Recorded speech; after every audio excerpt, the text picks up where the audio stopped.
situation. They were consolation champions at the Burns Flat Tournament, consolation champions at the Hinton Tournament a couple weeks ago.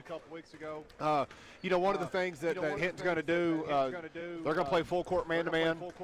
They're really going to press. They're really going to push the tempo, try to cause a lot of chaos, a lot of turnovers. That's kind of what happened the last time these two teams played at Hinton.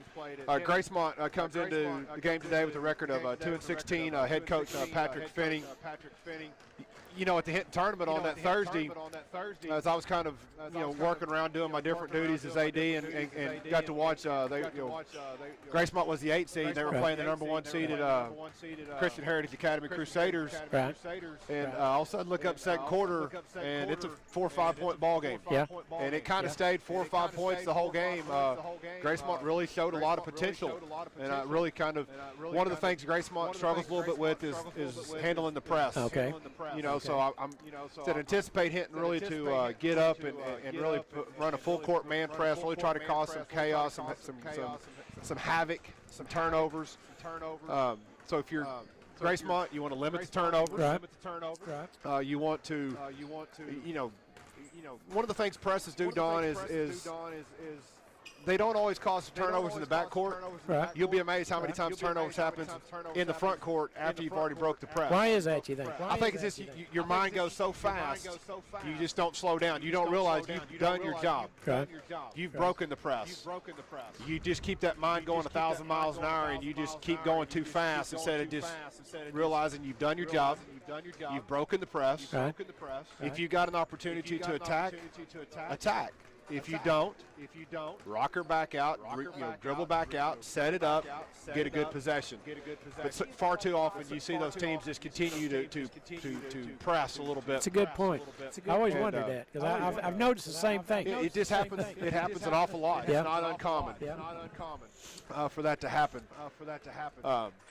I know Hinton's, like a lot of teams right now, Hinton's, we're all kind of fighting some sickness and some health issues, and that's just going to be that way. Hopefully, this is just a little 2 to 3 week surge here, and everything will kind of, even out and clear out, maybe come playoff time.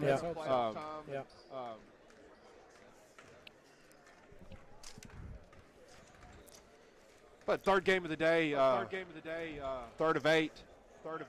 Here, Don, it's again, the winner of this game is going to move on to play tomorrow night at 4 o'clock. They're going to play the Seral Lady Pirates. The loser will play Saturday morning at 9 o'clock. They'll play the Cement Lady Bulldogs. Can I have this part right? Yes, you can have that part there. Perfect. Perfect. I need to get. Yeah, let me jot them down right quick if you don't mind. Get our roster down and. Kind of doing this on the fly, folks. Hope you don't mind too much. I sure am glad to have Jared along with us today. Yeah, well, like I said, one of the things we've talked about the first couple games, they're not introducing the starters for today's game, and that kind of makes it a little more difficult for us, because we have to on the fly try to figure out who's starting while the game is getting underway, and kind of unique, because some of these teams is our first time to call them, so we don't know the kids just by face and recognition. So we'll get caught up and get started in lineups. Announce when game gets going. I think they do that most likely to keep us on schedule. Absolutely, and absolutely. It's probably a good thing.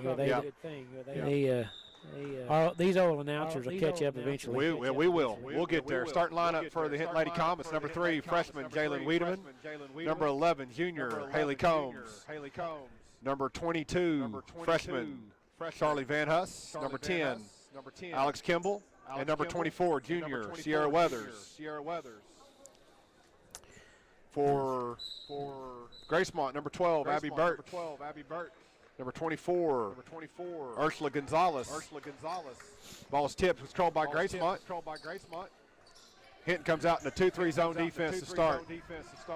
Number 24, Ursula Gonzalez has the ball up top. Gets the Gracemont into their offensive set to attack the 2-3 zone defense. Number 4, Kimmy Birch dribbles up top. Passes over to Gonzalez. Back to Birch. To the left wing to number 12. That's Abby Birch. Gonzalez pulls up the three-point shot, no good. Rebounds fought for. Van Hus comes up with it for the Comets, passes it off to Haley Combs. She gets it into the front court, gets the offensive set going. Gracemont starts out in a man-to-man, or 2-3 zone defense. Van Hus, good little spin move to the baseline side. Ball was blocked by Gonzalez. Gracemont controls the ball. It's good defense that time by Gonzalez, able to alter the shot. Number 5, Candace Reynolds. Starting for the Gracemont Lady Lions. Haley Combs gets the ball into the front court for the Comets. Ball over to Wiedemann. To Weathers. Weathers pulls up the right wing for three. A little short, no good. Long rebound. Long shot, long rebound. Crowd there by Combs for the Comets. Another possession for Hinton. Minute and a half gone here in the first quarter play. 0-0 is our score. Weathers gets the ball up top to Wiedemann. Ball stolen away. Going to have a jump ball. Good defense there by number 4 for the Lady Lions. That's Kimmy Birch. Causing the jump ball. It's going to be hitting basketball out of bounds. So far, it appears neither team is too crazy about penetration. They want to pass it around the perimeter. Absolutely. And, you know, part of that, Don, is just the fact both teams playing that 2-3 zone defense. Going to take away that opportunity for dribble drives. Birch going to too many steps there. Went a little too quick. Going to have a traveling violation. Comet basketball on the turnover. So far, we've had 3 shots taken. They've all been three-pointers. Yeah. Weathers over to Combs on the left side. Back up top to Wiedemann. To Combs. Weathers on the right side gets it inside to the post. First post touch for the Comets. Kimball goes up, going to draw the foul. You know, Don, that was the first post touch by either team. Right. And it was a pretty good look at it that time by Birch. Pretty good look. Kimball, yeah, absolutely. And went up, drew the contact, going to go line and shoot 2 free throws.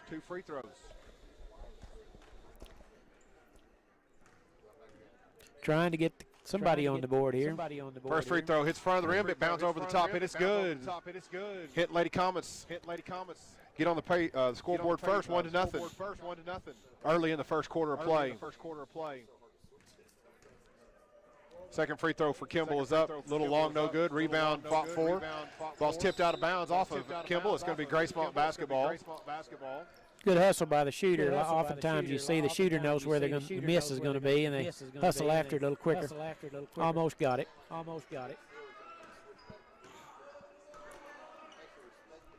Riley Weathers passes it over to number 12, Birch. Dribbles back up top to Weathers on the left, or number 4, it's Kimmy Birch on the left wing. Gonzalez. Good basket cut there by Riley Weathers. Can't corral the pass. We have another turnover. Comet basketball. That's 3 turnovers for the Lady Lions so far. Weathers passes the ball to the Wiedemann.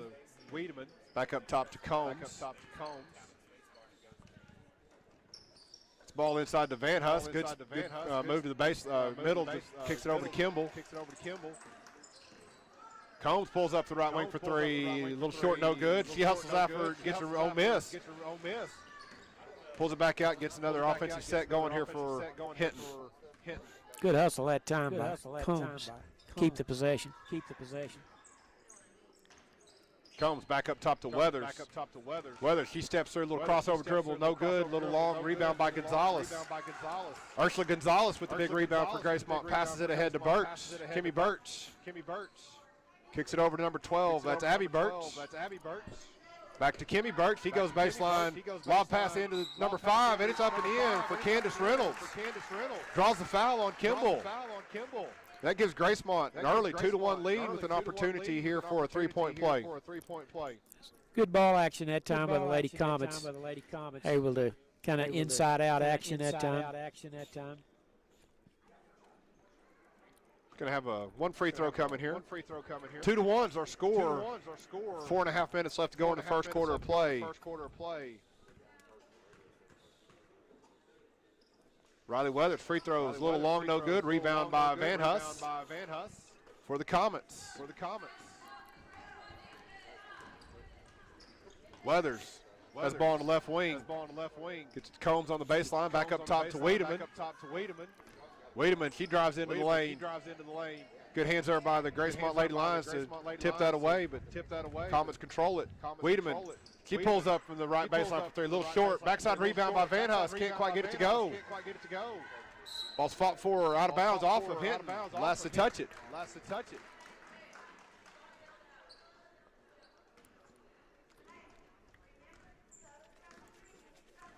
So far, Hinton's 0 for 4, three-point line. Gracemont. It's ball to Gonzalez on the left wing. Back up top to number 12. That's Abby Birch. Back to Gonzalez.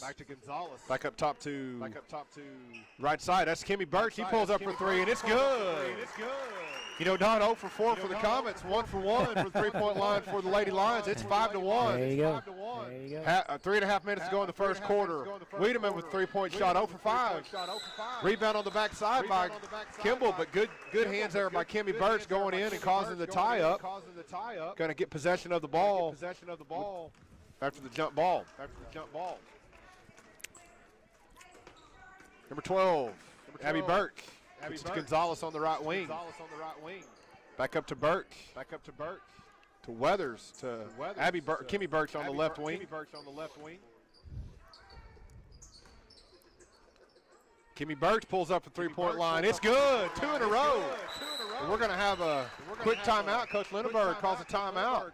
It's going to be a 30-second timeout. We'll be back after this 30-second break.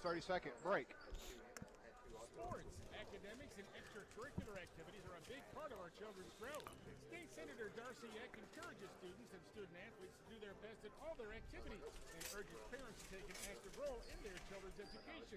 If there's an issue with the state capital you'd like to discuss, contact Senator Yeck by calling 405-521-5545. State Senator Darcy Yeck says good luck to all the teams in the Caddo County Tournament. 3, 2, 1. And welcome back to the Caddo County Tournament. Third game of the day featuring the Hinton Lady Comets and the Gracemont Lady Lions. So far, Don, early in the first quarter play, Gracemont with an 8-1 lead. You know, Don, you see this so often, the rematch. Right. The team that lost, the team that won. Changes around. It can change a little bit, you know. So far, the zone defense deployed by Coach Finney and Gracemont has perplexed the Comets. Can't get anything going offensively early in this game. Yeah, Wiedemann. they're going to have to get some penetration, looks to me like. There's penetration by Weathers, but ball was out of bounds off of Weathers' foot. There'll be another turnover. It's going to be Gracemont basketball. Pressure in the back. Comets pick up the full court press. Gonzalez behind the back dribble. Break the press pretty easily. Gets the ball to Kimmy Birch up top. Comets go to man-to-man defense. Gonzalez passes it back up top. Over to Kimmy Birch. Looking to penetrate. Gonzalez pulls up the three-point line off front of the rim, no good, but offensive rebound for Gracemont, another opportunity. Ball's tipped out of bounds off of Alex Kimball. Went off of Gracemont. Kimball touched it, but forced it off of Gracemont's hand to be Comet basketball on the turnover. Weathers. Can get the ball, offensive set started back over to Combs, to Wiedemann. Combs lobs it inside to Wiedemann. Ball's tipped away by Gonzalez, stolen away, another turnover. For the Gracemont Lady Lions, so far this 2-3 zone defense has really had a good effect for Gracemont defensively. Number 10. Riley Weathers gets the ball over to Abby Birch. Back up top to Gonzalez. Gets it inside to Birch. She goes up. We're going to have a foul on the drive before the shot. Going to be on the floor. Gracemont basketball. It's a good quick move that time by Birch along the baseline to get around her defender and pick up the foul. Foul was on number 11. That's Haley Combs. Gracemont gets the ball in. Ball's tipped out of bounds off of Weathers. It'll be Gracemont basketball. We got a minute 24 to go here in the first quarter of play. Good anticipation by Weathers as she can see that pass coming just a step shy of getting a turnover.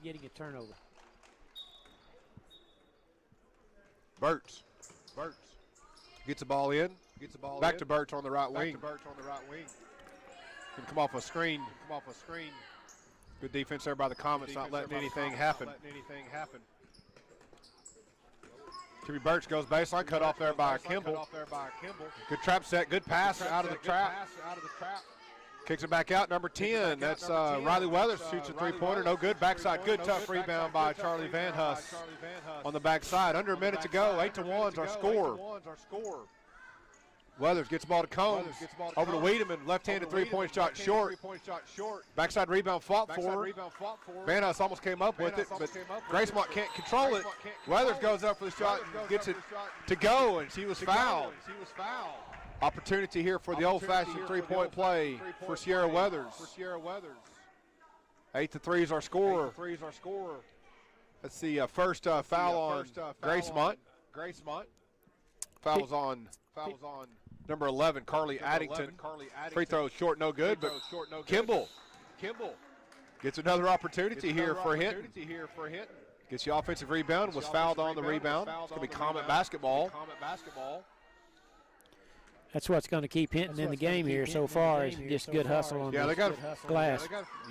Keep getting those offensive rebounds. I want to see Kimball just keep being aggressive. And good move there by Van Huss. A little strong on the shot, no good. Rebound by number 4, Kimmy Birch. We're going to have a foul on the Comets on the rebound. On number 22, that's Charlie Van Huss. It's our first personal foul, third team foul on the Comets. Comets pick up full court press. This is kind of an unnecessary foul on Hinton. That's Jalen Wiedemann. Tried to go through the back of the Gracemont offensive player. Birch going to get the ball inbounds, gets it into number 10. That's Riley Weathers. Throws it up top to Birch. Birch loses her glasses, but the ball's tipped out of bounds. Gracemont ball. 8-5.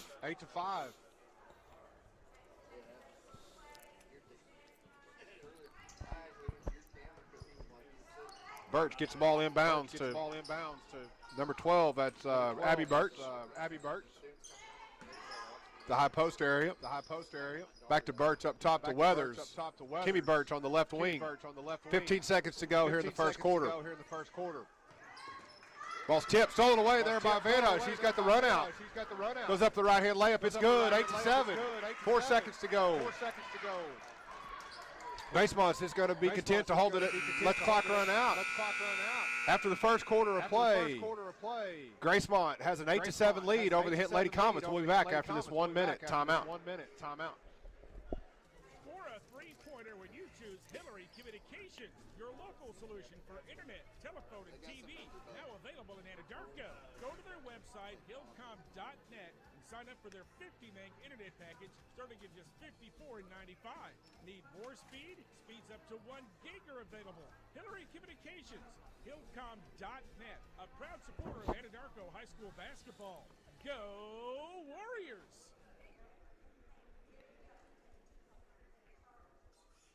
This is Trey Piercy with Piercy Angus Cattle. We as a family would like to invite you to our annual bull sale on Monday, March 7th at noon at our sale facility near Eakley, Oklahoma. We'll be offering 85 registered Angus bulls, which include 32-year-old, 30, 18-month-olds, and 25 yearlings, as well as special lots of registered females. For more information or to request a sale book, you can call me at 405-545-0985 or visit us on Facebook, Instagram, or our website, piercyanguscattle.com, where our family's goal is to add value to your life. Hey, welcome back.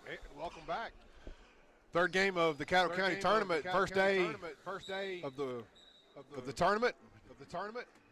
Gracemont has an 8-7 lead over Hinton.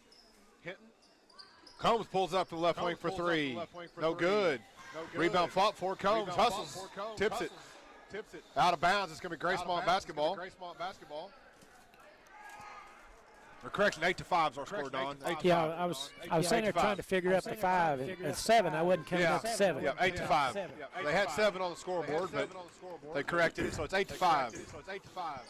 Birch gets the ball on left wing. She goes left-hand layup, no good. Rebound fought for. Weathers comes up with it. She was out of bounds. Or Birch was out of bounds when she touched the ball, so it's going to be Comet basketball. Gracemont going to pick up full court. Van Hus gets the ball in the middle of the press, gets it over to Combs. She crosses over, crosses back over, splits the defender, splits the trap. Weathers penetrates, kicks it out to Wiedemann.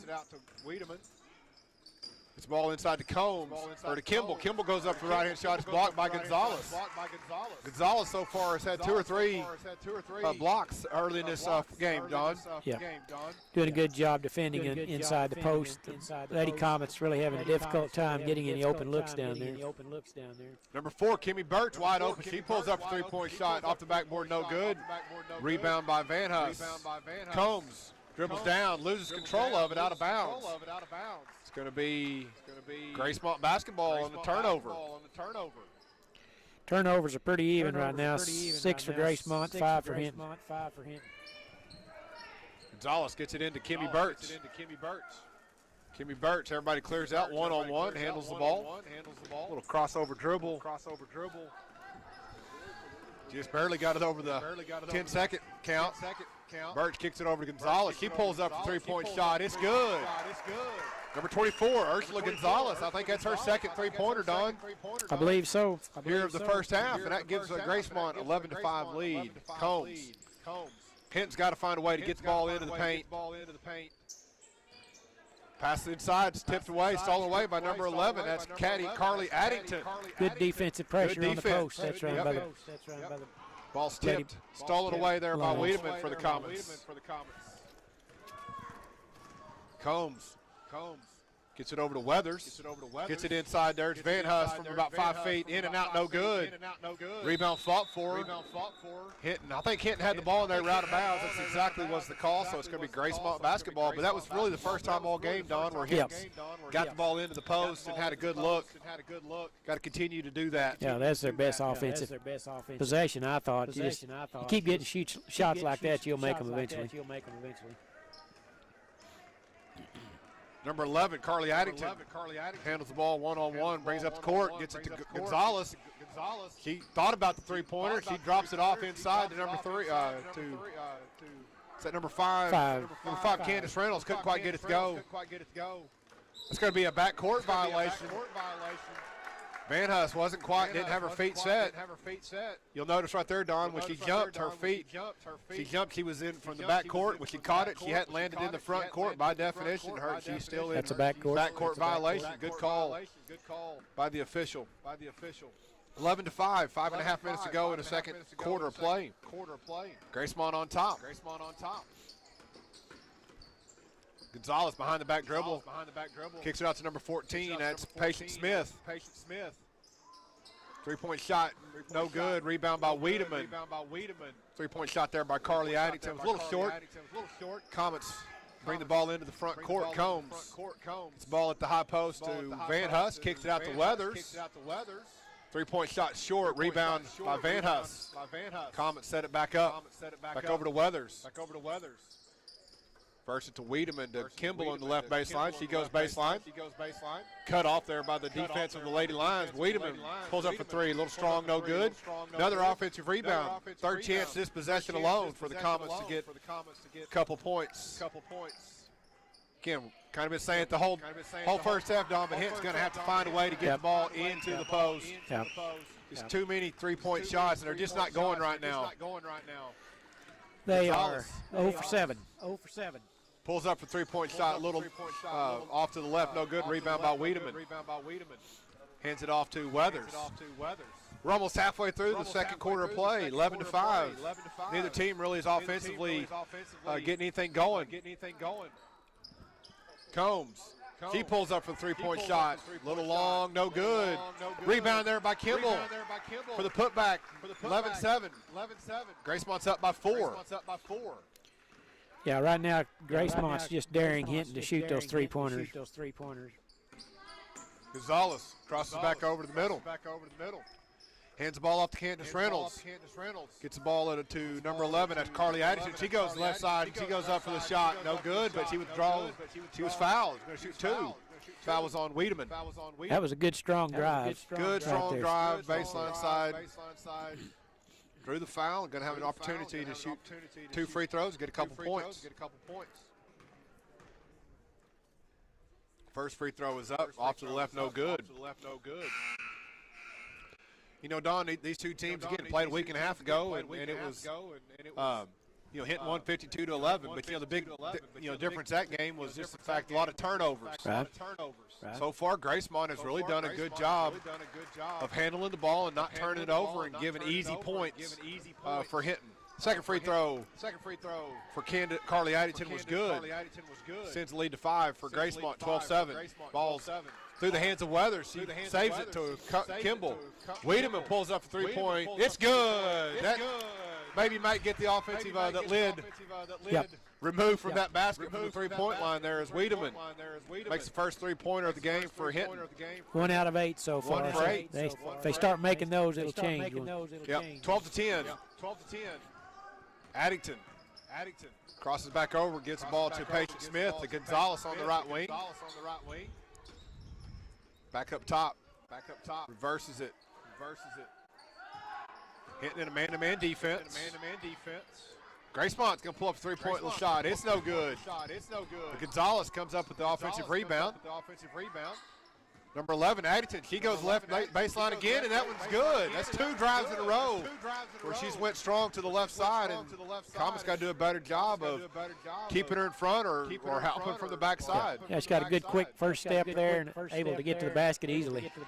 Ball's almost stolen away by Gracemont. Weathers comes up with it. She goes up for a shot, no good. Going to have a foul on Sierra Weathers on the rebound. It's going to be the 6th team foul on Hinton. That's the first personal foul on Sierra Weathers. Number 4, Kimmy Birch, is going to check back into the game for Patient Smith. Good job there. Good minutes for Patient Smith. Coming in and giving some of those starters. Number 5, also Candace Reynolds checks back into the game for Ursula Gonzalez.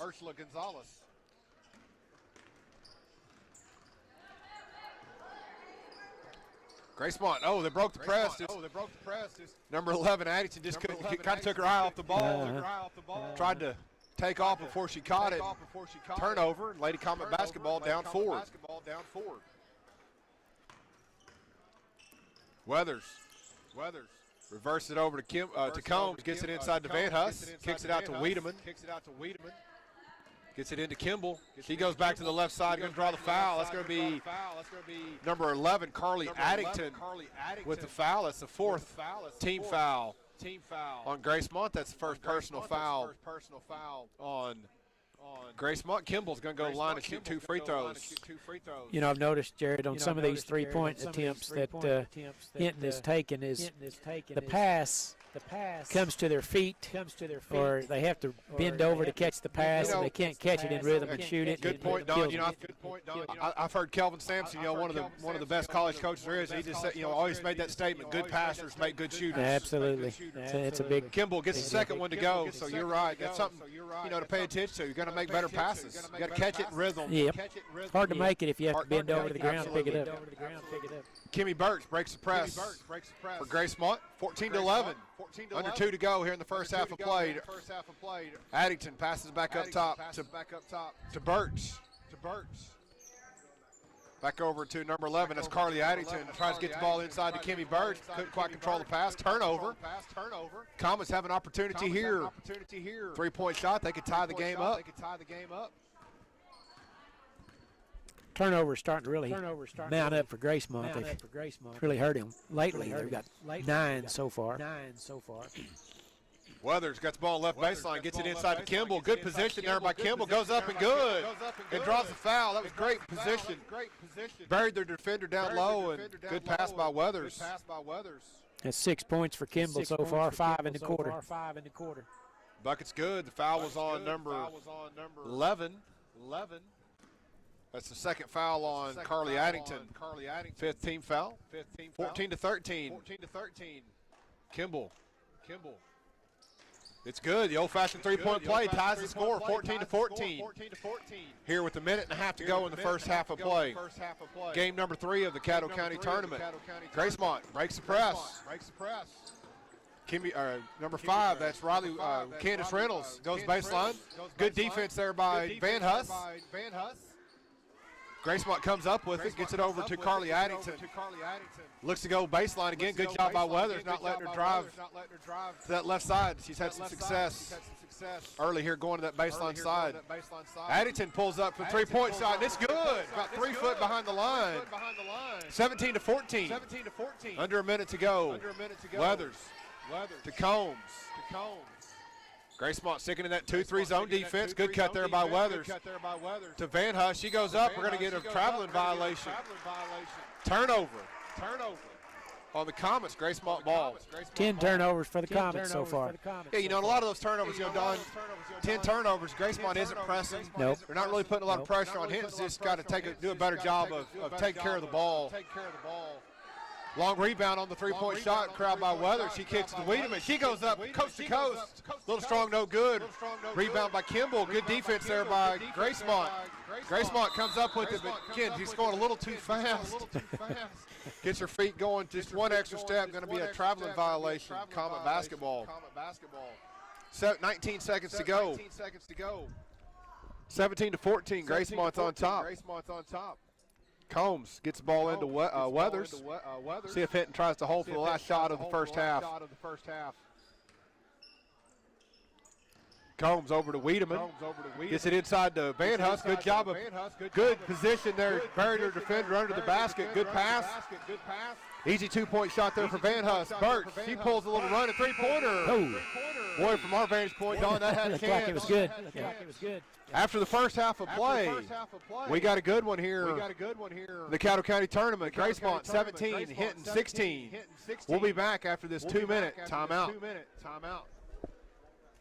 Looking for a top-quality car, truck, or SUV? Look no further than Joshua's Auto Sales.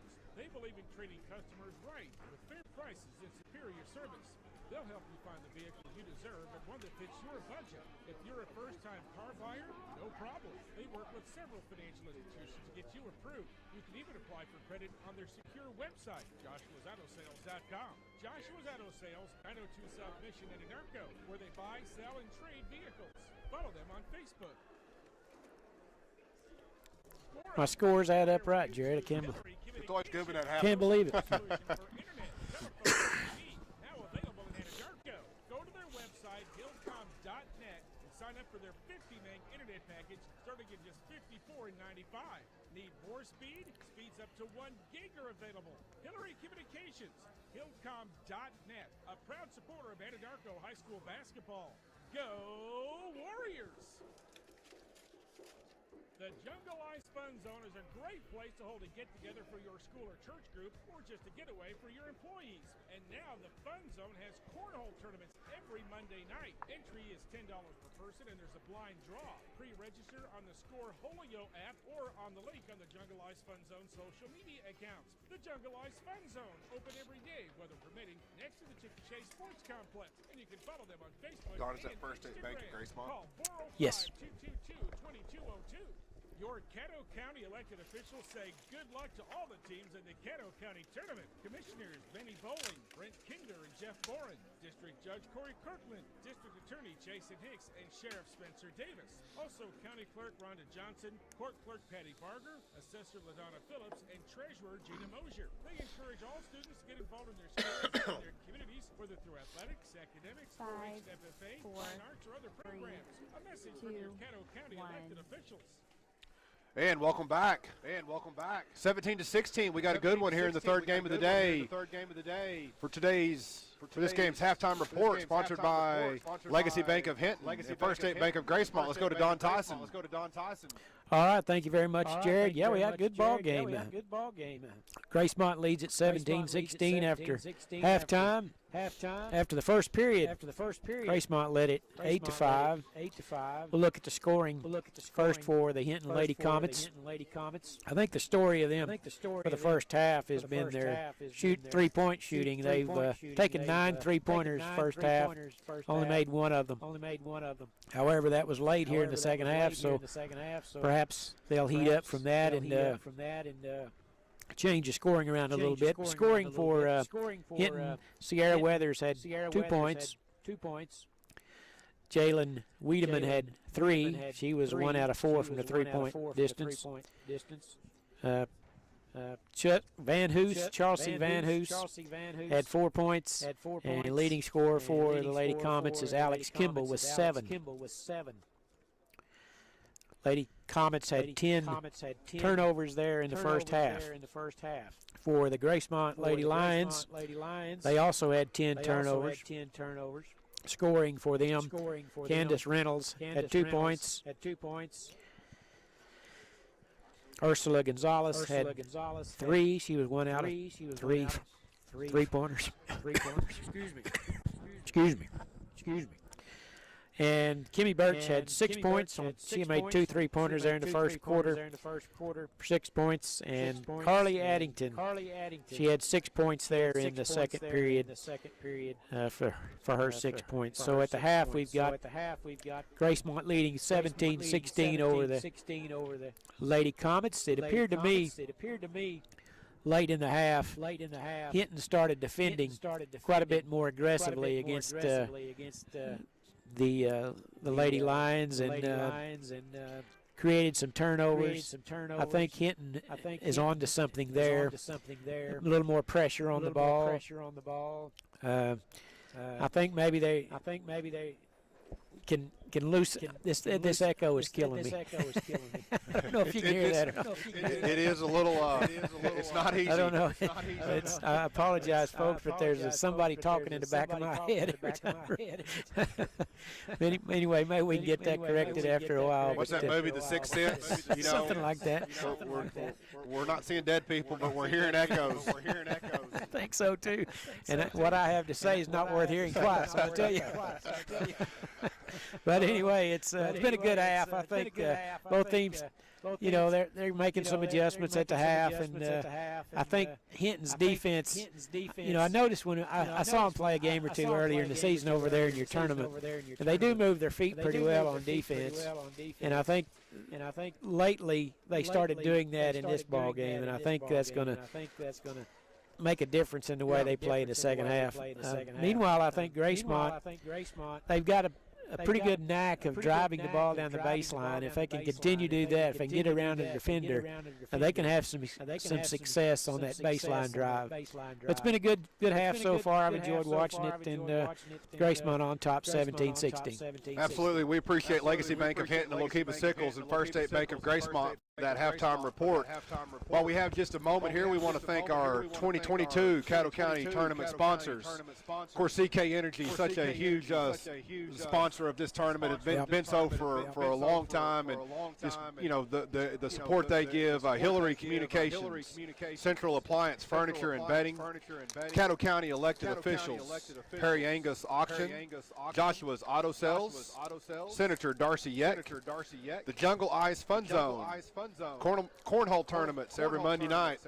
We also have a moment we want to thank Caddo Kiowa Technology Webcasting, J.R. Oswald, Scott Wright, Jeremy Wright, Tricia Pierce. They'll be here all week long with us as we bring you all the exciting action of the 2022 Caddo County Tournament. Jared, this is Monday night. There's a cornhole tournament tonight. It is Monday night. We might have to. Don, do you ever watch that on ESPN? I mean, I would encourage you, if you've never watched it, ever down in on ESPN, or they'll have some American Cornhole League, and it's just amazing how good those guys are. They can pile up a bunch of bags right in front of the hole on purpose and then drop it right over the top of them. I thought the strategy was just chunk it and hope for the best. Hope for the best. And there's actually a strategy and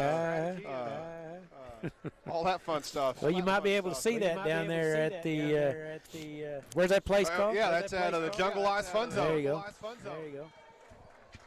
If you go tonight, then I would encourage you to have your phone so you can tune in while you playing some cornhole and watch some Caddo County basketball. Tell them Jared sent you. Tell them Jared sent you. I don't think that won't get you nothing, but who's that? Second half underway. Gracemont basketball. Gonzalez gets the ball in the front court. Number 12, Abby Burks gets it over to Riley Weathers. Kimmy Burch on the right wing. Gonzalez, Comets in a man-to-man defense. See if they pick up that defensive intensity that Don was talking about. Gracemont going to have a whistle. Officials talking to a couple of the young ladies. Guess maybe they were getting. I didn't Little really too see. intense. Maybe just a little too intense, a little too much effort right there. Good officiating. You know, one thing I hate to see right there is when they call a double foul. Just talk to them and give them an opportunity to fix it. Gonzalez pulls up for three, in and out, no good. Rebound. Gracemont comes up with it. Back out to Gonzalez. Kimmy Burke. She pulls up for three, a little strong, no good. Rebound by Combs for the Comets. She pushes it ahead quickly. She goes in, draws some contact. Going to go shoot 2 free throws. Good aggressive take right off the bat for Haley Combs. Junior for the Comets. Foul was on number 4. That's Kimmy Burke. I think that's what Lady Comets need to do, just aggressively take it to the basket. Yeah, you know, one of the best ways to counter a zone defense is don't let them get set up in the zone. Just penetrate, kick. Let's go quickly. Right. First free throw is no good. Second free throw, it hits front of the rim, crawls over, and it's good. We got a tie basketball game. 17 apiece. Kimmy Burke crosses it over, gets it into the front court, passes it up ahead to number 10. That's Riley Weathers. Back up to Abby Burke, to Gonzalez. Kimmy Burke has the ball on the left baseline. Guarded there by Combs.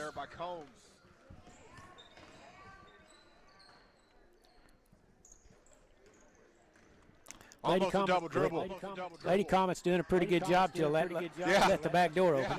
You know, that's like that announcer's curse, Don. You're like, hey, man, they've been playing great defense until right there. But they got away with it. Shot wasn't no good.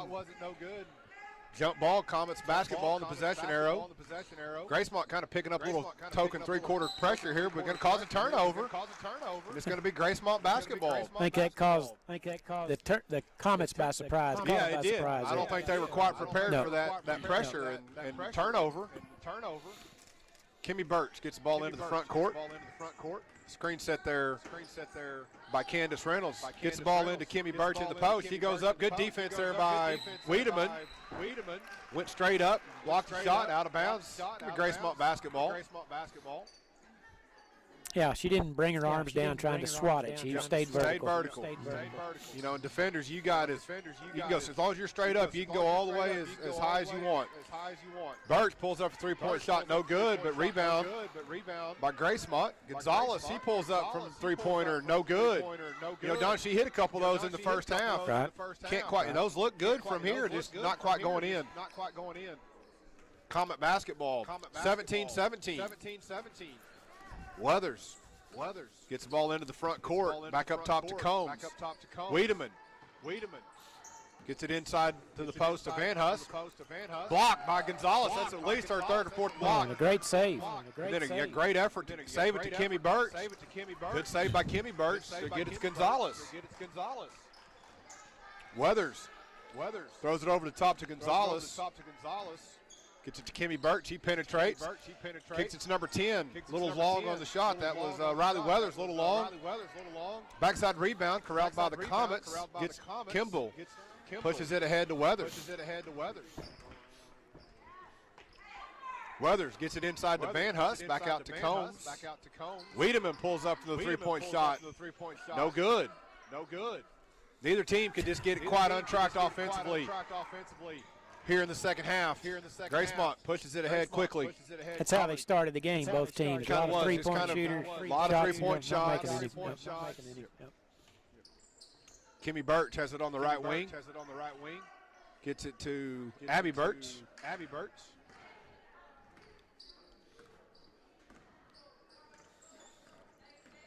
Riley Weathers gets it over to Abby Birch. Gonzalez back up top. Gracemont just content to, they're running some clock and then just lose a little patience there and cause a turnover for the Comets. Weathers, he goes down from coast to coast. Good defense by Kimmy Birch. He gets the loose ball. She passes it ahead. Gonzalez can't quite get the layup to go. Kimball, she pushes it the other way for the Comets. She reverses back and slows it down. It's going to get set up. Wiedemann goes baseline, dribbles out of bounds. Tipped out of bounds by Kimmy Birch for Gracemont. It's going to be Comet basketball. We're going to have a substitute coming in for Gracemont. I believe that's Addington, number 11. That's Carly Addington checking in for number 24, Gonzalez. Lob into Kimball. She goes up. No good. Backside rebound to Van Huss. She corrals it, kicks it to Combs, to Wiedemann. Weathers. 3-point shot, a little long, no good.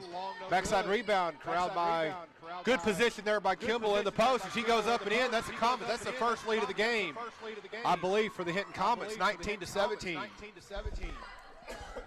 Big basket there by Kimball. First one in a while for the Lady Comets. Number 12 gets it to Kimmy Burks. Lobs it inside, stolen away by Weathers on the backside defense. Weathers slows it down. Gets it to Combs. Tries to force it into Kimball. Ball's tipped away, corralled by the Comets. Wiedemann. 3-point shot, nothing but the bottom of the net. Comets 22. That's 5 quick points for Hinton, 22-17. Comets on top. Biggest lead of the game for Hinton. 3 minutes, 15 seconds. 2 trays for Wiedemann so far. That's kind of her specialty. 3-point shot. Ball's tipped, stolen away by Van Huss. Good anticipation. She goes up for the layup. Going to draw the foul. The foul was on number 11. That's Carly Addington. Good defense by Van Huss, anticipating that pass. Getting the turnover and going and finishing with the foul and opportunity for 2 points. Carly Addington saved the easy layup. Going to make her earn it at the line. First free throw for Van Huss is good. Number 5 freshman, Brianna Ramirez is going to check into the game for Sierra Weathers. I believe that's the first sub of the game for the Hinton Lady Comets. I believe so. She made them both. 24-17. 7-0 run for the Lady Comets. Weathers picks the ball up. Good back cut by Weathers. She goes up for the shot, but she's going to be called for a traveling violation. Good. You know, Ramirez kind of lost her man, but she recovered and caused a traveling violation right there. Good hustle. That's why you don't hang your head when something bad happens. You keep hustling. Gracemont, little full court man-to-man press right here. Comets break it pretty easily. Van Huss kicks it over to Wiedemann. Shots off the backboard, no good. Long rebound by Burks. Gracemont slows it down, sets up the offensive set. Good defense there by Combs. Tipped it away, stolen away by the Comets. Kimball goes up left-hand layup, or left-hand dribble. Kicks out to Ramirez. He pulls up for the shot. A little short, no good. Kimball gets the rebound. No good. Kimball gets another opportunity, and that one is good. Good hustle that time by Kimball. She just kept staying with it. Usually when that happens, something good will work. That makes 11 on the night for Kimball. Kimball going to go live for the old-fashioned three-point play opportunity right here. 26-17 Comets. Up by 9. First free throws up, a little long, no good. Rebound by Abby Birch. 2 minutes to go in the third quarter. Errant pass out of bounds. Comet basketball. 6 turnovers this half on Gracemont, only 3 on Hinton. You know, a lot of these turnovers, Don, kind of like that one, just not really forced turnovers. You know, at Gracemont, just slow down a little bit. Take care of the basketball and have an opportunity. Wiedemann up top. Kimball penetrates in, goes up for the shot. It's good. 28-17, Comets, double digits. Good strong move by Kimball. Took the contact, didn't bother the shot any. That's 13 for Alex. Kimball. Strong game here for the Lady Comets offensively. Gracemont. Good defensive intensity here by the Comets, picking up, forcing Gracemont really to try to run their offense from about 25, 26 feet from the basket.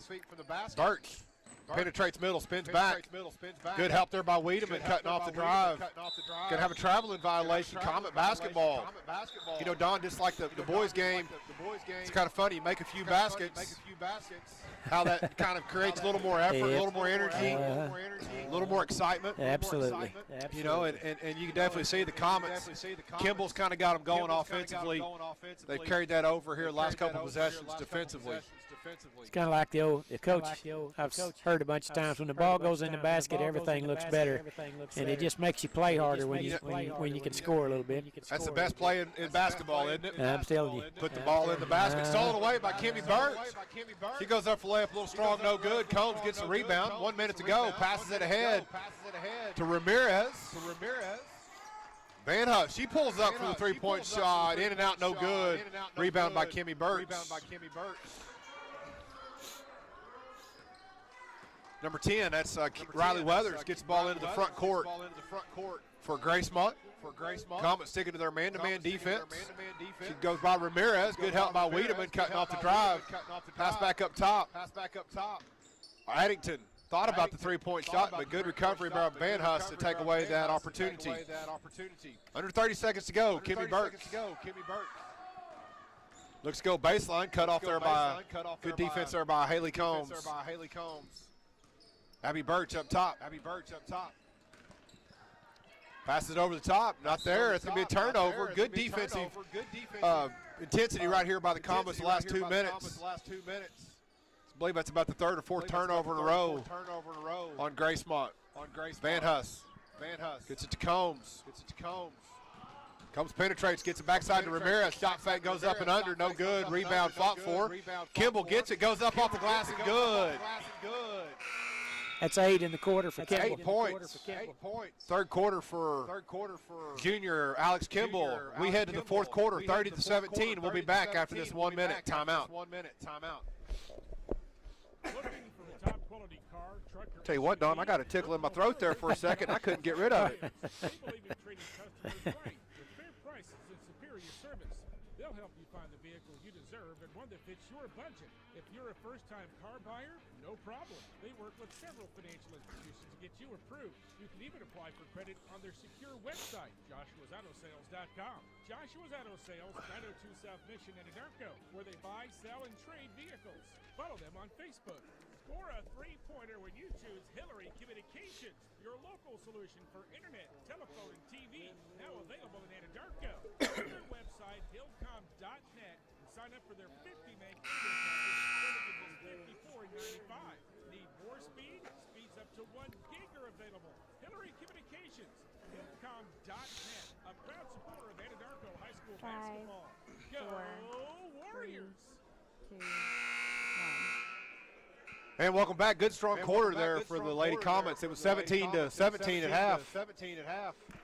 Yet to score. Yet to score. It's Gracemont. I was just making sure I wasn't that I had forgotten. It was 17-17, so 13-0 quarter for the Lady Comets.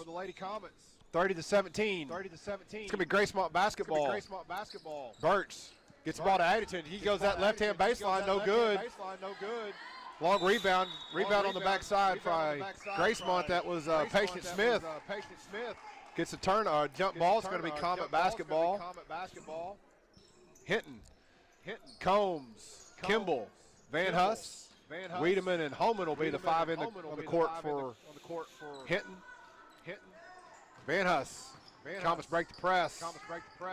Combs pulls it back out, gets the offensive set going. Gracemont sticking in their 2-3 zone defense. Wiedemann over to Kimball. Holman.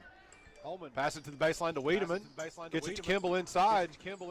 Good defense there by Gracemont. Kicks it up top to Holman. She pulls up from three-point shot. A little short, no good. Van Huss was on the line when she tried to save it out of bounds. It's going to be Gracemont basketball. Combination of turnovers and poor shooting in that third period attributed to that. And really, the last couple of minutes, it really was mostly turnovers. Again, we saw the Comets pick up their defensive intensity and cause some turnovers. Patient Smith with the ball reverses it over to Kimmy Birch on the right side. She looks to go middle. She pulls up a little floater. In and out, no good. Rebound by Kimball. Good shot there by Kimmy Birch. Just couldn't quite get it to go down. Sometimes that's the way it happens.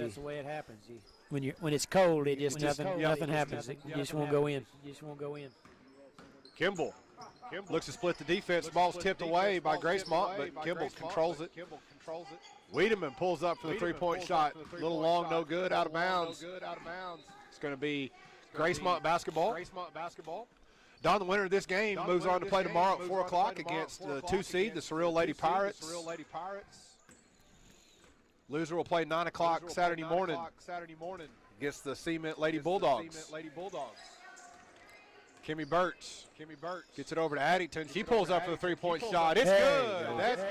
Got it going right there. So 30-20, 10-point game. Combs. She looks to go coast to coast. A little long, no good. Rebound on the backside by Van Huss, and it's good. And she was fouled. Good job that time by Van Huss. Getting position. Take the contact, knock it in. Foul was on number 14, Patient Smith. Van Huss free throw is good. It's 9 for Van Huss tonight. Really, Hinton's done a great job. Their 2 post players, Van Huss and Kimball, leading the way. I believe that's almost 20 points between the 2 of them. Addington looks to go baseline. Good job by Van Huss. Kimmy Burch stepped out of bounds. Good defense. You know, Don, we talked about it in the first game. You know, when you get them trapped in the corner, so many times players want to go in there and slap and hack and foul and bail them out. Good job there by Charlie Van Huss of not fouling, causing the turnover. Right. Kimball. It's ball to Combs. Combs passes it up to Wiedemann. Wiedemann goes baseline. Good cut there by Van Huss, up and in. That's double digits for Charlie Van Huss. That's 11. Gives the Comets a 15-point lead with 5.5 minutes to go here in the fourth quarter play. Good ball movement by Lady Comets. That's why Absolutely. that one. Patient Smith gets the ball up top to Carly Addington. Addington looked to come off a screen, but cut off there by the Comets. She pulls up anyways, off the glass and in. 35-23, 12-point lead. 2 trays in a row for Carl. Combs passes it up to the middle to Kimball. Kimball over to Van Huss. Skips it across to Wiedemann. Good. Tell you what, Don, just good effort there by Burch to get in the passing lane, and the ball went out of bounds off of Jalen Wiedemann. Got her hand right in the passing lane and went right through her hands. You know, again, you're hitting, you're up by 12. You don't necessarily need to be in a hurry. Right. Slow down. You know, like right there, we talked about it. You broke the press. There was no reason to make that difficult cross-court pass. Exactly. Just pull it back out, set the offense up, run some clock, and try to get the ball inside to Kimball or Van Huss. Gonzalez skips it across to Burch. Gets it into the cutting number 10. That was Riley Weathers. Couldn't corral that pass. It's going to be out of bounds. Turnover. Big Comet basketball. That's 11 turnovers in a half.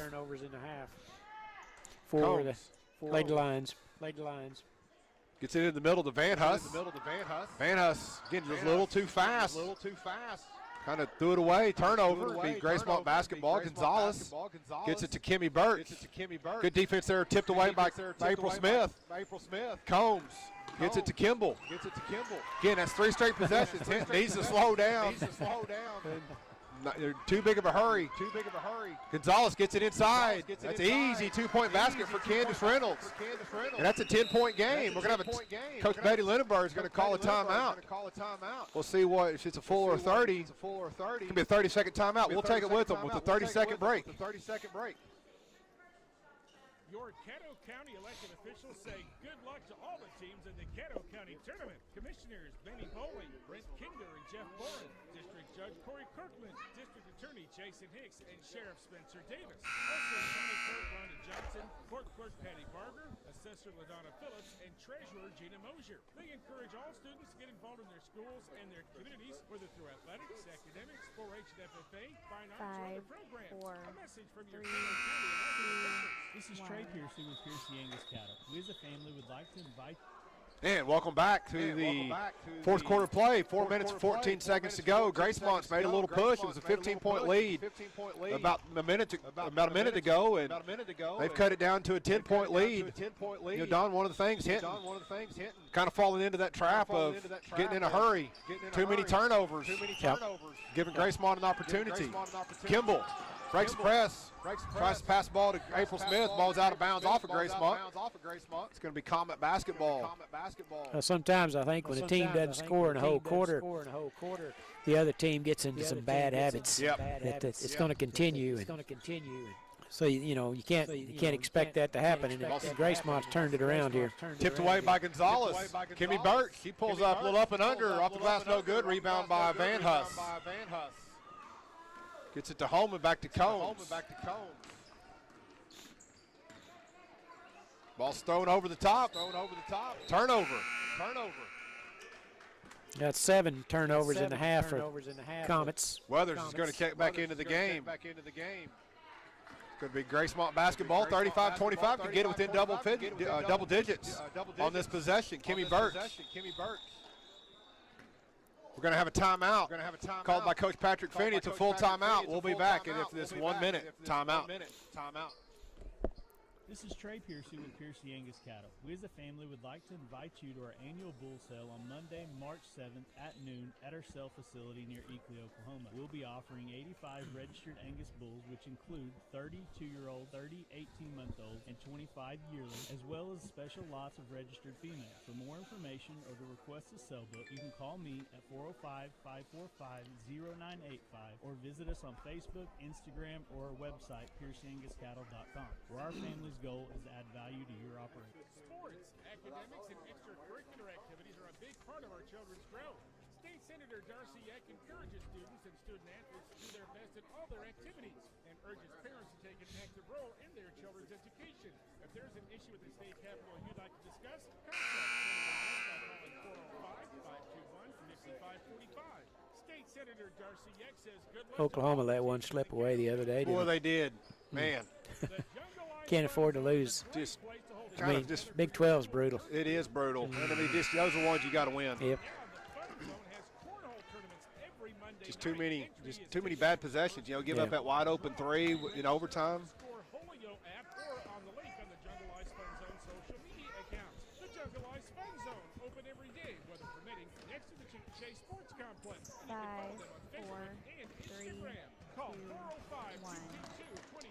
Gonzalez passes it over to the left wing. Back up top to Gonzalez to Kimmy Birch on the right wing. She goes middle, cut off there by Combs. 3-point shot on the way. It's good. 7 points. Gracemont making a little run right here. Don, they didn't score a point in the third quarter. They've scored 11 so far here in the fourth quarter. That's 5 for Reynolds here in the fourth. Combs over to Kimball. Kimball goes up top. See if Hinton will run a little clock right here. See if they can't get a good possession. Try to get the ball into Van Huss or Kimball in the post. Hands it off. Little dribble weave action here to Weathers. They are in a delay, it appears. See how this turns out. So many times, Don, when you see this, it's kind of like a prevent defense. Sometimes I think all it does is prevent you from winning. Yeah. We're going to have a timeout called by Coach Betty Lindbergh. She can see that, too. Yeah, she can see it. It's going to be a full timeout. We're going to keep it here during this timeout break. Don, you see that so often. Unless you're one of those teams that's just very gifted with the point guard, with guards that can handle the ball. So many times when you pull it out and you try to run clock, you want to run the clock if you're hitting. Not much time left. But at the same time, so many you see just a lot of turnovers. It's only a 7-point game. So a bucket or a 2 or 3 point bucket, it's 4 or 5 point game. When a team knows they're in a delay like this, and they don't really have a strong point guard, you can run 10, 12, 15 seconds off pretty easy. But whenever you know that's the goal, is to eliminate 2 minutes, after about 10, 15, 20 seconds, you start getting trapped and you start losing your concentration, it seems, and turnovers occur. So I think you're probably better off just run your offense now. Just, run your offense, but stay aggressive. Again, if you're hitting, try to get the ball into Kimball, Van Huss in the post. Don, there's been a lot of debate this year with the shot clock. Yep. And I know the OSA just put out a survey to member schools, and according to what I've heard, it was kind of voted down by the member schools that they're not really interested yet in a 35-second shot clock. Sure, right now Gracemont would probably like to have that option. Yeah. guarantee it. Weathers gets the ball to Van Huss. She dribbles back up top. We've got about 2 minutes to go here in the fourth quarter play. A 7-point game. Comets on top. Gracemont's going to have to think about fouling. They don't have any. They only have 4 fouls. Hinton doesn't have any fouls. Yeah, they've got to foul 3 times. Weathers, there's a turnover. We just talked about that. You run off some time, but it ends in a turnover. Burt up and under, can't quite get the layup to go. Rebound by Van Huss. Things would have got interesting real would have been quick. very interesting. Pass up ahead to Kimball. The run out off the glass and in. 37-28. Comets up 9 with a minute and a half to go. Burt passes it up to number 11. That's Carly Addington's cross rim, no good. Back out to Gonzalez. She pulls up with a 3-point shot. Short, no good. Rebound by Kimmy Burt. Third opportunity this possession for Gracemont to score. Tries to pass it inside, can't quite get it in there, and it's a turnover. Comet basketball. Yeah, kind of a forced pass there they didn't need to make. Long bounce pass into lane. Comets get the ball in. We're going to have a turnover as Weathers got her hand on the side of the basketball. That's a carrying violation. Just when you think they have things in hand, something like that happens. We're going to have a timeout. It's going to be a 30-second timeout, so we'll keep it right here. Minute 10 to go. Game reset. Hinton 37, Gracemont 28. Gracemont has 14 fouls so far this second half. Hinton has not fouled. It's all right. Go ahead, Don. If Hinton could get the ball into Alex Kimball, there's pretty good opportunity. She's got 17 points, and she's a pretty good foul shooter. I'd try to keep getting it into her probably. Yeah, I think that's that's the thing is if you're Hinton, just get the ball to Kimball and let her go to work. Most likely they're going to foul her if she gets the ball. It'll be interesting to see right here with minute 10 to go. If Gracemont, obviously they need to get the ball in bounds here and get a quick shot. Put it in, and then they're going to have to start fouling. Right. You don't have to foul it right off the bat. You can try to play aggressive defense, get a turnover. But after a certain period of time, they're going to have to foul. And then try to hope that Hinton can't make their free throws. Burt crosses over.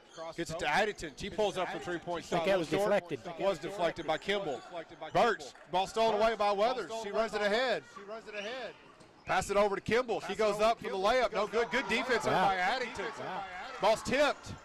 Stolen away by Combs. But Burns comes up with it, and we're going to have a foul on Van Huss. A lot of action right there. But basically, it's going to end up with Gracemont basketball. Baseline out of bounds. That's the first foul on the Comets here in the second half. That's the first personal foul on Charlie Van Huss. Kimmy Burt gets the ball inside. Gonzalez pulls up for the quick three. It's good. 37-31, 6 points. Under 30 seconds or 35 seconds to go. Weathers, we're going to have a foul. Foul was on number 11, Carly Addington. Going to be the 15th foul, so they got to foul 2 more times before free throws. Big basket there by Gonzalez. Yep, gives her them second tray. Gives them an opportunity right here. Weathers going to have another foul. On number 10 this time, that's Riley Weathers. That's the 6th foul, so the next foul is going to put the Comets on the free throw line. Wiedemann throws it over top to Combs. She's going to go up for the layup. Ball's fouled by Carly Addington. She's going to go to the line and shoot 2 free throws. Let's see if I can see what Addington's done here at the free throw line today. Or Combs. This is Combs, okay. 1 out of 2. 1 out of 2. She'll get 2 free throws right here. She was going up for the shot. 4 fouls on Carly Addington. First free throw off to the right, no good. It's still a 2-possession game. It is. You know, one thing right here, if you're Hinton, you only got 1 foul. Be aggressive on this rebound. Free throws up, it's good. 38-31. Kimmy Burt jogs the ball up the court for Gracemont. Comes off the screen. Goes by Wiedemann, little floater. In and out, no good. Out of bounds off of Hinton. Man, Don, I don't know how that shot didn't go in. That looked what a good-looking shot. Halfway down. Little 10-foot running floater. Just couldn't quite get it to go for Kimmy Birch. Kimmy Birch will get the ball in bounds for Gracemont. Trying to find someone open, gets it in to Candace Reynolds. Back to Burke. He pulls up. In and out. No good. That's two. 2 in a row. In and out. No good. Just can't quite get them to go. Under 10 seconds to go. Combs passes it over to Wiedemann. Wiedemann's going to hold it right there, and the Lady Comets are going to move on. They're going to play Seral tomorrow afternoon at 4 o'clock. Gracemont is going to play Cement Saturday night, or Saturday morning at 9 o'clock. We'll be back with the postgame wrap-up after this 2-minute timeout. This is Trey Piercy with Piercy Angus Cattle. We as a family would like to invite you to our annual bull sale on Monday, March 7th at noon at our sale facility in Eakley, Oklahoma. We'll be offering 85 registered Angus bulls, which include 32-year-old, 30 to 18-month-olds, and 25-year-olds, as well as special lots of registered females. For more information or to request a sale book, you can call me at 405-545-0985 or visit us on Facebook, Instagram, or our website, piercyangiscattle.com, where our family's goal is to add value to your operation. Your Caddo County elected officials say good luck to all the teams in the Caddo County Tournament. Commissioners Ron Bowman, Frank Kiowa, and Jeff Forrest, District Judge Corey Cookman, District Attorney Jason Hicks, and Sheriff Spencer Davis. Also, County Clerk Rhonda Johnson, Court Clerk Patty Barber, Assessor Renata Phillips, and Treasurer Gina Mosher. They encourage all students to get involved in their schools and their communities, whether through athletics, academics, 4-H and FFA, fine arts, or other programs. A message from your Caddo County elected officials. The Jungle Ice Fun Zone is a great place to hold a get-together for your school or church group, or just a getaway. Is that Jaden Wiedemann? Is that her name? Yes. Jalen. Jalen. Jalen, okay. Entry is $10 per person and there's a blind draw. Pre-register on the Score Holio app or on the link on the Jungle Ice Fun Zone social media accounts. The Jungle Ice Fun Zone. Every day, whether playing next to the Chickasha Sports Complex. And you can follow them on Facebook and Instagram. Call 405-222-2202. Looking for a top quality car, truck, or SUV? Look no further than Joshua's Auto Sales. They believe in treating customers right with fair prices and superior service. They'll help you find the vehicle you deserve and one that fits your budget. If you're a first-time car buyer, no problem. They work with several financial institutions to get you. I'll make sure I have those printed off tomorrow. Okay. Couldn't get them printed off last night. Okay. AutoSales.com. Joshua's Auto Sales, 902 South Mission in Anadarko, where they buy, sell, and trade vehicles. Follow them on Facebook. And welcome back. For today's post-game report, sponsored by Legacy Bank of Hinton and Lokiva Sickles and First State Bank of Gracemont. Let's turn it over now to Don Tyson. All right, thank you, Jared. Once again, your final score, Hinton Lady Comets 38, Gracemont Lady Lions 31. A good ball game. Gracemont started off pretty good. The first period led 8-5, led at the half 17-16, but a tough third quarter for the Lady Lions. They went scoreless there in the third, and Hinton was able to build a 30-17 lead going into the fourth, and they managed to hold on there down the stretch. Scoring for the Lady Lions, Elisha Gonzalez had 6. Kimmy Birch had 6. Candace Reynolds was 7. And Carly Abington was leading scorer for the Lady Lions with 12 points. For the Hinton Lady Comets, Sierra Weathers had 2. Haley Combs had 2. Jalen Wiedemann had 6. Charlie Van Hoos had Chelsea Van Hoos had 11, and Alex Kimball leading scorer today with 17 points, 7 in the first half and 10 in the second half, and big baskets there in the third period to build that lead for Lady Comets. So good win for Hinton, and as Jared mentioned, they will play tomorrow at 4 o'clock against the Seral Lady Pirates. All right, Jared, that's my report. Very good. Thank you there, Don, for that post-game report. This next game coming up is the Carnegie Wildcats taking on the Gracemont Lions. The winner of this game will move on to play the Hinton Comets tomorrow at 5:15. Again, Don, the first 4 games today, kind of some play-in games. You know, right here, I tell you what, for a play-in game, Carnegie Wildcats You know, they're 7-5, but I kind of did a little research on them last night. Man, I think they're. I don't know exactly what seed they are, but I think they're probably better than their seed. Oh, I'll guarantee you that. I watched them play against Fort Cobb back before Christmas, and Fort Cobb came out with a 1-point victory and was happy to do so. I'm going to tell you, it was right down to it was a nail biter from start to finish. So they got a good ball club. They do, and just kind of did a little research here. They've got wins over number 7 in Class 2A, Ampo. They've lost by 1 to Fort Cobb, to Hobart. They lost by 2 to Indiahoma. All 3 of those teams were ranked in their respective classes. That's right. All really good teams. They were second place in the Best of the Southwest tournament, second place in the Apache tournament. So, you know, this is going to be a tough task for Gracemont today, but you just never know. I mean, that's right. You know, it's why you play the game. You come out here. Gracemont comes into the game today with a record of 1-14.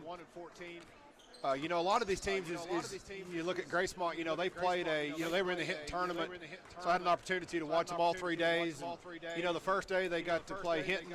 You know, Hinton's ranked number 5 in Class 2A. Right. The next day they got to play Elk City, you know, which is a good quality 4A team. You know, so they've played good schedule. Gracemont's played a tough schedule. There's not a lot of just easy games on there. So, you know, again, it's going to be kind of interesting to see how this, you know, and again, it's also an afternoon game.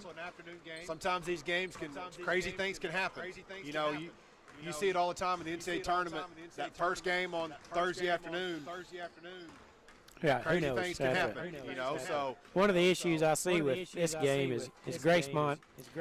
They only have 5 guys suited up. I think at the Hinton tournament they had 6, but I know one of them may have been injured in the Hinton tournament, right. So it may not be out. So yeah, they only got 5. So that's, you know, and you look out at Carnegie, and they've got about 15 on the court. Looks about 7 or 8 on the sideline. So it's a good thing we're not playing tug of war, right? You know, kind of typical Carnegie. You know, it's very, you know, very historically one of the great basketball programs in the state of Oklahoma. I will say that of all the places I've ever coached, officiated, there's no better atmosphere than Carnegie. I agree with that. It's the loudest gym in America. It's so loud, and their fans are very passionate about basketball. It's just that's why they call it Hoop City. It is. And I think Caddo County and this tournament, you know, we're a lot better off when Carnegie is really good. Yes. So looking forward to seeing them play.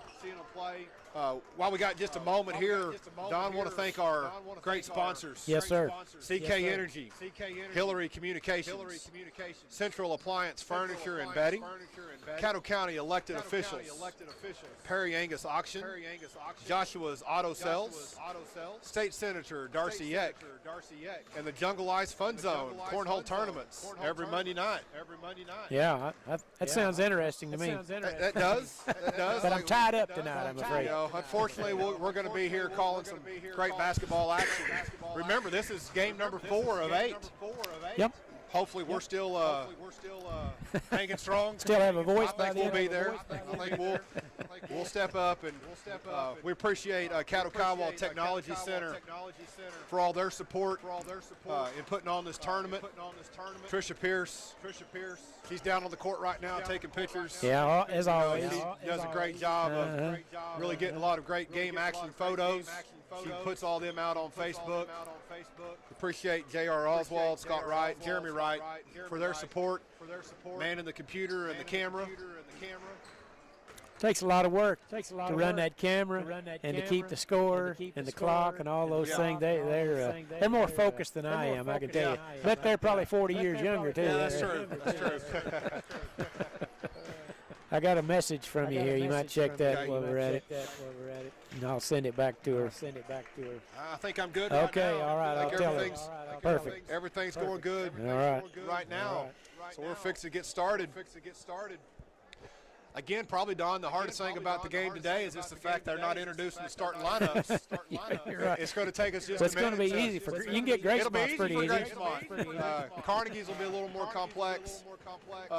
So we're going to get those starting lineups announced as soon as possible and get familiarized with all the names and players as we go along. One of the good things about Carnegie for a play-by-play guy in years past, may not be this year, but in years past, every time there was a horn honked, they had a substitution of at least 2 guys. Yeah. So it keep you on your toes. I would anticipate it probably is going to be pretty similar tonight with the numbers they I have would imagine so. on their team. Are we on schedule? I think we're doing good. This game was supposed to start at 1:45. It's 1:46. Oh, well, you can't beat that. So That's pretty well right on the money.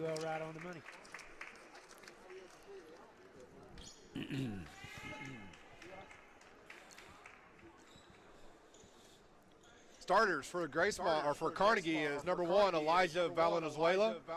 Number 3, Jalen Wallace. Number 11, Blaze Cummings. Number 23, Bryson Longhat. And number 24, Jonah Longhat. Ball's tipped, is controlled by Carnegie. They're going from right to left on your radio dial. Passing ahead to number 11. That's Cummings. Kicks it out to Valenzuela. He pulls up a 3-point shot, and it's good. Pretty good start. For Carnegie. They're going to pick up the full court man-to-man or full court press. Gets the ball into Gracemont. That's Anthony. Kicks it to Cameron Reynolds. He pulls up from the right baseline for no good. Rebound on the backside by Martinez. Number 11 goes up. That's Blaze Cummings. 2 for 2, 5-0 early. Hagan going to have a foul called on number 23. That's Bryson Longhat. Yeah, I anticipate Carnegie's going to really play at a high pace in this ball game. They started off like it. Full court press and pedal to the middle. Number 10, Devin Edge. Gets the ball over to Braden Anthony. Gets it over to Edge. Ball's tipped, stolen away by Toya Koya. He pushes ahead behind the back dribble. Goes up for left-hand layup. It's good. 7-0. Making a statement here early. Hagan is trapped. Looks for a relief valve. Gets it to Edge. Edge gets it over the top. Out of bounds. It's going to be a turnover. Going to be Carnegie basketball. Bryson Longhat gets the ball into Jalen Wallace. Hands it off to Cummings. Cummings, he pulls up for the 3-point shot. It's good. I don't think they missed a shot. No, they're 4 for 4. 2 threes, 2 field goals. Gracemont's yet to put up a shot with 2 turnovers. Hagan crosses over to the middle. Ball's tipped by Longhat, stolen away by Wallace. Wallace pushes it up to Toy Koya. Ball's tipped out of bounds by Braxton Hendricks for Gracemont. It's going to be Carnegie basketball. Couldn't ask for a better start than Carnegie. 4 for 4 from the field, 10-0. Yep. Toy Koya. Cross-court pass. Blaze Cummings pulls up. Hey, guess what? I don't know. Has there ever been a basketball game where they've never missed a shot? I saw Blaze hit 7 of those against Fort Cobb. It's no fluke, I'm telling you. Yeah. Hagan. Ball on the right baseline. Cross-court pass. Number 3, that's Cameron Reynolds, pulls up a 3-point shot, no good. Rebound by number 11, that's Blaze Cummings. He up and under, little Euro step, it's good. 15-0. And Don, speaking of substitutions, Carnegie's got 5 freshmen ready to come in. We're going to have a foul. That foul was on number 3, that's Jalen Wallace. Checking into the game for Carnegie is going to be number 22, Jorge Martinez. Number 10, Aisha Worthington. Number 10, Charles Butger. Number 42, Austin Willis. And number 5, Jabori Eagleton. That's the fastest I've ever seen anybody score 15 points. I think. That was a pretty quick 15 points. Edge. Looks to go by his defender, cut off there. Good switch in defense there by Carnegie, not letting him turn the corner. Going to have another turnover. It's going to be Carnegie basketball. Gracemont's yet to put up a shot. Number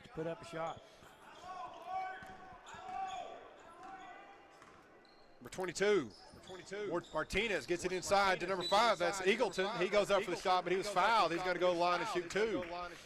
I tell you, Jabor, he's an Athletico boy. He coming in off the bench. He's an outstanding player.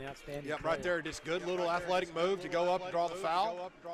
And Austin Willis, he's about 6'5" or 6. You know, he'd be a star for a lot of players, a lot of teams. First free throw is no good, off to the left. He'll get the second free throw coming up, 15-0. Second free throw.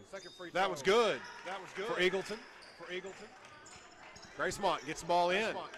Ball's tipped, stolen away by Charles Budger.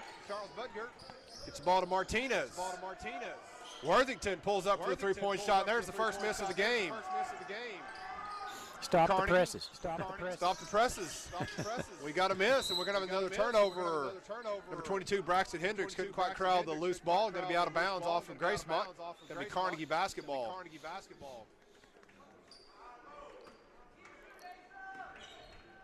Martinez. It's the ball over to Worthington. Gets it inside to the big post, Austin Willis. He couldn't quite corral the pass from Jabor Eagleton. It's going to be a turnover. It's going to be Gracemont basketball. Devin Edge splits a double team. Gets it over to Braden Anthony. Hagan goes baseline, cut off there by Eagleton. Braden Anthony pulls up for three-point shot, a little long, no good. Rebound on the backside, corralled by Carnegie. Number 5, Eagleton, he pushes it ahead. Good defense there by Braxton Hendricks getting the turnover. He goes up for the shot and it's in. 16-2. One thing about Carnegie, Don, they're going to get up and down the court quickly. You don't have time to celebrate your baskets on one end. Exactly. Number 22, Martinez steps through. Willis goes up. Can't quite get it to go. Ricky Hagan, he goes coast to coast. Shot no good. Rebound by Martinez. Martinez into the front court quickly. Little hesitation dribble. Gets the ball to Eagleton. Back to Martinez. It's ball inside to Willis. Eagleton, he pulls up for the three-point shot, no good. Rebound. Put back by Charles Budger, and it's good. 18-2. 6 Wildcats have scored already. Turnover by Charles Budger. He goes up, draws a foul, can't quite get the shot to go. But he's going to go to the line and shoot 2 free throws. And we got 5 more guys. The third wave's about set to come in. They just kind of come in waves, you know. Sometimes in the springtime you get those waves of storms. That's kind of the Carnegie Wildcats so far today. We're coming in waves of Wildcats. Waves of Wildcats. First free throw for Charles Budger is up and in. It's good.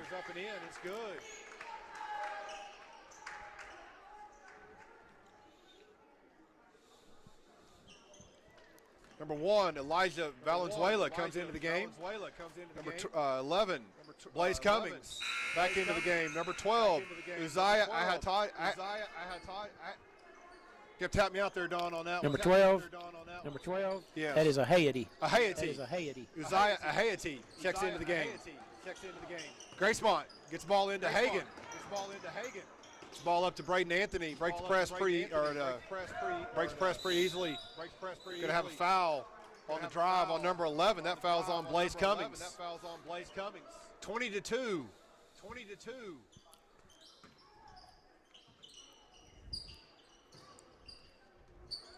Braxton Hendricks gets the ball in. Hagan shoots a three-point shot, a little short. Rebound by number 1, Elijah Valenzuela. Carnegie comes up quickly. Number 11, that's Blaze Cummings. He drives, kicks it out to number 12, Uzziah Ahayati.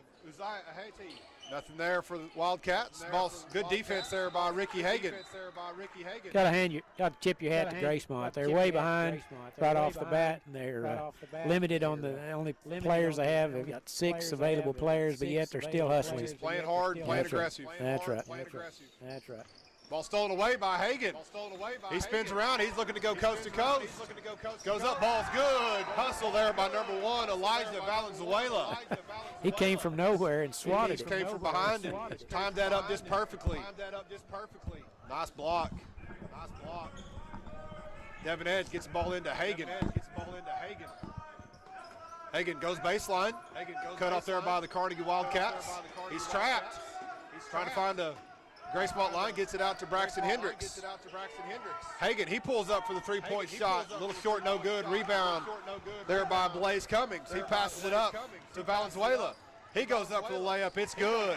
22-2 as Blaze Cummings extends this to a 20-point lead for the Carnegie Wildcats. Devin Edge gets the ball into the front court. Kicks it out to Cameron Reynolds. He pulls up for a little floater, a little short, no good. Gets his own rebound, passes it out to Braden Anthony. In and out, no good. We had a good look at it. Number 1, Cummings, or Valenzuela, excuse me, goes up, can't get it to go, but number 4, that's Eddie Mandrel. Gets the backside rebound and the putback. Ricky Hagan skips it over top to Braxton Hendricks. To Cameron Reynolds. Braden Anthony couldn't quite corral it, but that ball stolen away by Hendricks. He goes up for the uncontested layup. It's good. 24-4.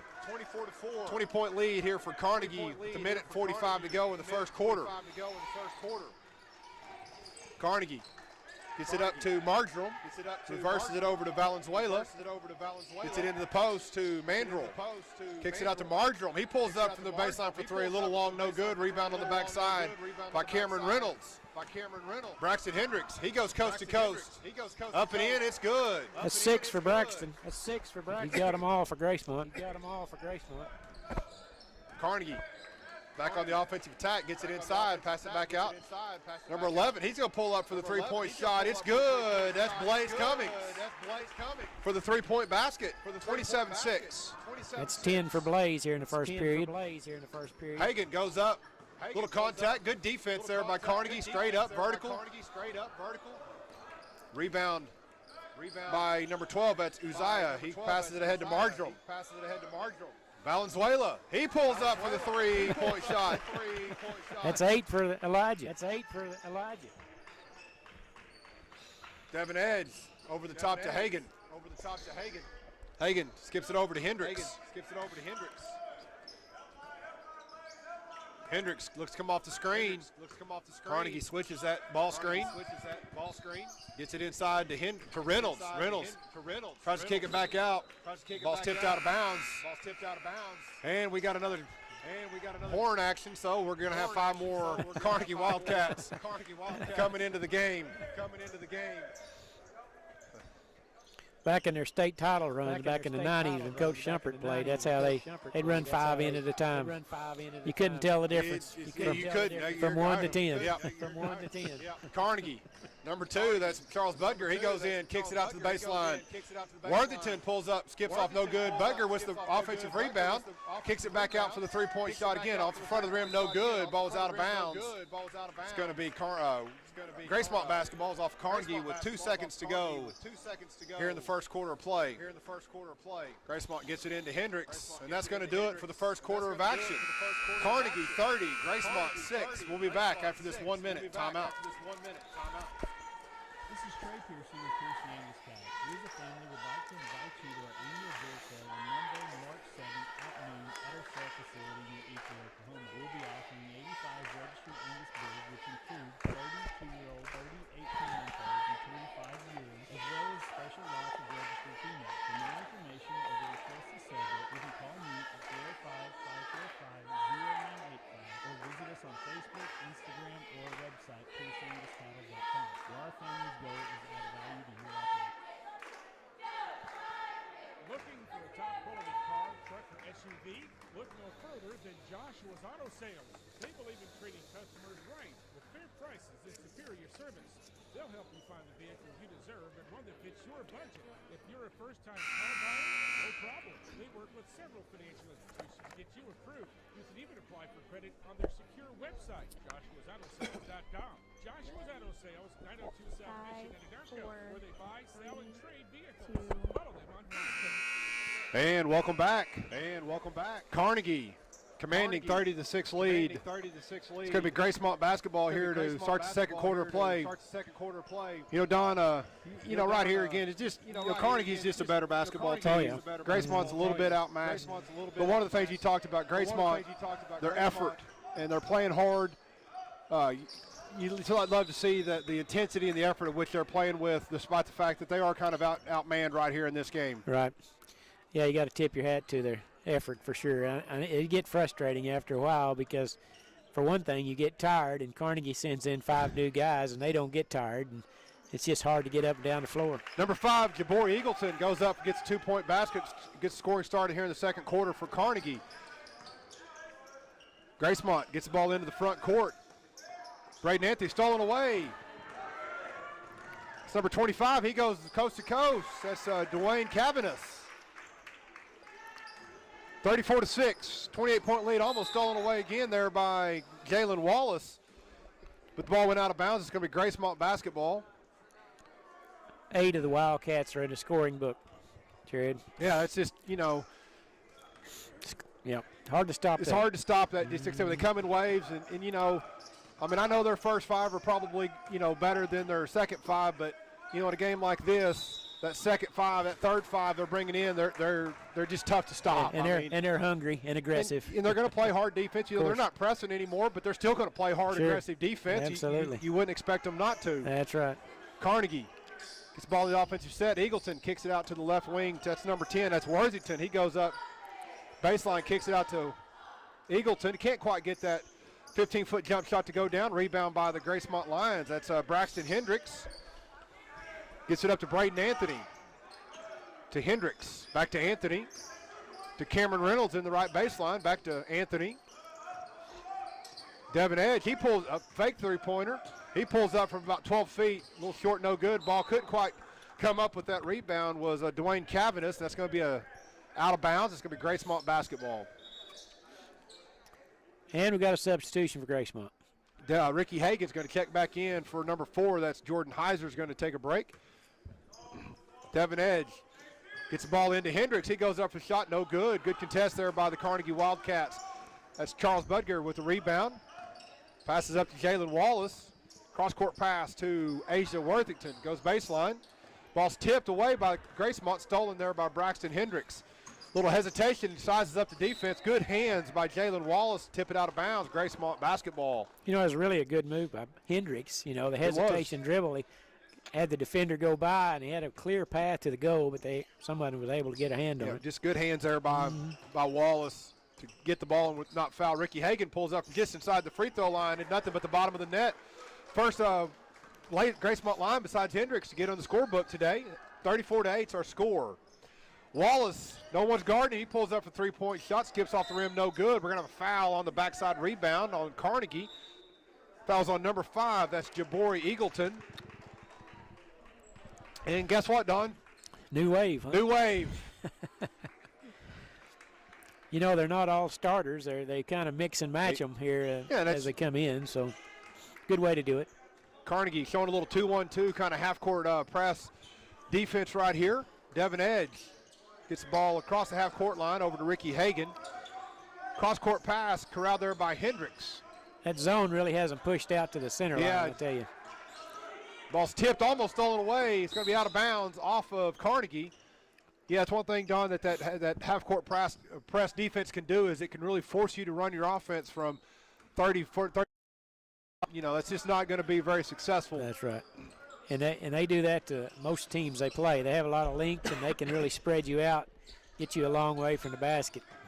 If you don't have a very good point guard, it's a challenge, that's for sure. Gracemont passes the ball around the top. Hendricks gets it to Edge. To Anthony. Back to Devin Edge. Again, you can see him just pushing them farther and farther back. Cameron Reynolds. Trying to maintain possession of the ball, basically. Yep. Reynolds, he pulls up for the three-point shot. A little long, no good. Backside rebound by Jonah Toyokoya. He pushes it up for the Wildcats. Wildcats, number 22. That's Jorge Martinez pulls up a three-point shot, no good. Rebound by the Wildcats. Longhat pulls up a three-point shot, no good. Another possession, another offensive rebound. Elijah Valenzuela, he's going to go to the line and shoot a couple free throws. Well, you can see right now, every one of the Gracemont Lions have their hands on their hips. I mean, they just give out. And you can see on those missed shots that Carnegie's tracking down, the Gracemont's just too tired to go get them, I think. You know, Don, I remember back in high school, playing the Mountain View Gotebo Tigers. Yeah. Charles Calvert, I believe, was their coach. Uh-huh. And they were just like that. I mean, they ran 10 to 15 guys, and there wasn't a lick of difference in any of them. And I remember I hated playing them.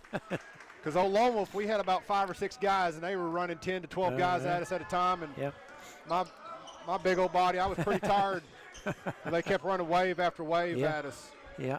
But the thing is, you bring in those fresh players, they're going to play hard and play fast. And absolutely. So it wears you down. It just wears you down.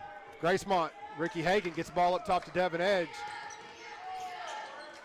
Again, Gracemont trying to have to run this offense from about 25, 26 feet, just frustrating when you can't really get anything past that front line of defenders. Another turnover. It's going to be Carnegie basketball. And Carnegie probably has a height advantage at almost every position on the floor. Yeah. So even when you do get past your defender, there's just another guy right there. Up. Yep.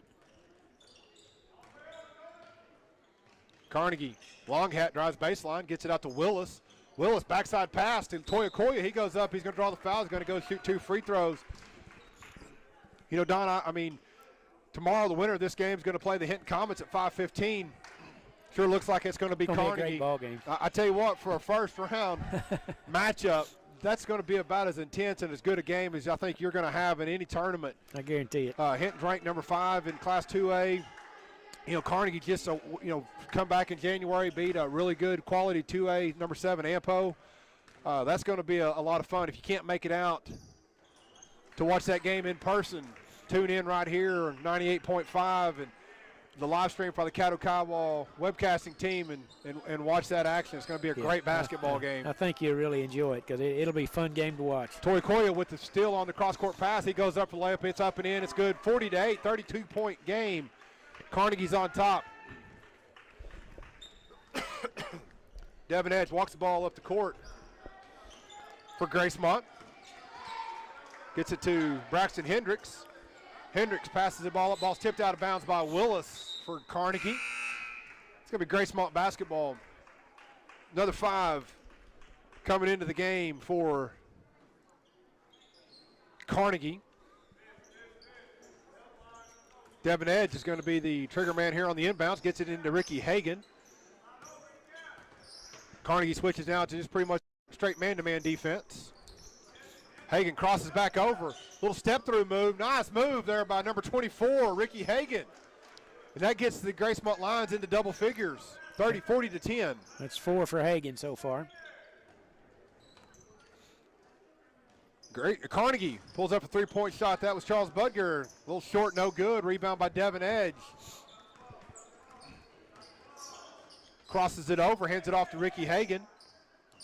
Back up top to Braxton Hendricks. Hendricks, little step through moves, going to draw a foul on the floor or see if the refs go give him in the shot. Yeah, they are. So he's going to go to the line and shoot 2 free throws. I think he deserves that. I agree. Good strong move. Braxton Hendricks and Ricky Hagan have been the offensive threat so far here in the first half of play for Gracemont. I believe this is the first free throws of the game for Gracemont. Yes, it is. First free throw's good for Braxton Hendricks. Gives him 7 points on the night. Second free throw coming up here for Hendricks. It's up. Front of the rim, no good. Rebound fought for. It's out of bounds. It's going to be off of Gracemont, or off of Carnegie. It's going to be Gracemont basketball. Good hustle there by Jordan Heiser to cause that ball to go out of bounds off Carnegie and give Gracemont another possession right here. Edge gets the ball inbounds here for Gracemont. Trying to find an open line. Can't find anybody, but Hendricks trials a loose ball. Little crossover dribble. Gets it into Hagan. Back to Hendricks. Hendricks. Good defense there by Carnegie. Cameron Reynolds pulls up off the front of the rim, no good. Rebound by Duncan Marjoram for Carnegie. Marjoram passes it up to number 10, that's Worthington. Gets it into Mandrill. Mandrill goes up, can't quite get it to go, but rebound by Worthington. He goes up for the shot, no good. Rebound by Devin Edge. Couple good looks there for Carnegie, just couldn't quite get him to go down. Yeah. Gracemont was doing a good job harassing him. Hagan, he pulls up a 3-point shot. It's good. 40-14 as Ricky Hagan scores his 7th point. Him and Hendricks both have 7 points for Gracemont. getting their 14-point total. Marjoram thought about the three-pointer, but he passes it over to the right side. Up top to number 12, that's Uzziah Ahayati. Pass it to Marjoram. He swishes it nothing but the bottom of the net for Duncan Marjoram. 43-14. Hendricks kicks it over to Heiser, back up top to Edge. Good switch there on that ball screen by the Carnegie Wildcats, not letting Edge turn the corner. Ricky Hagan looks to go one-on-one. Defended there by Marjoram.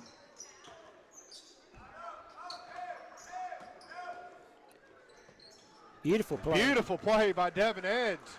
Kind of got mesmerized there. That was a nice little crossover and that nice little shot. His for first Devin basket. Edge, first basket for someone not named Ricky Hagan or Braxton Hendricks for the Gracemont Lions. Good play there by Devin Edge. Marjoram, he pulls up again for 3-point. No good. Rebound. Going to have a foul on the rebound on number 24, Ricky Hagan. It's going to be Gracemont basketball out of bounds. That's only the 15th foul on Gracemont. 1 minute to go here in the first half of play. Lob into number 4. Can't quite corral the pass. Was Eddie Mandrill. Rebound by Gracemont. Devin Edge. Let's go one-on-one. You know, Don, one thing, just kind of thinking about that matchup tomorrow, and my understanding and knowing I've watched pretty much every Hinton game all year. Hinton likes to run a lot of pick and rolls. Oh, yeah? With their big man. And one thing I'm noticing right here is Carnegie, how they defend that pick and roll. They really, we talked about in that girls game this morning, one of the strategies is to trap it. Right. You come off that screen and really get up there and hedge it real hard. And what's one thing I'm noticing Carnegie doing, hard hedge. Going to be interesting to see how that matchup might turn in tomorrow. Like I said, I'm really looking forward to that game tomorrow at 5:15. Yeah, Carnegie. Old Spady's pretty hard to handle when he gets that ball in the paint. Yep. Number 2, that's Charles Budger, goes in for the uncontested layup. 45-16, 20 seconds left to go here in the first quarter of play, or first half of play. Game number 4 of 8 here in the 2022 Caddo County Tournament. Devin Edge crosses over. He pulls step back three-pointer. It's online. It just doesn't quite go. Marjoram gets the rebound, hands it off to Uzziah Ahayati, passes it up ahead to number 25, and that's good.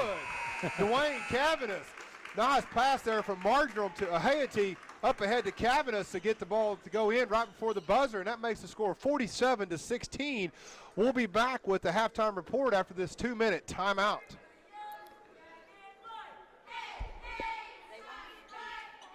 Body. Okay. Body. Okay. Okay. Thank you.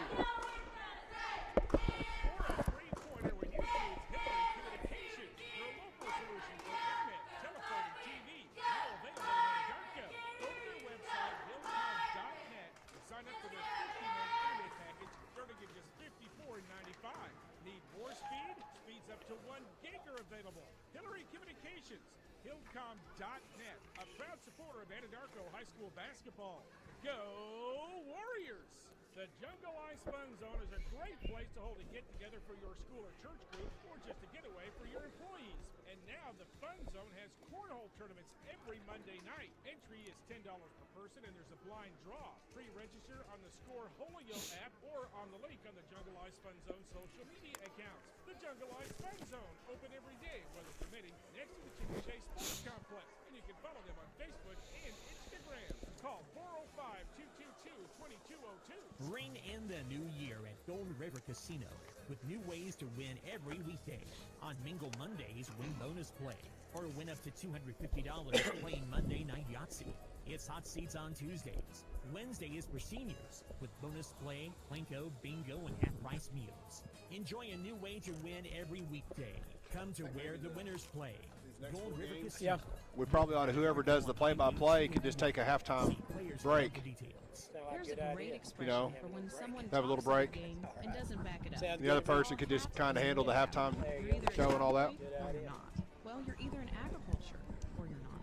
At Farm Credit of Western Oklahoma, we are agriculture. We make ag loans. We always have, and we always will.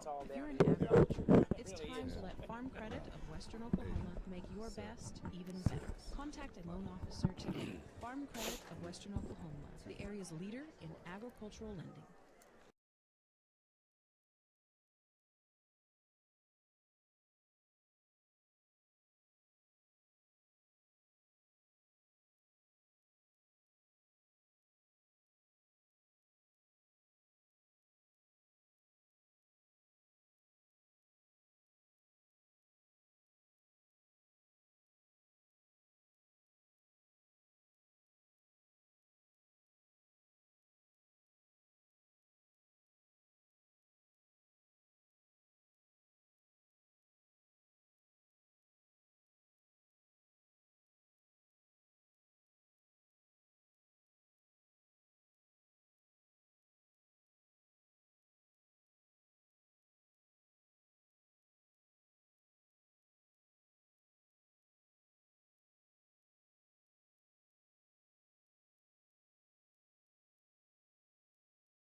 Scoring for Gracemont, Devin Edge has 2 points, Braxton Hendricks with 7, and Ricky Hagan with 7, all coming in the second period. So pretty good half for those young men.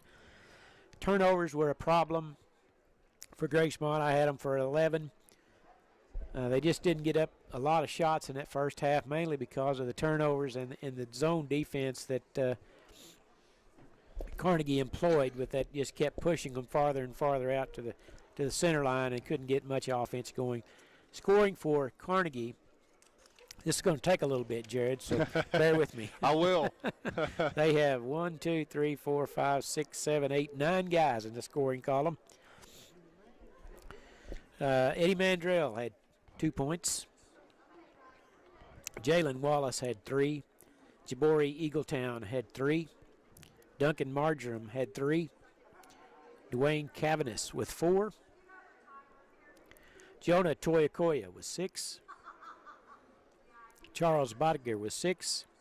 And the leading scorers for the Wildcats in the first half, Elijah Valenzuela with 10, along with Blaze Cummings with 10. All of Blaze came in the first period. He's an outstanding three-point shooter for the Wildcats. I know early in the season I witnessed a game where he scored 30 points, so quite capable of scoring high. He's a high-volume scorer, I would say. So Carnegie leads at 47-16, and as Jared has mentioned a couple of times, looks like Carnegie's going to go on to win here. But you sure want to tune in tomorrow and watch this Carnegie-Hinton ball game. It's going to be a dandy. We're kind of discussing the brackets before we started today, and I think we both are in agreement that there's probably 5 boys teams out of 10 in this tournament that legitimately have a chance to win a tournament. Yep. And that's a lot to say in a field of 10 teams where you can say half of them have a chance to win it. So you're going to have some good games starting tomorrow, and then Friday night in the semifinals, and then Saturday. So hope you can join us. Come to the gym. If not, stay tuned. You're going to see some good ball Don, games the rest of the week. You think about the next 4 games, we move out of our play-in games and move into our actual first-round games. Mm-hmm. You got Fort Cobb boys taking on Lokiba Sickles. Exactly. Boys. You've got the nightcap tonight is going to be Seral and Apache. Exactly. So those are, again, 4 good teams. Right. That we're going to see tonight. So really looking forward to the rest of this day and really for the rest of the week. While we got just a moment here, Don, I want to thank all of our great sponsors of the 2022 Caddo County Tournament.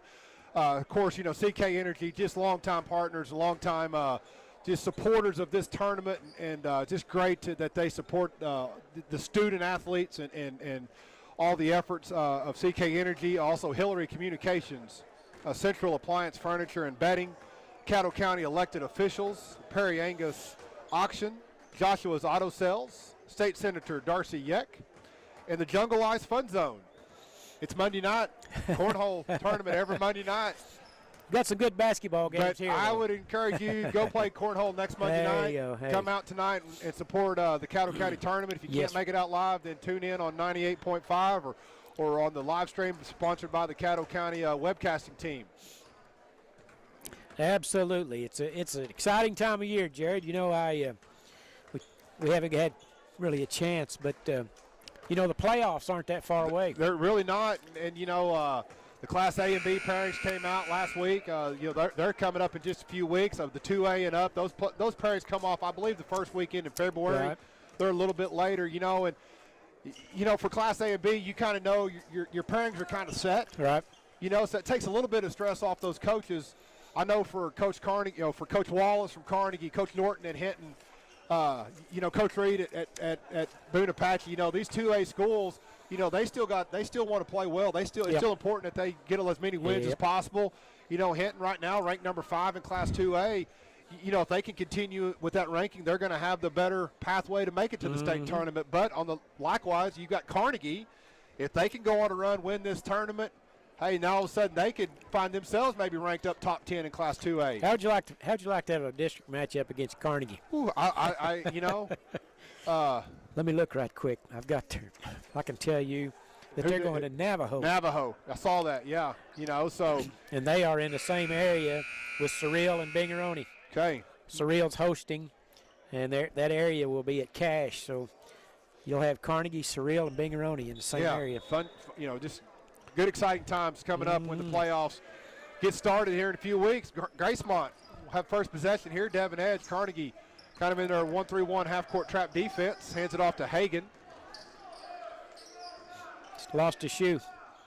He ran right out of it. Braxton Hendricks, he splits the double team. Gets it over to Devin Edge. Hagan, he just. If you'll dribble a while, I'll put my shoe on. He gets it back on, so we're all good now. Devin Edge. Good defense there by Carnegie, sitting that trap set on Edge. Gets it over to Braden Anthony. Gets it into Jordan Heiser. To Hendricks. Hendricks up to Edge. Carnegie's really going to that trap here to start that kind of a new thing they're working on apparently in the second half here.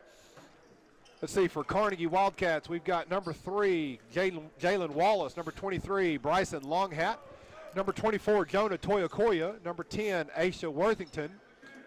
And number 3, Jalen Wallace or 5, Jabori Eagleton are the 5 Wildcats in the game. Toyokoya got his own miss, puts it back up and gets that one to go. Gets the scoring underway here for both teams. It's 49-16. Carnegie on top. Kind of playing a 1-3-1 trap, it appears. Kind of. Yeah, that's 3 or 4 defenses that Carnegie's shown. Anthony skips it over the top to Edge. Gets it to Hendricks. Hendricks dribbles it back out. One thing when Carnegie has shown this half-court trap defense, whether it's a 2-2-1 or the 1-3-1, they really have forced Gracemont to run their offense from about the half-court line. Toyokoya goes up for the layup. It's good. Tried to dunk that one with the left hand. Yeah, just didn't quite have possession of the basketball, but he still made it. It went in, that's right. It went in, that's what matters. 51-16. When you were, as a big man, what you were at Lone Wolf, did you like seeing it when teams played a trap so you could play that back line and get some easy baskets? I enjoyed it, because if you can get the ball in either on the back line, on the baseline, or in the middle, you can square up and usually gets an opportunity for some easy assists. Yep. And so, that's one thing. Eagleton, he's going to pull up for the left wing for 3, a little long, no good. Backside rebound by Braden Anthony. But it's definitely one adjustment. You want to try to get the ball into the middle, or on the back line, onto the baseline, over the top of the defense. One of the reasons Gracemont, they just, we talk about the size advantage for Carnegie. It's just hard for Gracemont to see that pass or to make that pass. Eagleton, he goes up for the layup. It's good. Uses a good job of creating a little bit of separation with the left hand. He gets a 2-point basket to go, 53-16. That was a great pass. I'm amazed.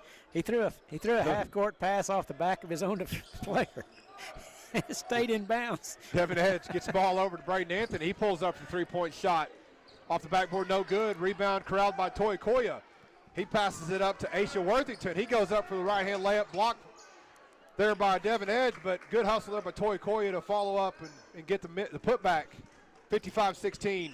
That's 6 points for Toyokoya in the quarter. Hendricks stolen away by Toyokoya. That's what we're talking about. Don, that size and length of Carnegie, those passes just aren't quite there. Eagleton, he goes up for the layup. It's good. Well, the Lions have kind of lost their they just desire the frustration has kind of set in. It's certainly understandable. Oh, yeah, no question about it.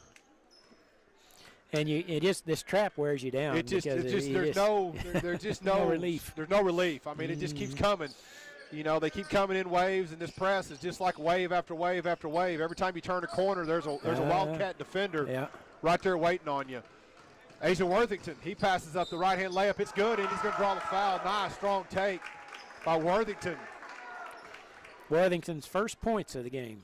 Foul's going to be on Ricky Hagan. It's the first foul on either team here in the second half. Second personal foul on Hagan. And Aisha Worthington's going to go to the line and shoot the opportunity for the old-fashioned three-point play. 59-16 is our score. Free throws up. A little long, no good. Rebound by Anthony. Gets it over to Hagan. Carnegie started the third quarter kind of like they did the first. Yeah, just at 13 points before you could bat an eye. And I don't think they missed I don't know if they've hardly missed a shot here in the second half, just like the first half. That's right. Heiser trapped in the corner, looks to step through, stolen away by Toyokoya. He's going to push it ahead for Carnegie. Goes up for the layup, no good. Rebound by Eagleton. 61-16. Carnegie on top. That's 6 in the quarter for Eagleton.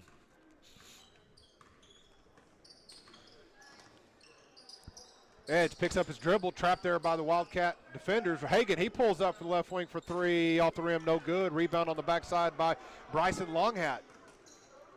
Longhat passes it up to Jabori. He goes to the middle, goes up strong, can't quite get it to go. Ball's tipped out of bounds off of Gracemont. And here comes our first wave of the second half. Eagleton kind of reminded me of old Lou Dort when he was headed to the basket that time. Good strong like take. Oh, yeah. Good strong take. He got a strong body.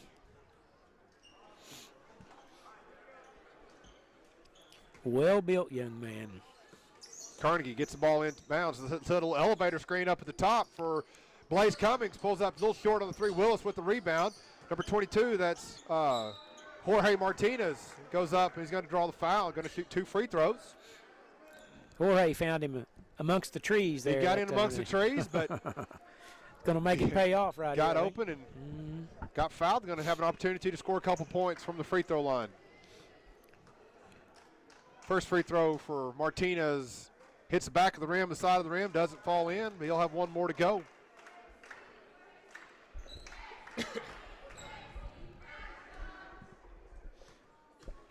Second free throw coming up here for Martinez. Front of the rim, no good. Rebound by Braden Anthony for the Lions. Hands it off to Braxton Hendricks. Hendricks gets it into the front court. Crosses it over. Hands it off to Anthony. Guarded there by Willis. Valenzuela with the defense on Heiser in the corner. Cameron Reynolds passes up top to Hagan. Across the court to Braxton Hendricks. He goes middle, a couple dribbles, goes up, draws some contact. Draws the foul, is going to go to the line and shoot 2 free throws. Good strong move by Hendricks that time. That foul was on Charles Bodiger. It's the first team foul on Carnegie here in the second half. That's the first foul on Bodiger here in the game. Braxton Hendricks free throw hits front of the rim, no good. 1 more to go.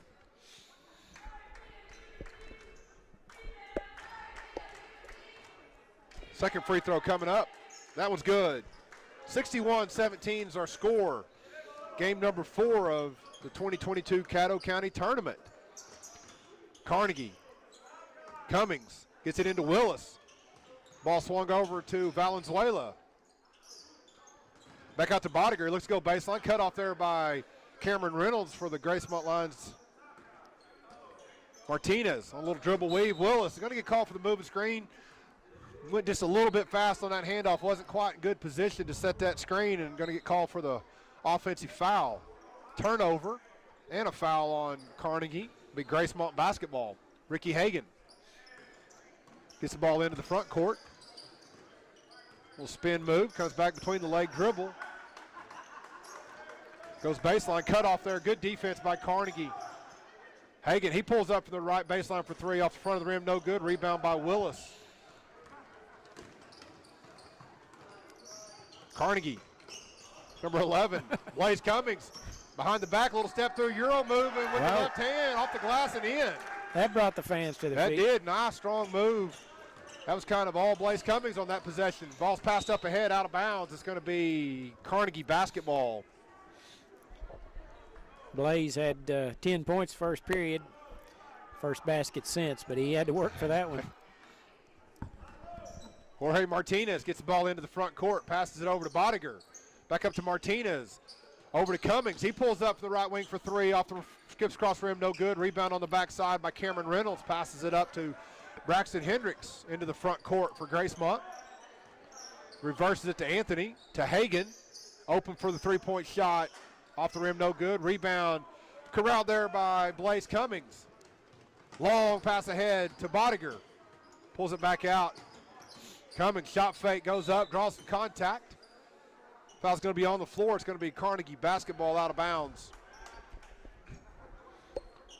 1 minute, 13 seconds left to go here in the third quarter of play. Carnegie, lob into Willis. It's good. That's one of the simplest inbounds plays done, and it's amazing how many times you see that that lob pass work. Yeah. It's not as easy as it looks. It's not as easy as it looks, and you wouldn't think it was just one little easy pass. There's no screens, there's no movement, there's no cutting. It's just you literally just throw it up. Big man went and got it. Yeah, put it in. Put it in.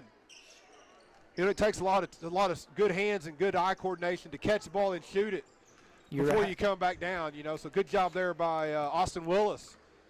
I'm sure you never did that out on the driveway on a 9-foot goal. You know, I think mine was 8 foot, Don. That way I could, you know, maybe finish with the dunk. I don't think I could make it on the 9-foot goal. Ball's knocked out of bounds by Gracemont. It's going to be Carnegie basketball. Jorge Martinez going to be the trigger man. Let's see if they just go right back to the. Yeah, we're going to set a little screen right here. Tap. Cummings, little up and under move, can't quite get it to go. Rebound by Gracemont. Braxton Hendricks pushes it up.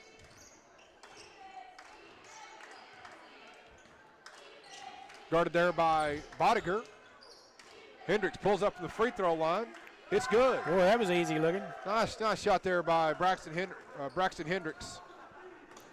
That's 10 for Braxton. Gets into double figures with that basket. Carnegie gets the ball inside. That's number 1. That's Valenzuela. A little fade away. No good. Rebound by Cameron Reynolds.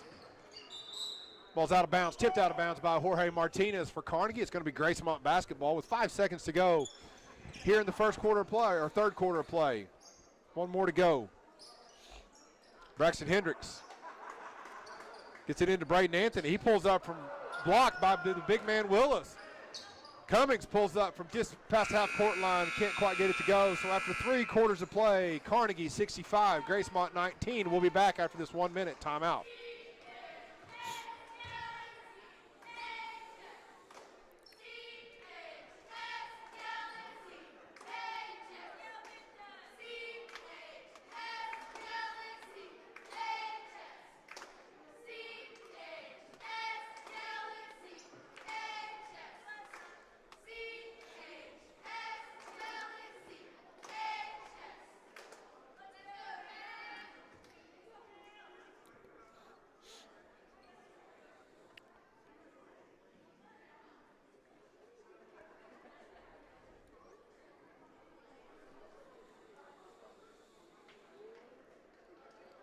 Got the echo fixed. I'm happy for that, aren't you? Yep. Thanks to Pierre.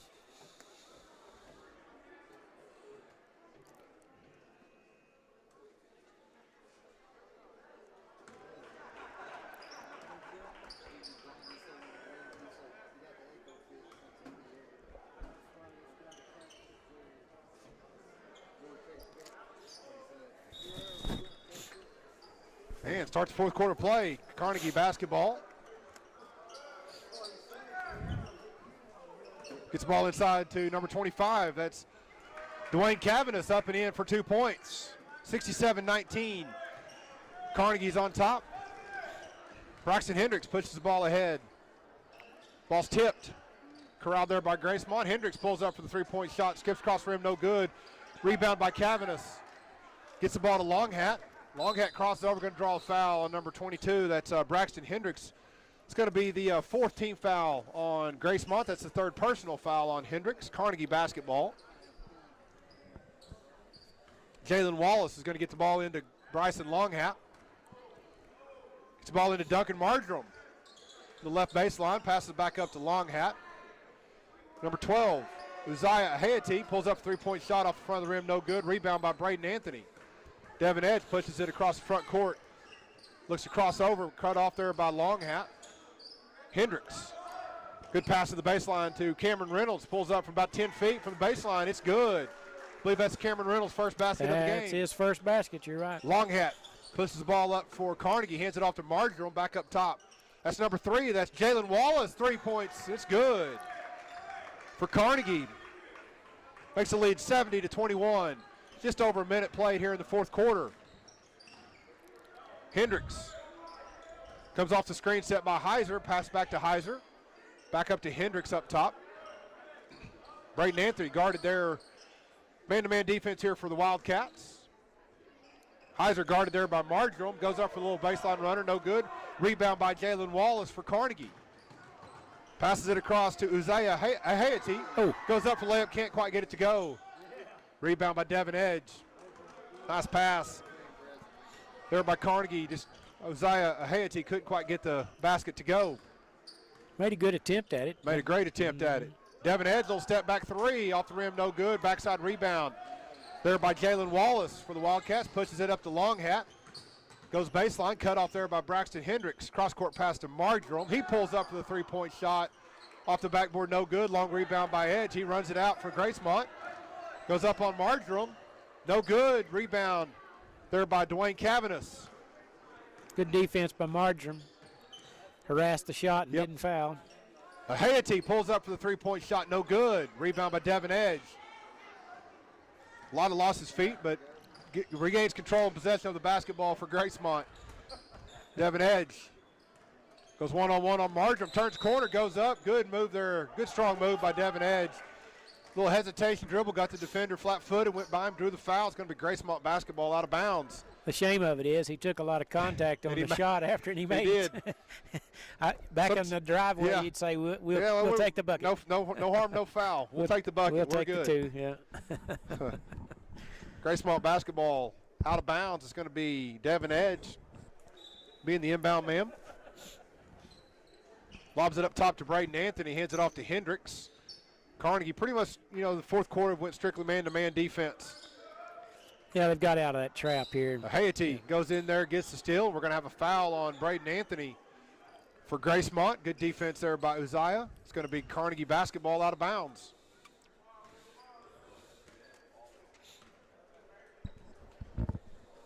Marjoram back up top. Three-point shot on the way, and it's good by number 3, Jalen Wallace. That's 3 trays on the night for Jalen. He's got a good-looking shot. Yes, he does. 9 points. Carnegie's got a lot of good shooters. They do. They always have. They always can shoot. Devin Edge reverses it to Hagan in the left baseline.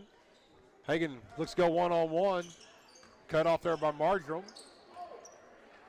Picks it up.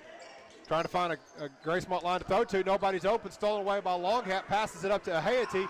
He goes up for the layup. Good hustle there by Ricky Hagan to contest that shot and draw and foul and prevent an easy basket there for Haiti. But he's going to go to the line and shoot 2 free throws for Carnegie. Yep, looked like it was going to be a clean breakaway and good hustle by the Lions.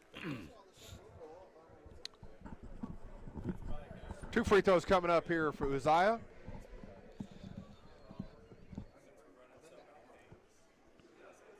Got 5 more. You read my mind. 5 more Wildcats coming into the game. It's the 4th personal foul on Ricky Hagan for Gracemont. First free throw for Uzziah is up, and it's good. He'll have 1 more to go.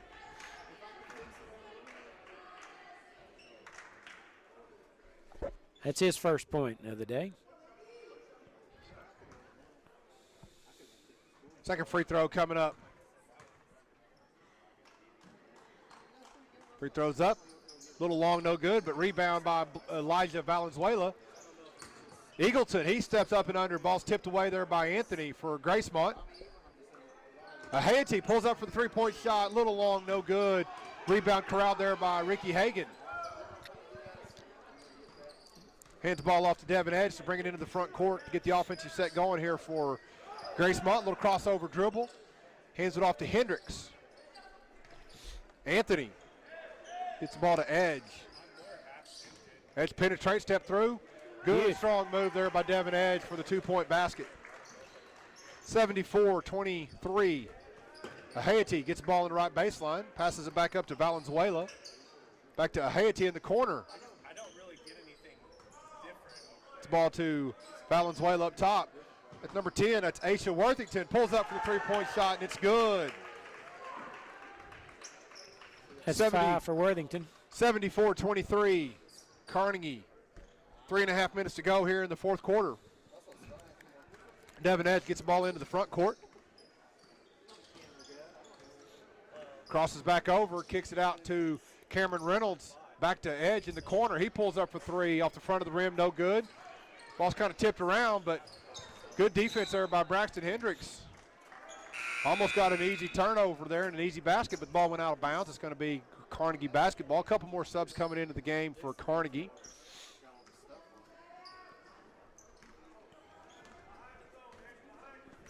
Number 2, Charles Bodiger gets the offensive set going here for Carnegie. Back to Bodiger. Over to Valenzuela. Inside to Jabari Eagleton. He goes up for the shot. Ball's tipped. He gets her loose ball. Eagleton goes up and finishes strong with the basket, 77-23. Good strong finish there by Jabari. That's 11 for Jabari. He's had a good strong game. Yes, he has. Really looking forward, like I said, we've talked about it several times, but really looking forward to seeing the inside guys of Carnegie going up against the inside matchup of Hinton. It's going to be a fun matchup tomorrow night. Cameron Reynolds pulls up from just inside the three-point line. Shot was a little long, no good. Rebound on the backside by Worthington. Passes it ahead to Carnegie. Goes up number 4. That's Eddie Mandrell. Easy basket for Carnegie. Puts them up to 81-23. Good unselfish play there by Valenzuela to hand it off to an open man. Edge crosses over. Again, ball screen, nothing's there. Carnegie does a good job of really high hedging, hard hedging that ball screen, not letting that offensive player turn the corner. Ricky Hagan, little reverse dribble, goes up and off the glass. Nice move there by Ricky Hagan on a little reverse dribble. Went back to the baseline, off the glass and in for 2. 81-25. Eagleton drops it off. Back up top to Worthington. Number 2, Bodiger. Off the front of the rim, no good. Braden Anthony Braxton Hendricks gets the rebound. He goes up for the layup. He's going to draw a foul on Elijah Valenzuela. But Braxton Hendricks is going to go to the line and shoot 2 free throws.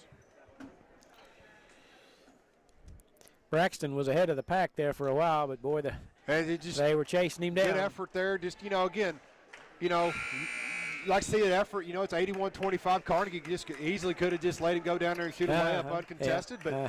But great effort there by Valenzuela to go down and contest the shot. He fouled him, but, hey, you make him go hard at the free throw line. First free throw, no good. So, at the worst, you may give up 1 point instead of 2. All right. Second free throw for Hendricks is good. We're going to have a substitute coming in the game for Gracemont. That's number 32, Braden Anthony. Minute and a half to go here in the ball game.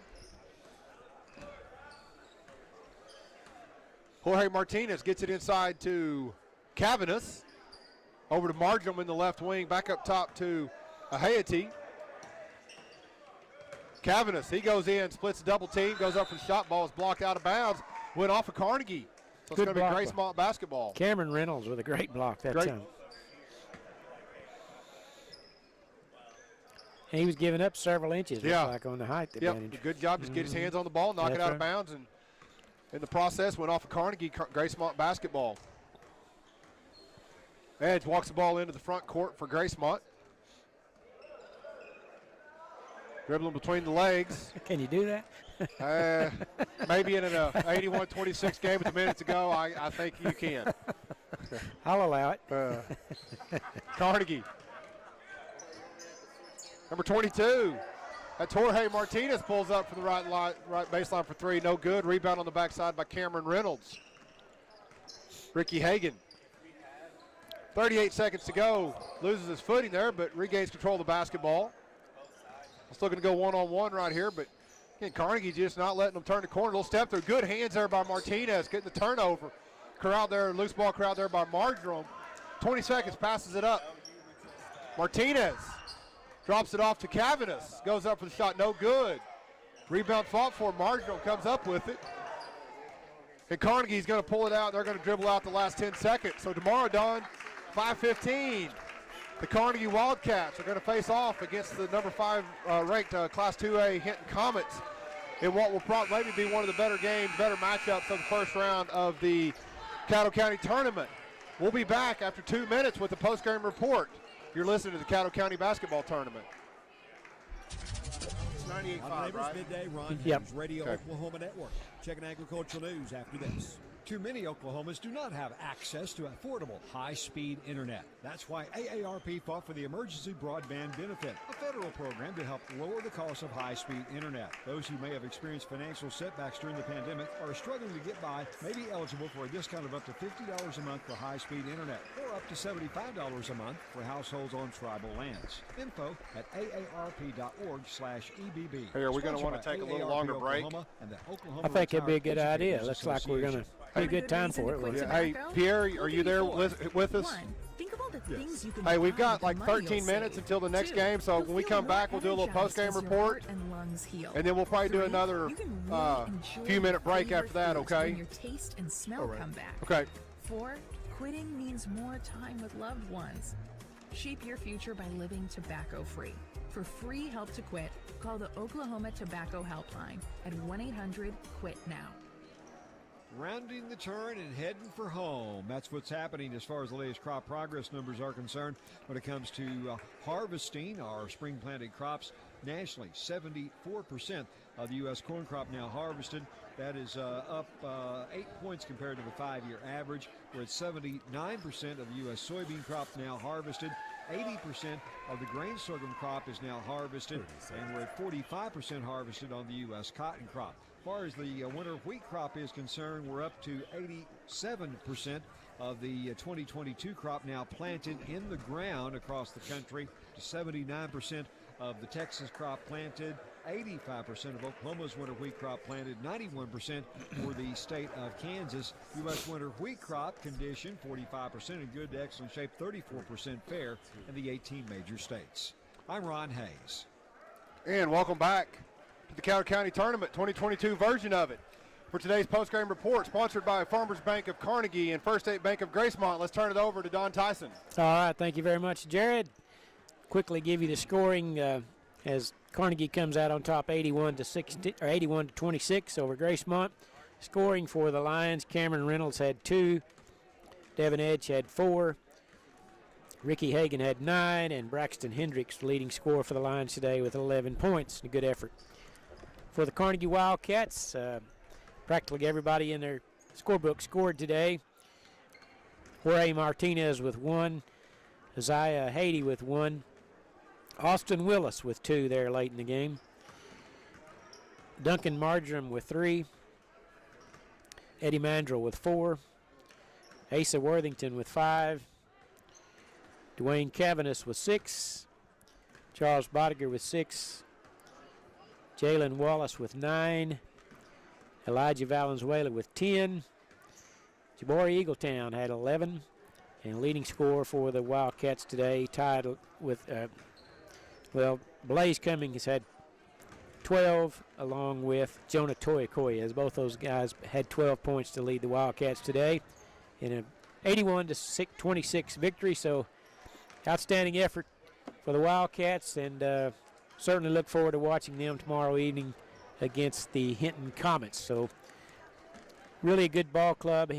Carnegie just loaded from top to bottom, used their whole roster today, and they all look good, and they got some rest. That's another good thing for them, playing back-to-back days. They were able to rest their starters for a good bit of the game, so they should be at prime performance tomorrow night. Absolutely, Don, and don't forget, we're just halfway done. Yes. For day one, we're 4 down, 4 to go. Now we're kind of moving out of the play-in games. Now we're moving into the bracketed part of the games. This next game features the Fort Cobb Broxton Lady Mustangs and the Mountain View Godeboda Lady Tigers. We got about 10 minutes to tip off, so we'll take a little extended break right here, and we'll be back here in a few minutes for the next game.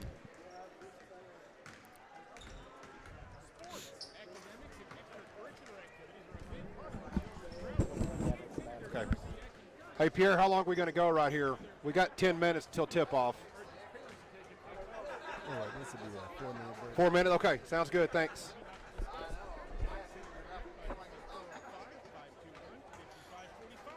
State Senator Darcy Yeck says good luck to all the teams in the Caddo County Tournament. For a three-pointer, we choose Hillary Communications, your local solution for internet, telephone, and TV. Now available in Anadarko. Go to their website, hillcom.net. Sign up for their 50-meg internet package. Starting at just $54.95. Need more speed? Speeds up to 1 gig are available. Hillary Communications, hillcom.net. A proud supporter of Anadarko High School basketball. Go Warriors! Your Caddo County elected officials say good luck to all the teams in the Caddo County Tournament. Commissioners Vinnie Bowling, Brent Kinder, and Jeff Boren. District Judge Corey Kirkland, District Attorney Jason Hicks, and Sheriff Spencer Davis. Also County Clerk Rhonda Johnson, Court Clerk Patty Barger, Assessor LaDonna Phillips, and Treasurer Gina Mosier. We encourage all students to get involved in their schools and their communities with their athletics, academics, 4-H and FFA, fine arts, or Trey Piercy with Piercy Angus Cattle. We as a family would like to invite you to our annual bull sale on Monday, March 7th at noon at our sale facility near Equal, Oklahoma. We'll be offering 85 registered Angus bulls, which include 32, 30, 18-month-olds, and 25 yearlings, as well as special lots of registered females. For more information or to request a sale book, you can call me at 405-545-0985 or visit us on Facebook, Instagram, or our website, PiercyAngusCattle.com, where our family's goal is to add value to your operation. I'm Serena Williams. You watch me live on TV. And I'm the girl from that alien movie you watch on demand. Our worlds have been brought together thanks to DirecTV Stream. Why are you whispering? Because the alien will hear us. Maybe let the alien know you can get DirecTV Stream with no annual contract. He seems pretty excited by that, actually. Introducing DirecTV Stream, the best of live TV and on demand with no annual contract. Get your TV together at DirecTV.com. Find high-speed internet in the paddle device. Contact videos by packaging. Condition restrictions apply. With the Peloton bike, there's always something new to try. We're adding new music to our artist series, new disciplines like boxing. Fight your way through. Let's make it count. So many new workouts to try on and off the bike. Let's go, Peloton family. There's always something new to keep you motivated. For a limited time, get a $550 value on the Peloton Bike Plus. $300 off plus free delivery and setup. A $250 value. All access membership separate. Limited time offer until January 9, 2022. Free delivery only available in continental US. Terms apply. When fans talk about their team, they're always real about it. Really happy after a win, really bummed after a loss, and really excited about the next big game. Let us help make it real for you, right here on the Cowboys Sports Network. Catch every dribble, every basket, every free throw, and every three-pointer of Oklahoma State Cowboy basketball this season, right here on KCO 98.5. The Jungle Ice Fun Zone is a great place to hold a get-together for your school or church group, or just a getaway for your employees. And now the Fun Zone has cornhole tournaments every Monday night. Entry is $10. First one is a blind draw. Pre-register on the score. Want to do these? We're about 20 seconds till we're back. Yeah. Yep, just take off here. Okay. The Jungle Ice Fun Zone, open every day. Next to the Chickasha Sports Complex. And you can follow them on Facebook and Instagram. Call 405-222-2202. New Country 98.5 is KACO. Apache, Lawton, Fort Sill, a product of Moment Media. And welcome back. About 5 minutes to go for our next game featuring the Fort Cobb Broxton Lady Mustangs and the Mountain View Godeboda Lady Tigers. Don, while we got just a few minutes to kind of catch our breath, you know, this past Friday the OSSA put out the Class A and B playoff pairings, and we'll just kind of go over some of the local teams that are in this tournament. Okay. We've got Gracemont. They're going to be heading to Indiahoma. And they're going to be playing the Corn Bible Academy at Indiahoma. Mm-hmm. Mountain View, they're going to host. They've got Sweetwater, Gary, and O'Keene. You know, Mountain View boys, you know, one of the top. I think they're number 1 or 2 in Class B. Yeah. You know, so definitely, you know, it's kind of one of those rewards you get for being one of the higher ranked teams. You get an opportunity to host, and they'll be heading to Fairview and O'Keene. And their area site will be at Woodward. Carnegie, from Class A, Carnegie, this boys team we just saw, they're going to be heading to Navajo. Yep. Going along with Hollis. In District 5, Bingaroni is going to be heading to Wayne, playing the Wayne and Oklahoma Christian Academy. Will be with them in districts. Seral is going to host in District 6. They're going to host Ninnekah and Empire. Let's get to the next page here. Fort Cobb Broxton, Class B, they're going to head to Dover and be paired with Dover, Fort Cobb Broxton, and Oilton. And then Lokiba Sickles, they're going to host districts, and they're going to have Asher and also fellow Caddo County team Cement. So that's kind of a rundown. You might give where their areas are going to be located at. Yeah, for Lokiba Sickles, they're going to head to Alec, and Fox will be their regional sites. Their area site's going to be at Chickasha. That'd be close. So, you know, kind of close for Fort Cobb Broxton. They are going to go to Stroud. Yeah. So right up the turnpike there to Stroud will be their area. Their district matchup will be at Coyle. Oh, regional matchup's going to be at Coyle. Okay. I've never been to either one of those places. Never have. I think I've been to Stroud one time. I think 1 year in Hinton we went to a regional in Stroud, so I've been there. Carnegie, their regional main site's going to be at Hydro Weekly. Wow. That could be a fun that'd be a matchup, good game to watch right there. With Hydro Weekly. I believe Hydro's number 1. Yeah, Hydro's number 1 in Class A, and that could be a Saturday night regional matchup at Hydro. Could be Carnegie and Hydro. Could be a lot of fun. Bingaroni and Seral, their area site, they're also in that same area, and they'll go to Cache for that area matchup. And then finally, some Class B, Gracemont, Mountain View. Mountain View, they're going to go to sub-site will be at O'Keene, and then they'll head to Woodward for area. So area teams are pretty spread out, aren't they? Pretty spread out, and again, just a lot of really good quality basketball. Such an exciting time when you get to county tournament. You're kind of on the downhill slide. Right. The season's sadly it goes by too fast. It goes by fast, and we're 3 quarters over. Don, one of the things that you just kind of hope and pray that we just kind of hope and pray right now that COVID doesn't have a major impact on the playoffs. We know it's out there. We've had a lot of schools last week that unfortunately maybe had to go virtual. You just had a lot of staff, a lot of students out. Certainly understandable.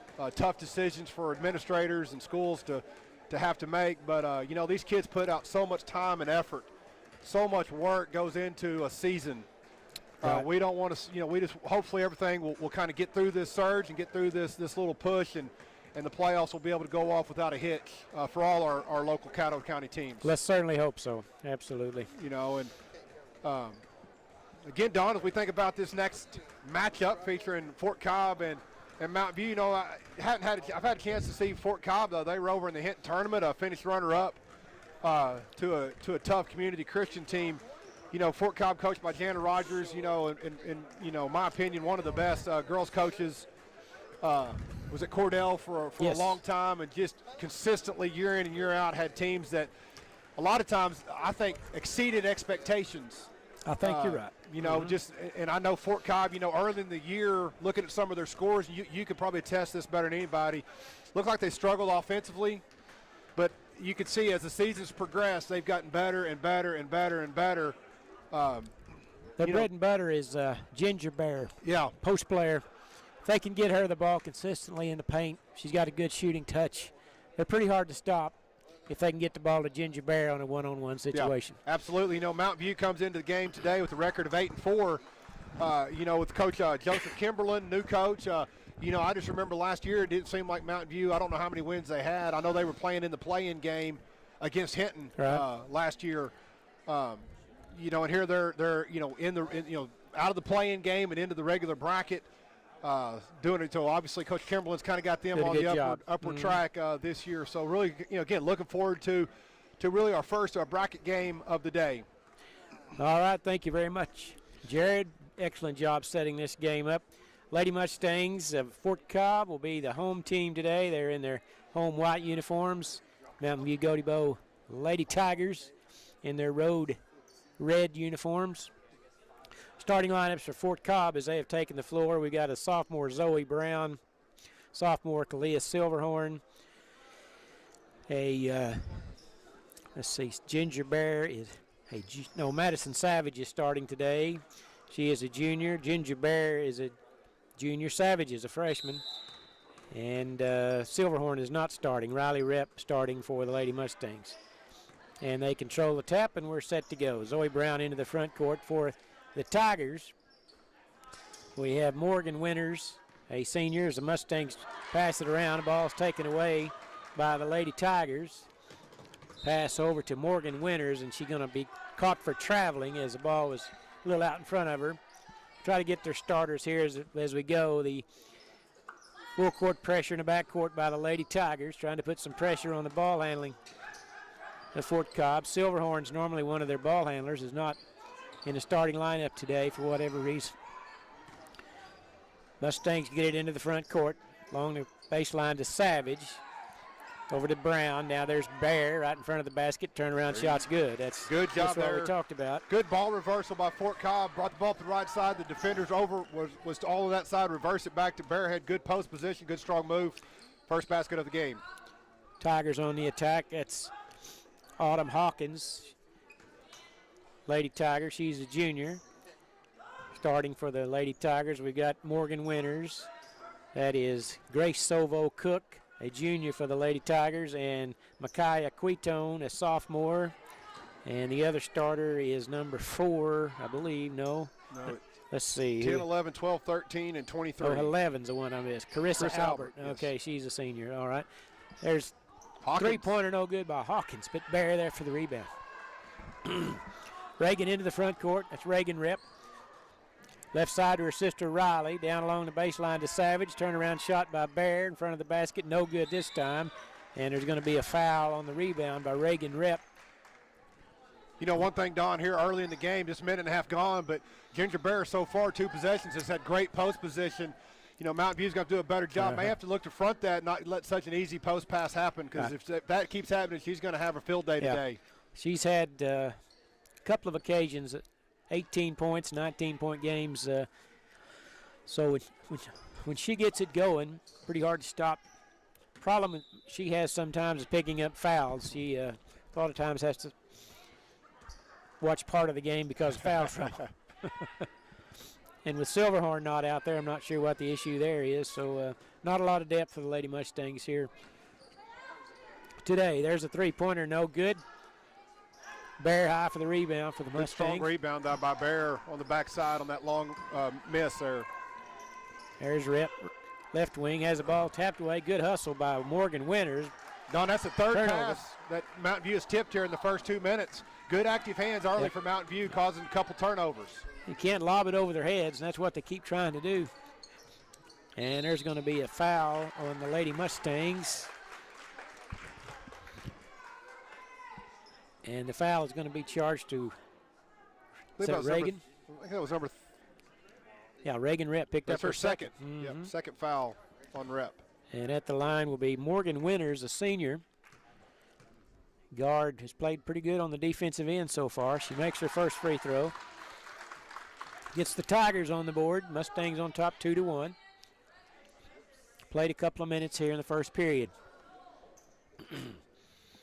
Winters to have one more. And she cans them both. Tied at 2.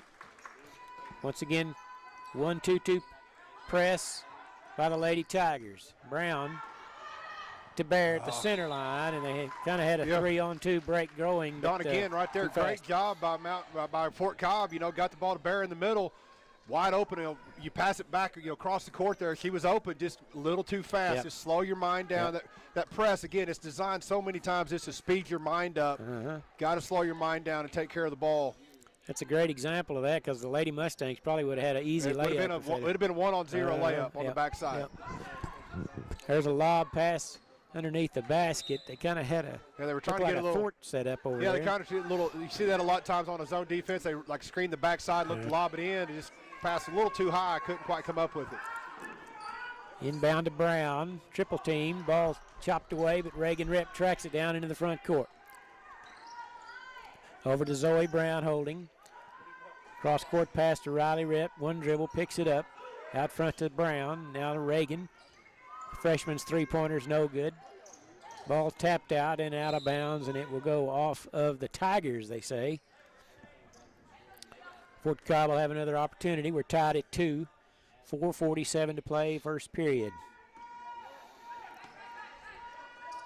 In the corner they go to Reagan Rep. Drives along the baseline, past the defender. Little 4-foot runner's good.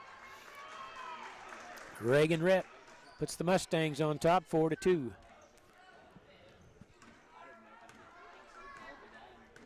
Tigers into the front court. Fort Cobb Broxton in a zone defense. There's a shot, no good. Good contest there by Ginger Bear, going straight up, contesting that shot. There's Brown, ball fake, steps inside the three-point arc, quickly over to Riley Rep, left wing three, no good. Savage there for the rebound, putback is good. Madison Savage for her first basket, and it's 6-2. There's a drive by Quetone, blocked by Bear, gets her own rebound. Battle for it. Tigers come out of there with it. Left wing three on the way, off the glass and no good. Ginger Bear there with a rebound. Lady Tigers having some tough shooting luck last couple of trips. And now Savage in the corner to Reagan Rep. To Brown. Around the perimeter they go. There's Reagan Rep along the baseline. Could have had an open drive there, but passed it out instead. Back to Bear. Shot good, or no good, but she's fouled. Yeah, right there, you know, Rep gets the ball on that short corner area on the baseline. Probably had an opportunity there to rip it over the top and go in for the shot. But it works out for the Mustangs as they get Bear wide open for the basket. Didn't quite get the basket to go, but she'll have an opportunity to shoot 2 free throws right here. He's a pretty good foul shooter normally. Good rotation on that one. She knocks it in. Foul was on Micaiah Keatone. That's her first personal foul. It's the first team foul on Mountain View here in the game. And Bears 2 for 2 from the line. 4 for Ginger, and it's an 8-2 lead. Pass up ahead to Quetone. Dribbles to her right, now back into the lane. Gathers herself, a little 12-footer, won't go. Reagan Rip picks up the ball off the deck, and here comes Brown now. Quetone all over her, up ahead to Reagan Rip into the front court, and they call it for traveling. Fumble the pass just briefly. Yeah, that's the third turnover here in the first quarter on Fort Cobb.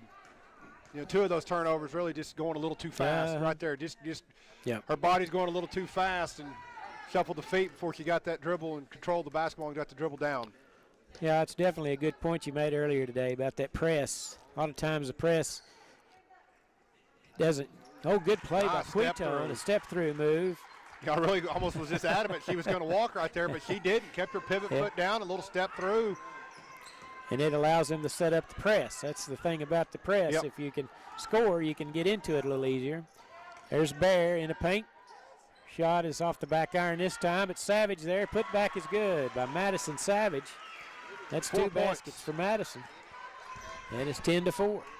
Madison's played a lot of minutes this year, even though she's a freshman, mostly because when Bear gets in foul trouble, she comes in for her, and so she's picked up some experience. There's Bear, double team, splits the defender, shot good. Boy, she forced that one in there. Good strong move by Ginger. 6 early points for Bear.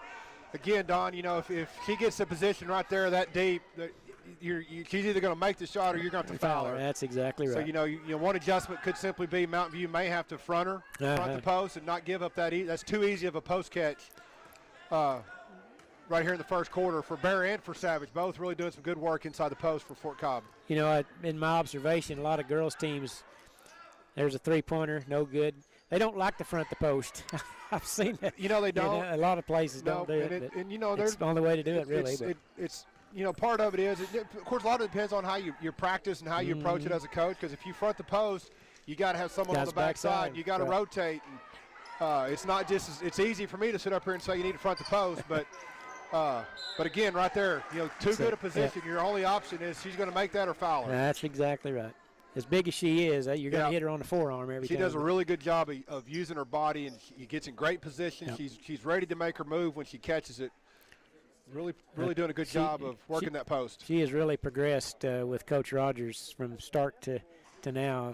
When she started the season, now when she catches the ball, she's in scoring position most of the time. I tell you, talking about that fronting the post, I've watched Coach Hines over at Fort Cobb for 20-something years. And Fort Cobb never has any tall guys, but they do a great job defending the post because they front the post and they come over with backside help consistently. And it makes all the difference in the world, but you don't see it a lot of places. 13-4, the Lady Mustangs on top. 1:13 to play, opening period. Lady Tigers out front with it is Kayla Payne, who checked in a moment ago. Sovo Cook has it. And they swing it left side to Hawkins. Picks up Riley Rep on her. Tigers kind of slowed down their offense. Now there's a left wing three short. And Ginger Bear has good position and gets the rebound with 44 seconds to play, opening period. There's Reagan Rep back to Zoe Brown to Riley Rep all alone. Left wing three on the way, no good. Rebound Tigers. Here comes Hawkins racing it up the floor. Splits the defender, layup's good. Nice basket by Autumn Hawkins for her first 2, and it's 13-6 now. Now they're able to set up that press. Here comes Riley Rep into the front court, up ahead to Bear at the elbow. Into the paint, shot off the glass and good. Ginger Bear with another good strong move. 9 points in the first quarter for Bear. 3 seconds. Three-pointer, no good. Oh, they're going to call foul. Riley Rep knocked her to the deck, He's going to call, see if he's going to get together, if he's going to call that on the floor. I think it was on the floor. I think she After landed, the shot. and then she kind of ran into her. So it's going to be mountain. It was just basically it's just a foul. Not going to shoot free throws because it was after the shot. So it's going to be the end of the quarter. Yep. Good call there, Jared. Good. That's a break for the Lady Mustangs, certainly. After one period of play, Fort Cobb 15, Mountain View Gotebo 6. We'll be back after this 1 minute timeout. You're listening to New Country 98.5. I'm Serena Williams. You watch me live on TV. And I'm the girl from that alien movie you watch on demand. Our worlds have been brought together thanks to DirecTV Stream. Why are you whispering? Because the alien will hear us. Maybe let the alien know you can get DirecTV Stream with no annual contract. He seems pretty excited by that, actually. Kim Kroll, he's paying attention. Is he good? The best of live TV and on demand with no annual contract. Get your TV together at directtv.com. I should ask him how far it is from Edmond because he lives in Edmond. It's not very far for him, bro. Always something new to try. We're adding new music to our artist series. New disciplines like boxing. Fight your way through. Let's make it count. So many new workouts to try on and off the bike. Let's go, Peloton family. There's always something new to keep you motivated. For a limited time, get a $550 value on the Peloton Bike Plus. $300 off plus free delivery and a $250 value. All access membership separate limited time offer until January 9, 2022. Free delivery only available in continental US. Terms apply. 15-6 our score as we're set to start the second period of play. Lady Mustangs on top. Been a good day here, Jared. It has been. It has been. Don, first quarter play, one of the advantages Fort Cobb has definitely taken advantage of is the post play. Bear and Savage inside dominating scoring, but also dominating on the glass. Fort Cobb has a 7-3 rebound advantage right now, and I'm sure I may have missed one or two, but let's see if Fort Cobb can continue to exploit that advantage they have in the post. Tigers with the basketball. Start the second period. Sovo Cook has it way out front. Goes to her left. That's Morgan Winters now dribbling out to the top of the key. Right side they go to Hawkins. The Sovo Cook back to Hawkins right side. Brown on her. Lady Mustangs doing a pretty good job keeping the Lady Tigers in front of them. Not allowing any penetration. Sovo Cook surveys the situation out top of the key. Mustangs have zone defense, kind of a 3-2 zone. They try to entry pass, and Bear knocks it away. Here comes Reagan Rep, 2-on-2. And good hustle that time by the Lady Tigers. Number 14, that's Kinsey Hooper, who hustled down and knocked it away as they were trying to pass it to Bear on the left of the lane. It'll stay with the Lady Mustangs. Rep to Bear on the inbound. Shot no good, but they had her on the arm. And Bear will be at the line to shoot two. She is 3 out of 4 from the line. And she'll have 2 opportunities here.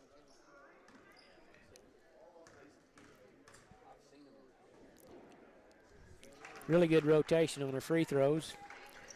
Start of the season, she wore glasses, but discarded them. Maybe she's got contacts, I don't know.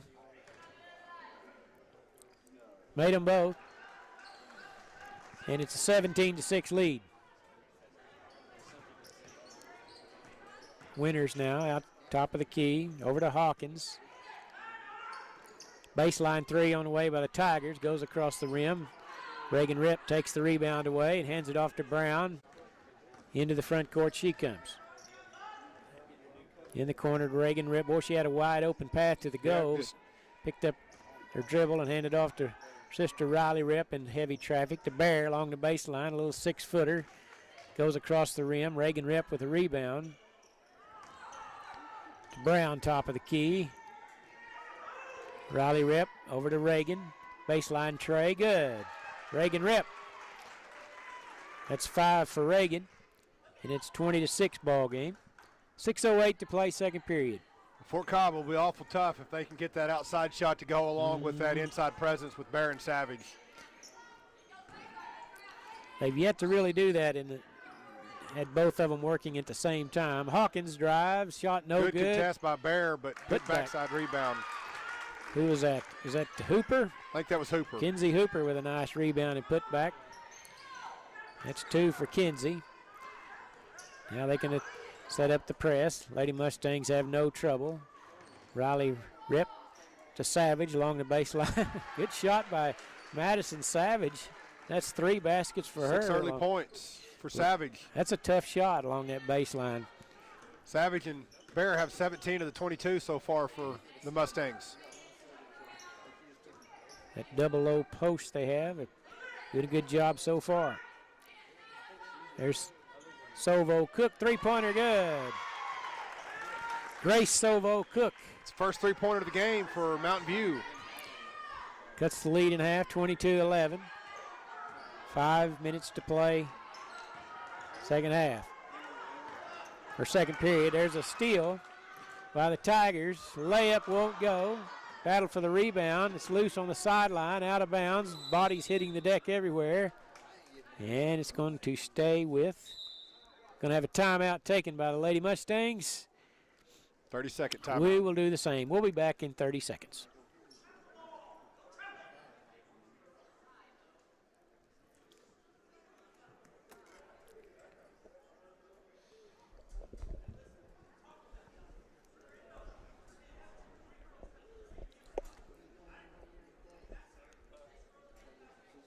Whose ball is it going to be, Jared? I think it's Mountain View's. Okay. I never really saw them point. I didn't either. But I'm just assuming by their body language that the refs are going to stay down here because but 22-11, 4:45 to play. You might in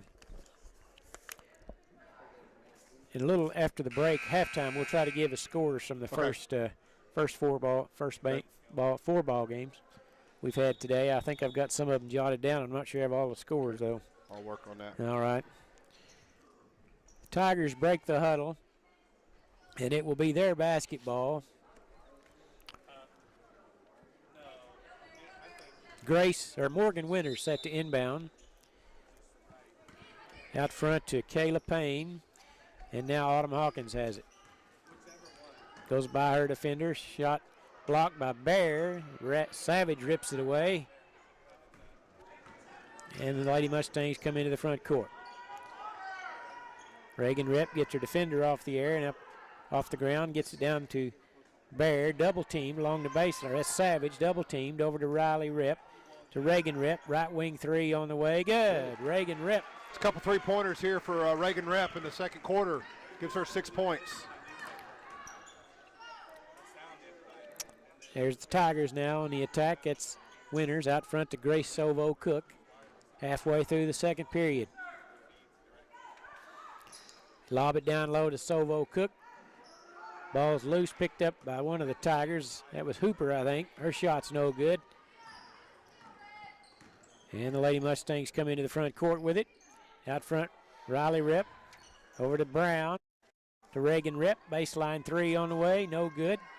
Rebound by Sovo Cook, but she lost it. Riley Rep there to put it back, but she can't get it to go.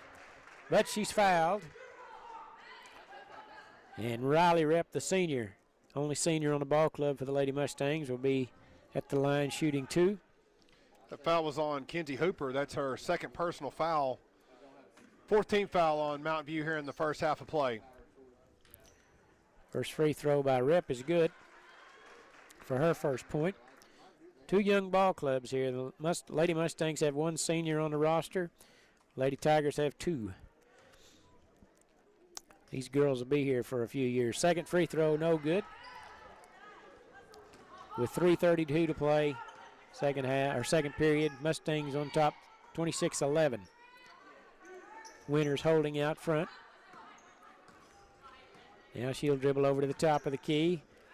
Bounce pass over to Sovo Cook. Once again, one of those passes that you couldn't handle properly. If it had been right at her number, she'd had an open 3-point look. This time she'll try one. It's no good. And Riley Rep gets the long rebound out at the free throw line, hands it off to Reagan Rep. Little 6-foot runner is deflected by Hawkins and knocked out of bounds.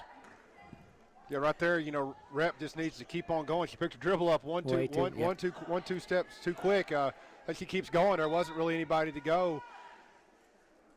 Just kind of keeps them to that left side, use that rim as a protector, and had a left-hand layup. Carissa Albert checks in, replacing Kayla Payne for the Lady Tigers. Rep having trouble getting it inbounded. Loose on the floor. It's picked up by Reagan. One dribble. Now out to Brown. Mountain View switched to man-to-man, Don, and they're kind of picking up a little more intensity right here. I think that's a good idea.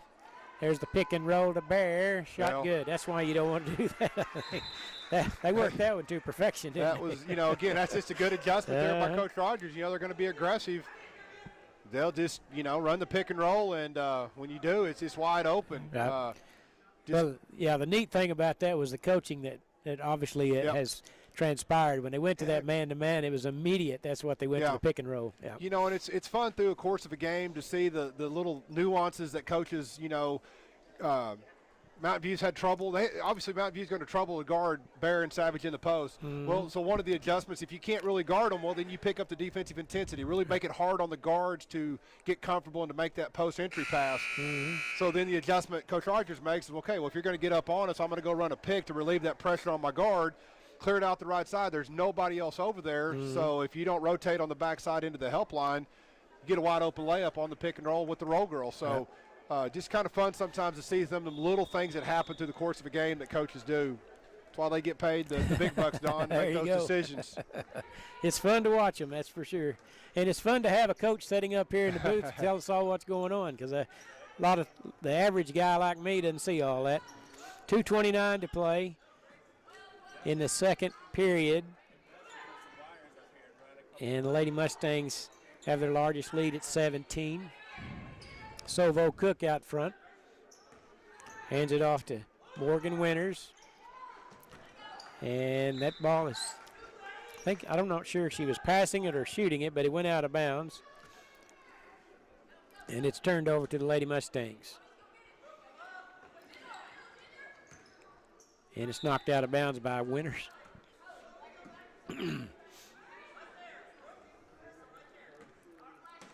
Riley to inbound. Left side to Bear, up ahead into the front court. There's Reagan Rep behind the pack.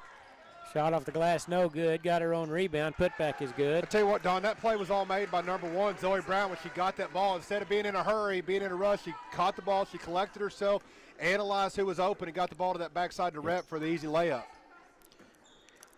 Good work that time. I think that's probably some coaching there during the timeouts, I suspect. There's a good drive by Hawkins, but her shot won't go. Reagan Rep there with a nice rebound. And Brown now into the front court. There's Riley Rep. Picks up her dribble. Now they get it to Brown, top of the key. Tigers went back to his own defense after that one possession. There's Reagan Rep. Dribbles around her defender. Shot won't go. Hawkins with the rebound. Long pass up ahead is to Winters. Did a good job of going and get that one. Three-pointer no good by Hawkins. And Reagan Rep gets the rebound. She brings it into the front court with 52 seconds to play. First half. Lady Mustangs have played pretty well. Now they're double teamed. Riley Rep's double teamed out front. Picks up her dribble. They swing it around to Reagan Rep. Now she's holding.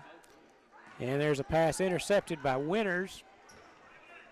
All the way down and one. Good play. A drive by, Morgan Winters. Got the basket and the foul. As Zoe Brown hustled back. Tapped her on the arm. Winters is 2 for 2 at the free throw line so far with 4 points. And checking in for the Lady Tigers will be Brooklyn Toentai, freshman, replacing Hawkins. And Winters' free throw is no good. Savage with the rebound.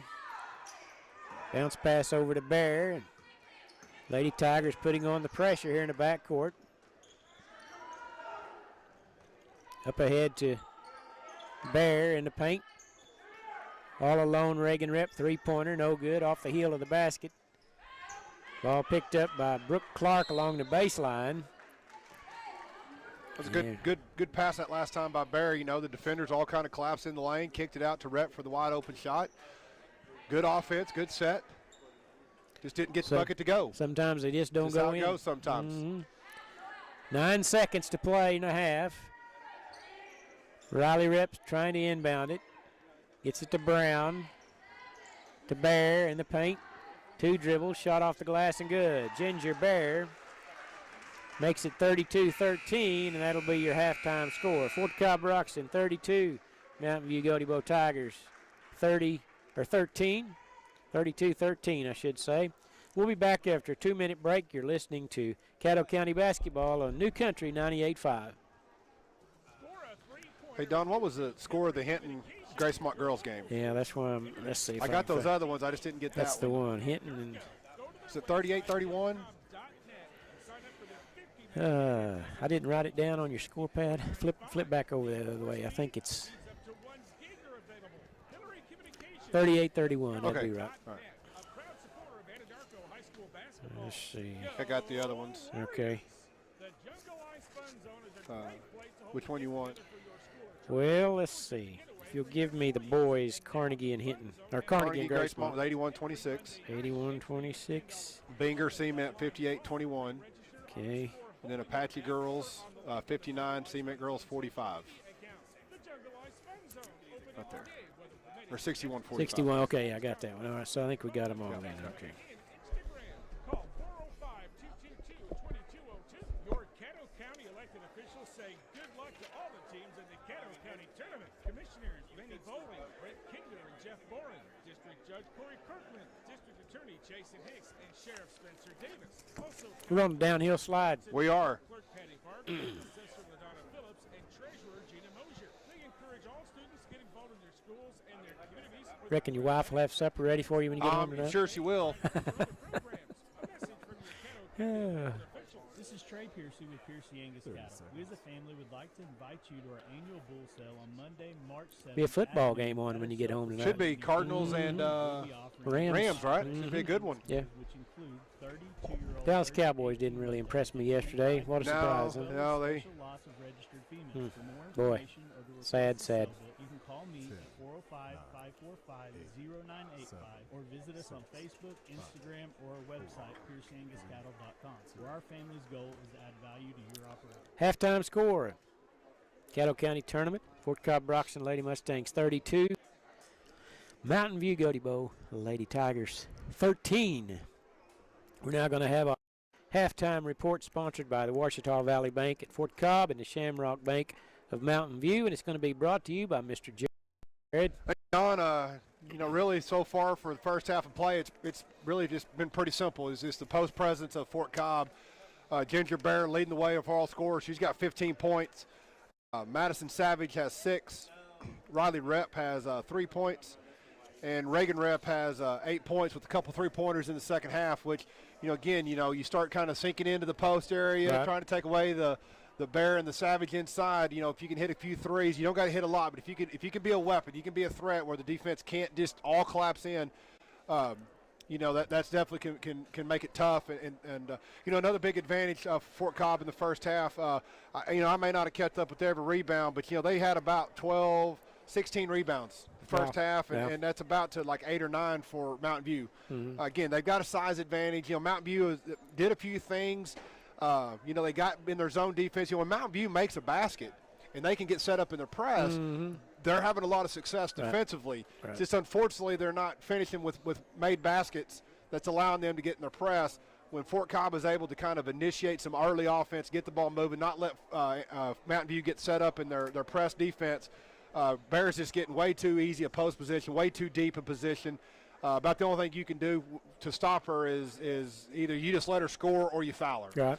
Like I said, Mountain View, when they make a basket and they get in their press, they've caused some turnovers. I mean, Fort Cobb has 7 or 8 turnovers, you know, and a lot of those have happened in the press. For Mountain, Morgan Winters has 4 points.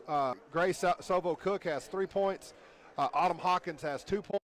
Kinsey Hooper has 2 points, and Micaiah Keatone has 2 points. So, you know, again, kind of some balanced scoring there for Mountain View. But really, you know, how are they going to – the second half, what can Mountain View do to slow down the post presence, the post attack for Fort Cobb. Again, one adjustment, you saw them make it. They went to a man-to-man, picked up the defensive pressure on the guards. Coach Rogers, hey, we'll just go run our pick and roll set. And they did that. When they ran it, they cleared out the right side and ran that pick and roll with Bear. So nobody was over there to pick up the roll girls. Got an easy layup. Yep. So how do you, when you have two girls, for instance, like Fort Cobb, the Savage and Bear, how do you defend two post players that are basically the same type players, one on each side of the lane? Sometimes it's pick your poison. Sometimes it really is. And sometimes you got to say, some coaches have that philosophy of, hey, we're going to struggle to stop Bear, so we're really going to work to shut down Savage. I maybe can't stop this one, but I know I got someone that can stop this one. Right. If you start giving too much attention to one, that opens up the other. Difficult to stop two really good post players. It's not real easy to do. You can do it by, I think you got to really put pressure on the guards. Try to tip passes. Mountain View, I didn't keep up with tip passes, but they probably had close to 10 tip passes in that first half. So that's what you do. You just really try to pressure the guards, make it really difficult for them to make those post-entry passes. For Mountain View offensively, maybe a little bit more movement. They kind of defense. Mountain View's getting a little bit stagnant, not a lot of movement. Maybe a little more pass, a little more movement to try to get some easy baskets.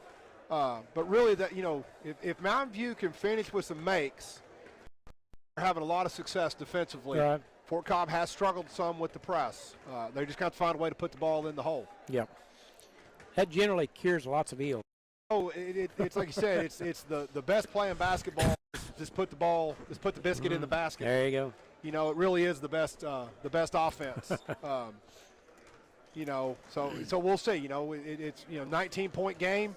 You may think, well, Fort Cobb's in a pretty good position. Well, right now, the first half they're in great shape to move on into the winners bracket, but still got to play the game. Still got to play the game, and a couple shots, a couple baskets. This thing could be turned around fairly quickly. Well, with a three-pointer for certain. Absolutely.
Shot in front of the basket, no good this time, and it's tapped out of bounds off of Quetone, they say.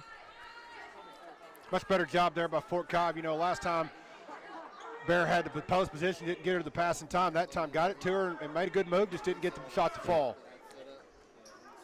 Inbounds play from Rip on the wing, down low to Bear, and her turnaround shot's no good, but once again they caught her on the forearm. And she will be shooting 2. That's a second personal on Brooke Clark for the Lady Tigers. And Bear's first free throw is good.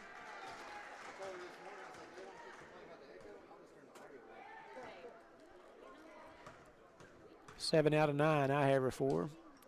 And she makes them both. Probably her high point night, I would guess. Yeah, she's got over 20 points. How many she got? 22 maybe? She's got 24 now. 24, okay. Back to a 19-point lead. There's Winters, baseline 3, good. Morgan Winters with her second 14 tray. points for Winters. That's the second baseline 3 here in the second half. She's played well today. Good floor game as well. Riley Rep picks up her dribble, gets it over to Brown. They're going to have close to a 10-second, but they get it into Reagan Rep. 3 on 2. There's Bear cutting, but they didn't see her. Now Brown holding out front to Bear. Turnaround shot. Ooh, got a hand on the ball there, and Savage comes in to tie them up. Good job by Savage after a good defensive play by the Lady Tigers. A little contact in the post that time, but refs play on. There you go. They call that numerous times today. That time they decided not to. 46-30. Tigers with the ball. Not really in any big hurry here. Winters, right wing 3, short. Battle for the rebound, and it goes out of bounds off of the Tigers.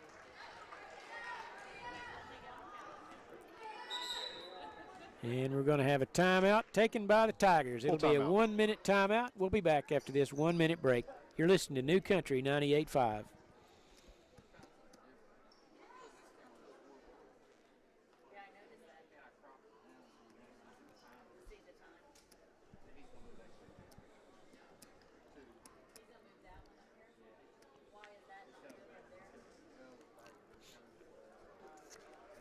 Stay tuned, folks. We've got 3 more ball games tonight. After this game, we'll have the Fort Cobb Broxton Mustangs taking on the Low-Kiba Sickles Panthers in 2. It's always a good matchup. I don't care what year or what decade. That's always been a good ball game. High-intensity game, and then we finished up this evening with Seral and Boone Apache. Yeah. They just played, I believe, started the second semester early in January, and I think Seral beat them, 61-54. That's right. So ought to be a good one. We got a couple more exciting games coming up this evening. Encourage everyone to continue to tune in and watch. And you're done. We'll be here all week. Oh yeah. And looking forward to it. It's been a great day so far, and I know it's just going to be a great day every day.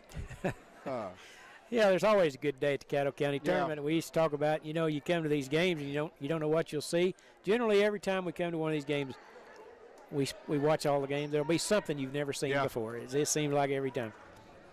Mustangs have the basketball against that full court press. Savage has it into the front court. Picks up her dribble, lobs it out to Brown. Mustangs defeated the press pretty easily that time. Now Riley gets by her defender. In the corner we go to Reagan. She'll try a three-pointer, and it's deflected. That ball was deflected. Hawkins got a hand on it, and the Tigers come away with it.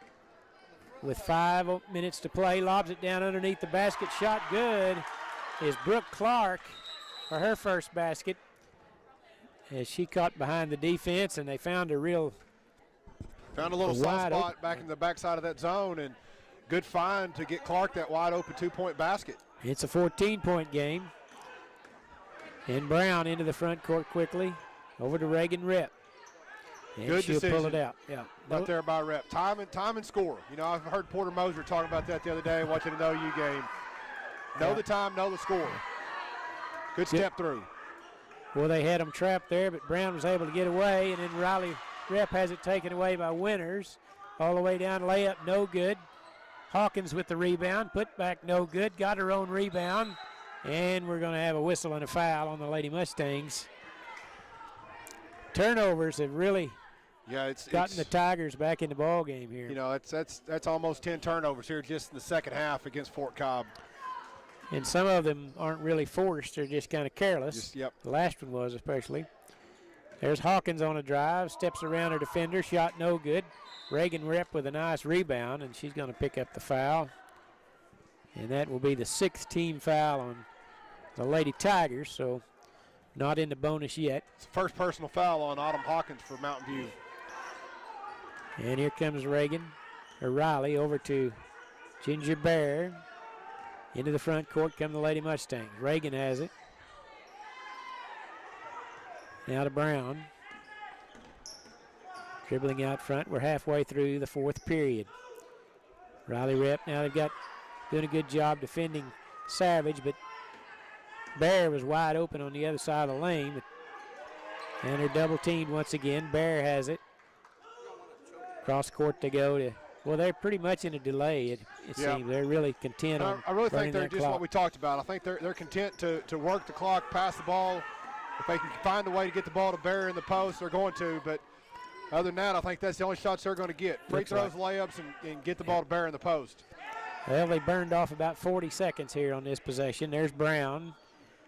I tell you what, when you just stand there and hold it, they really collapse on you. You really kind of need to keep it moving. Yep. There's Rep at the free throw line. Gets out of trouble over to Brown. Tigers kind of trying to catch their breath here, it appears. All the way down, we've gone to 3:05. So well over a minute they burned here on this possession. Brown picks up her dribble, hands it off to Bear. Popped away, but it goes right to Brown. Double teamed at the center line to get it over to Reagan Rip. Tigers are getting tired, I think. Tired of chasing. They get it to Bear. Double teamed. Has it poked away. She gets it out to Rip. Goes between her legs. Loose at the timeline. Good hustle. And here comes Morgan Winters all the way down. Left-handed layup is good. Morgan Winters has cut the lead to 12, 46-34 with 2:31 to play. It'll be a full timeout. We'll be back after this 1-minute break.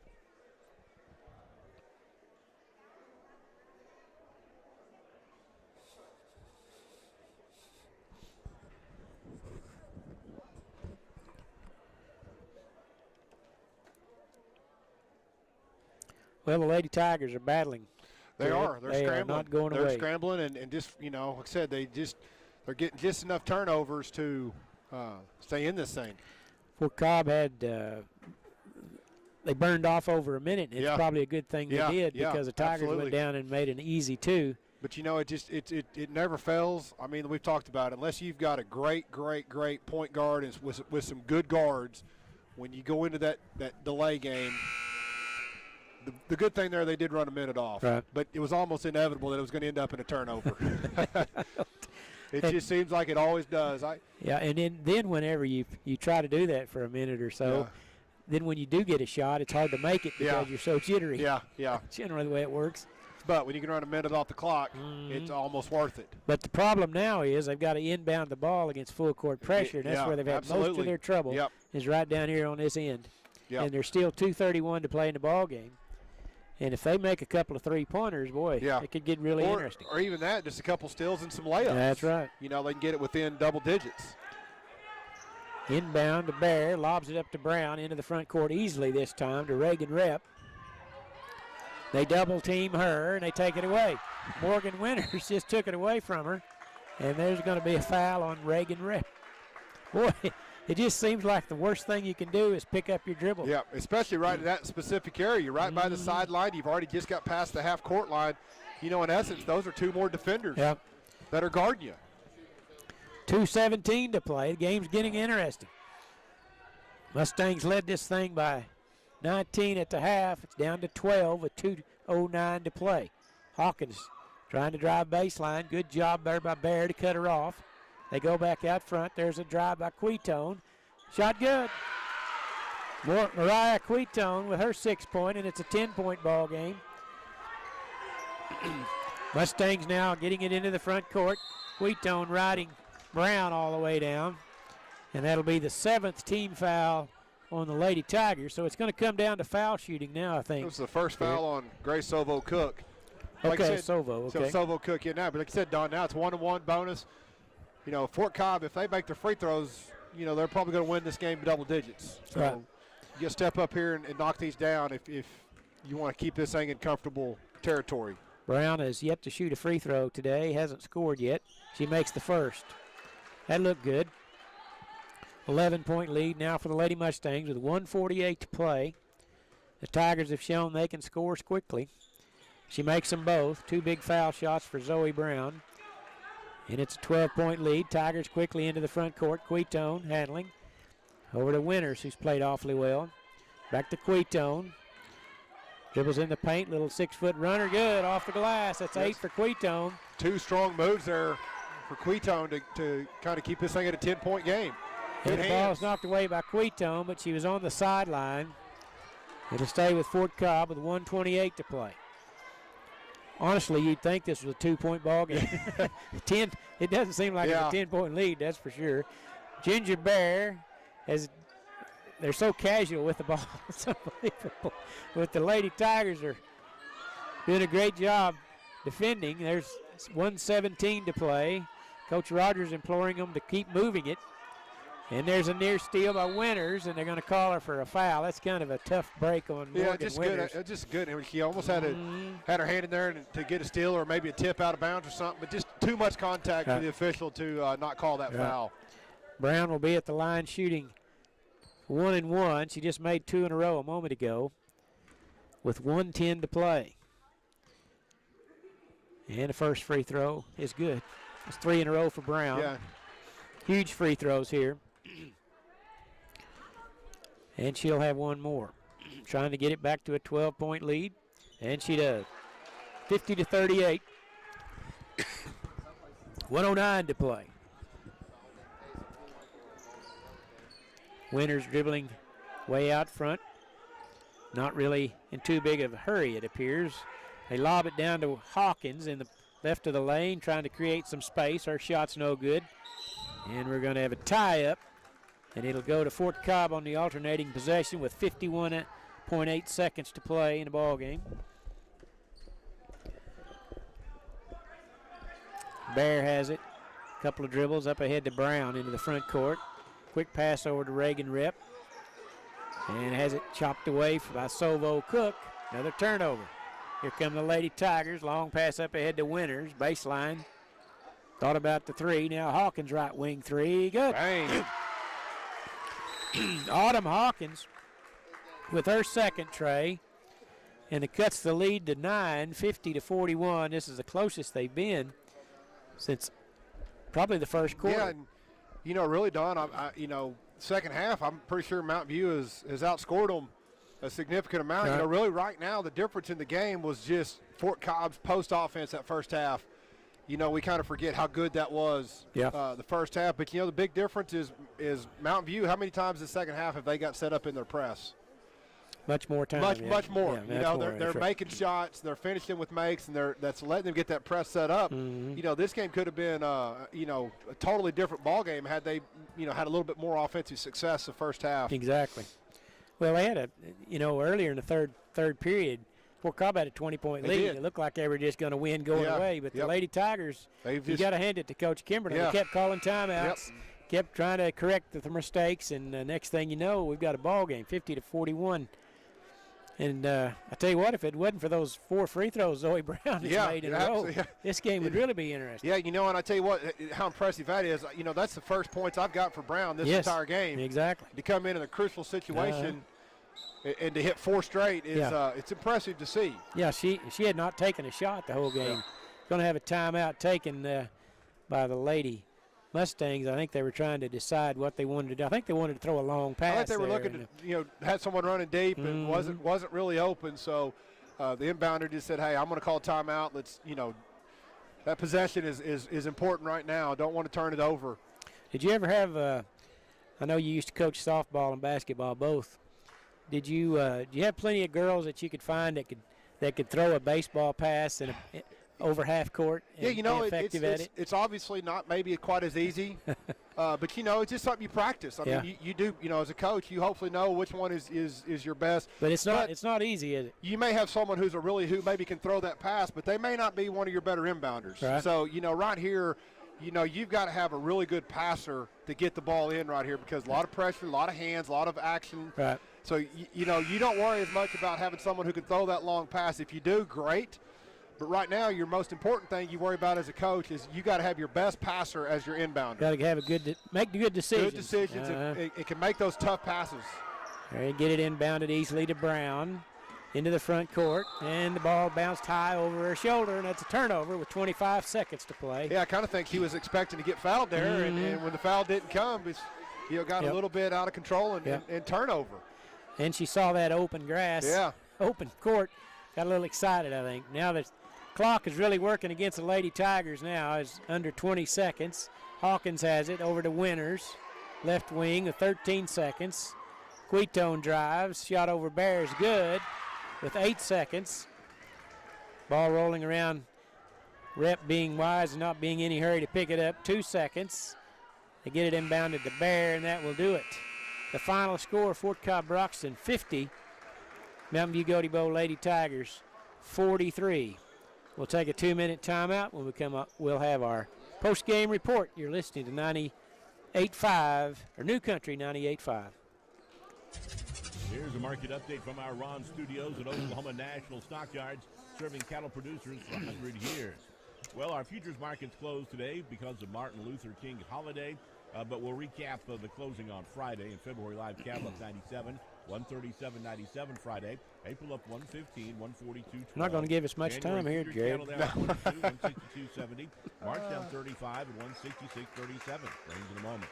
National Livestock. They've been around since 1932, and they're dedicated to being your first choice for cattle marketing, order buying services, and cattle financing. Because of the cooperative structure and spirit, the employees and directors of the National Livestock family and companies are committed to the success of the cattle industry and those involved in the cattle business. Whether you're buying or selling cattle or looking for financing, their staff's knowledge and experience is unparalleled. For more information, contact National Livestock Credit at 1-800-310-0220. I'm a cotton farmer. I'm BASF. I'm made of grit, passion, and hands that never stop working. I'm made of agronomics, innovation, and hands that never stop helping. I believe cotton isn't a crop. It's a calling. I'm made to grow it. Protect it. I know this is important to my family. Every family. That's why I work harder. Innovate better. To make my cotton as good as it can be. As protected as it can be. I'm a cotton farmer. I'm BASF. We create chemistry. Kansas City wheat, March down 14 3/4, 7.45. May was down 14 cents, 7.48 1/4. Chicago wheat, March was down 5 1/4 at 7.41 1/2. May down 4 1/2, 7.44 1/2. March corn up 8 3/4 at 5.96 1/4. May was up 7 3/4 at 5.97 1/4. March soybeans down 7 1/2, 13.69 3/4. May down 7 3/4 at 13.79 1/2. March cotton up 2.86, 119.70. Dave Lannick, Radio Oklahoma Ag Network. New Country 98.5 is KACO, Apache, Lawton, Fort Sill, a product of Moment Media. Your final score, Fort Cobb Broxton, the Lady Mustangs defeated Mountain View Goatee Bowl Lady Tigers 50-43. You're listening to the post-game report brought to you by Shamrock Bank of Mountain View and the Ouachita Valley Bank of Fort Cobb, and we'll turn it over to Jared Holman. Yeah, thanks, Don.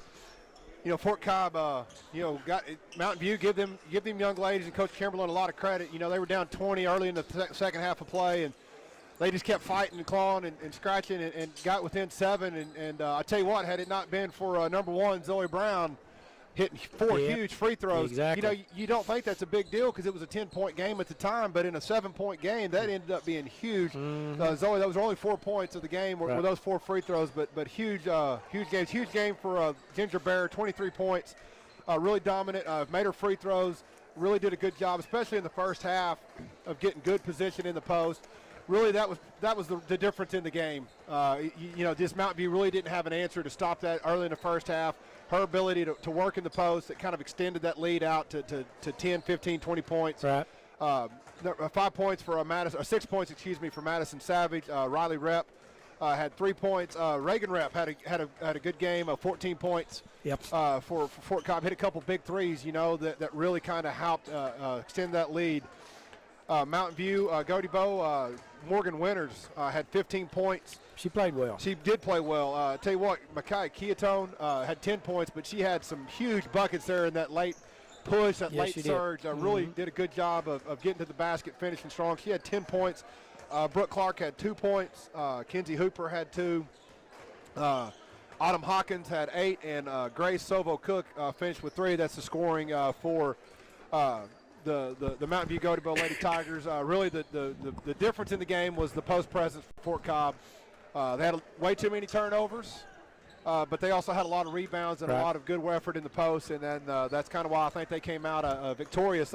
Fort Cobb, they move ahead to play Friday night, 6:30 in the winner's bracket. They'll play the winner of Lokiba Sickles and Boone Apache. Mountain View Godibo Lady Tigers, they'll move on to play at 6:30 on Thursday, and they'll play the loser of Boone Apache and Lokiba Sickles. Okay, thank you very much, Jared. Great job. I'd like to thank our sponsors while we have the opportunity. CK Energy, of course, our title sponsor once again for our broadcast this week.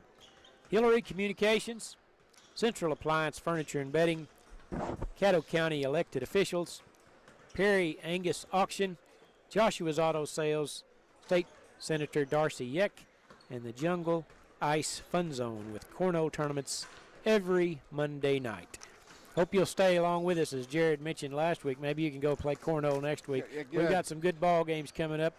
The next one will be Fort Cobb Broxton taking on the Lokiba Sickles Panthers. And as we talked about earlier, these two longtime Caddo County rivals have been going at it for a number of years, and they always it's always a good ball game, it seems. Good athletes on both teams. Always, typically this is one of those games that you typically see on a Friday night. Right. In a semifinal or in a finals or a third-place game. Again, I think that's a testament to how tough the boys.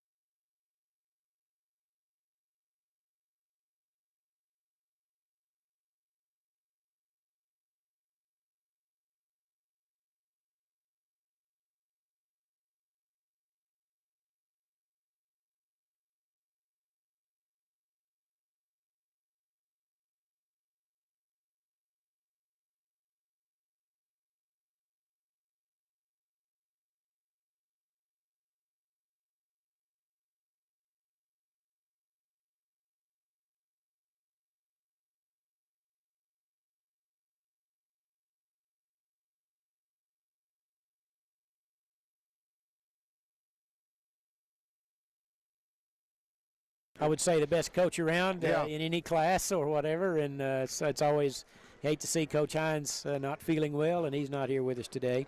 But it looks like Collins will be back in the starting lineup for Fort Cobb, as both teams are still gathered around their coaches. And starting for Fort Cobb will be the junior Ian Taylor, junior number 22 Blake Nunn, junior number 2 Jackson Willits, sophomore number 3 Cray Rogers, and a junior number 4 Simeon Collins. Don, I was really impressed with Nunn. He stepped into that starting role in the Hinton tournament and had some really good productive minutes for Fort Cobb. He's a good athlete. For the Panthers, starters will be a freshman number 2 Kyler Thiessen, a sophomore number 5 Sarah Trey, a junior number 10 Angel Carrillo, an outstanding player number 23 junior Jacob Vincent, and a senior number 25 Quincy Hicks. And the Panthers control the tap, and Jacob Vincent brings it into the front court. Vincent's been playing point guard for 10 years, it seems, for the Panthers. He's an outstanding player, good ball handler, good shooter. And then right now he's not playing the point, but normally when they need a basket, they need to go to somebody to create a shot. It's always Vincent, it seems. Quincy Hicks with it out front. Kind of a slow start here. The Panthers are coached by Mr. Cody Thiessen. And they're running a pretty methodical offense here to start the opening game. There's a drive along the sideline. They're going to call a travel on Sarah Treadaway. And it'll be a turnover to the Mustangs on the first trip. So Coach Dale Bellamy, assistant coach, will be coaching the Mustangs today, the longtime baseball coach for the Mustangs. He goes to the state finals practically every year, won the state title a year ago, I believe. Got a runner-up the last trip. There's Collins, right wing three on the way, good. Simeon Collins with a good start for the Mustangs. You know, if you're Lokiba Sickles, you've got to guard the three-point line. Fort Cobb loves the dribble penetration kickouts. You're going to have to do a good job of running them off the three-point line, contesting those shots. They got the Mustangs in a man-to-man defense. Rogers draws the assignment on Vincent. There's Quincy Hicks, and the ball's going to be taken away, but a foul on the Mustangs. You know, tough call there on Willits. Just maybe a little too aggressive trying to go get that ball. Hard not to call that contact right there.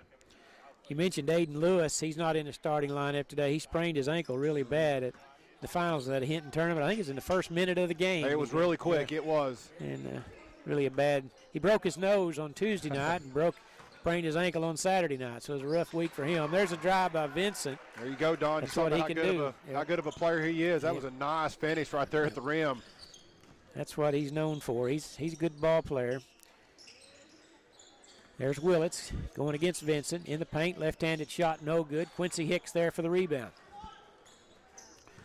Just underway. Played a couple of minutes here. Mustangs on top 3-2. And now the Panthers, they kind of spread the floor, trying to hit cutters, cutting through the lane. Out front they go to Treadaway. And they swing it around the perimeter. Just kind of a motion offense out front. You know, I think you can see early in this game, you know, Lokiba is they want to control the basketball. You know, they're going to be very methodical. They're going to take their time and get a good shot. You know, really try to force Fort Cobb to play their style of basketball. So far, they're doing a good job of it. Yeah, if you can hold the ball like they are and make a basket at the end like that, it really makes it tough. That's the key to it, Don, right there. You can control the basketball, but if you don't make a shot, then it really doesn't benefit you. But if you do make it, then it's very beneficial to control the basketball like that. Three-pointer by Dawson Willard puts the Panthers on top 5-3. There's Rogers in the paint. Little shifty move there. Couldn't get the shot to drop. Battle for the rebound. Nunn comes away with it. Collins, left wing three, no good. Nunn with a good rebound. Kicks it out to Taylor. Left side Collins, down low to Nunn. Willits, left wing three on the way, good. Jackson Willits with his first basket. And the Mustangs are on top 6-5. Good offensive board work that time by the Mustangs. Give themselves extra chances. 4 chances at it. There's a handoff to Kyler Thiessen. Now they go around the perimeter again. Once again, it's very methodical offense. Slow the ball down. And the ball is poked away from Hicks. Good work by Rogers. Here comes Ian Taylor down the middle of the lane. Lost handle of the basketball and is picked up by Treadaway. Quickly the other way against Collins. Shot no good, but Collins caught him on the arm, he said. And Treadaway will be at the line shooting 2. That's the first foul on Simeon Collins. That's the second team foul on Fort Cobb. Going to be the first free throws for either team coming up here for Lokiba Sickles. Treadaway. And his first free throw is good. I mentioned we don't have Coach Hines here, but we do have a Coach Hines here. It's Cameron. We do. Cameron's sitting over there, a star for the USAO Drovers. He helps out a lot when he's not playing ball. He comes over to Fort Cobb and assists with the program pretty often, and he's here tonight. I think Cameron probably could have coached when he was in high school, to tell you the truth. Taylor, baseline three on the way. Good, Ian Taylor. You know, again, Don, we talked about it. One of the keys to it, you're going to have to run Fort Cobb off the three-point line. That's 9 points, all via the three-pointer so far. I think they're 3 of 5 so far. 9-7 our score. You know, this is not all. There's a 17-foot jumper right at the elbow by nice shot. Vincent. Come off that screen, uncontested there for the 15-footer. He is a good ball player. He's smooth as he can be. He's just a junior. He's got another year after this one. Rogers has the ball poked away. Taylor retrieves it. Rogers has been he's the son of the girls coach at Fort Cobb, moved over from Cordell. He's been an excellent addition to the Mustangs this year. You can tell that young man's played a lot of basketball for a sophomore. Left wing Trey won't go. Quincy Hicks there for the rebound. Tied at 9 with Panthers with a chance to take the lead here. 2:58 to play, opening period.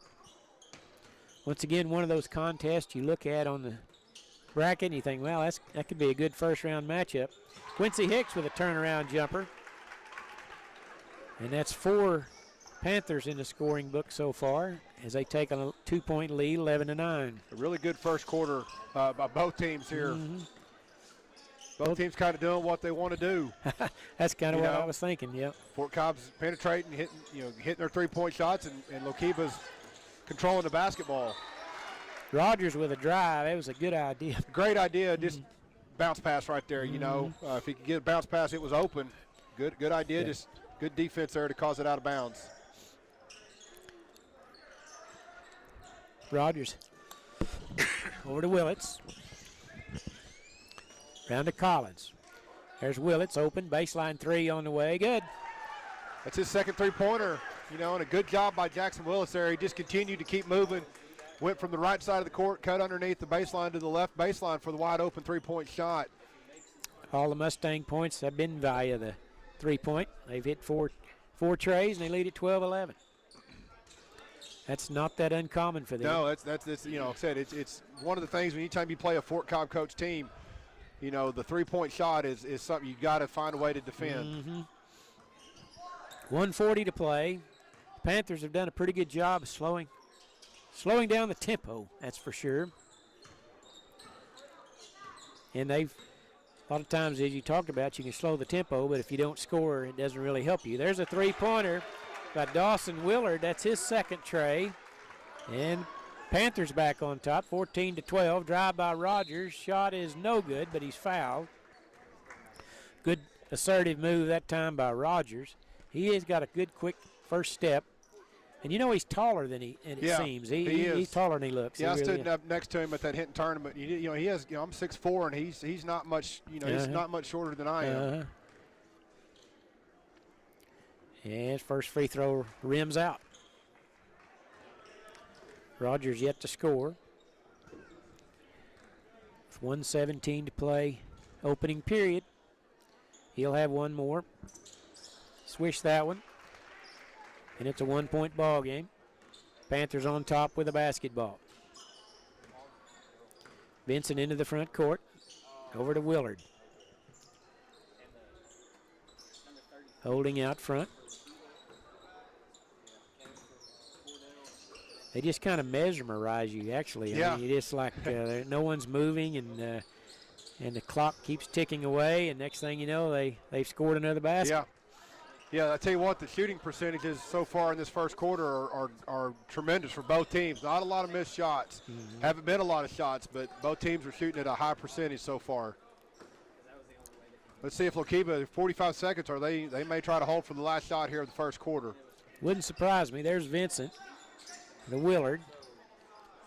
Willard, he's got a lot of range, it appears to me. He does. Made a couple threes so far. Fort Cobb has an ability to go to a 1-3-1 trap to speed the game up sometimes. You might think that possibly could happen later in the day. It kind of depends on their matchups, I think. There's a three-pointer off the curl by Kyler Thiessen, and it's 17-13. There's Willits try the answer, and Vincent was able to block it out of bounds with 10 seconds to play. And it'll stay with Fort Cobb Broxton. Willits set the inbound out to Rogers. And he'll start the attack. Going against Treadaway, over to Collins, left wing three, good. Simeon Collins with his second tray, and that will do it. Buckle up, Don, it's going to be a fun one, I think. I hope so. After one period, Fort Cobb 17, or pardon me, Lokeba Sickles 17, Fort Cobb 16. You're listening to Caddo County Basketball on New Country 98.5.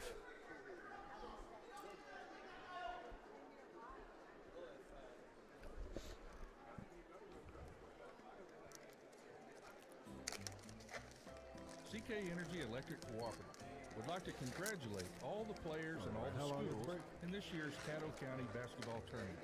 Good luck to each and every one of you. And CK Energy will continue to strive to provide the best possible service Oh, Blake. for you, our members, because the co-op belongs to you. Don't listen to that From all guy. of us at CK Energy Electric Cooperative, Happy New Year. Oh, yeah. Ain't no time to go get one.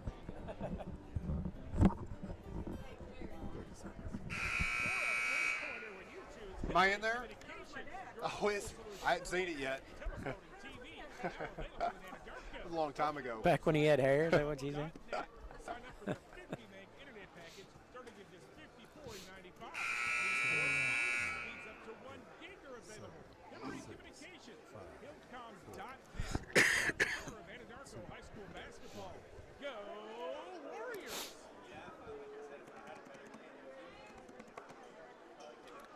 That was about as good a first quarter as you could ask for. Yeah, tremendous first quarter. Both teams shooting the ball at a high clip. So far, Lokeba Sickles, controlling the ball, controlling the offense, but they're making all their shots. So, Yep. so far, advantage Lokeba here after the first quarter. But Fort Cobb, they're shooting the ball, well too. So, hopefully this can continue on for the next 3 quarters. Mustangs have the basketball to start the second period. Little momentum off the shot from Collins to end the first period, as the Panthers had built their biggest lead at 4. Now Willits in the paint, gets his defender off the ground, shot Nice good, move. right Good over head the fake front, right there, front of the Bob. rim. Good head fake, gets the defender in the air, and then to finish with the 2-point shot. That's 8 for Willits here early. Don, that's Fort Cobb's first 2-point basket of the game. They've all been 3-pointers or free throws. Comes in the second period. They're on top, 18-17. Thiessen turns the corner, shot good. Or that's Treadaway, I'm sorry. Puts the Panthers back on top, 19-18. Rogers comes the other way. Over to Willits. Vincent on him. To Nunn.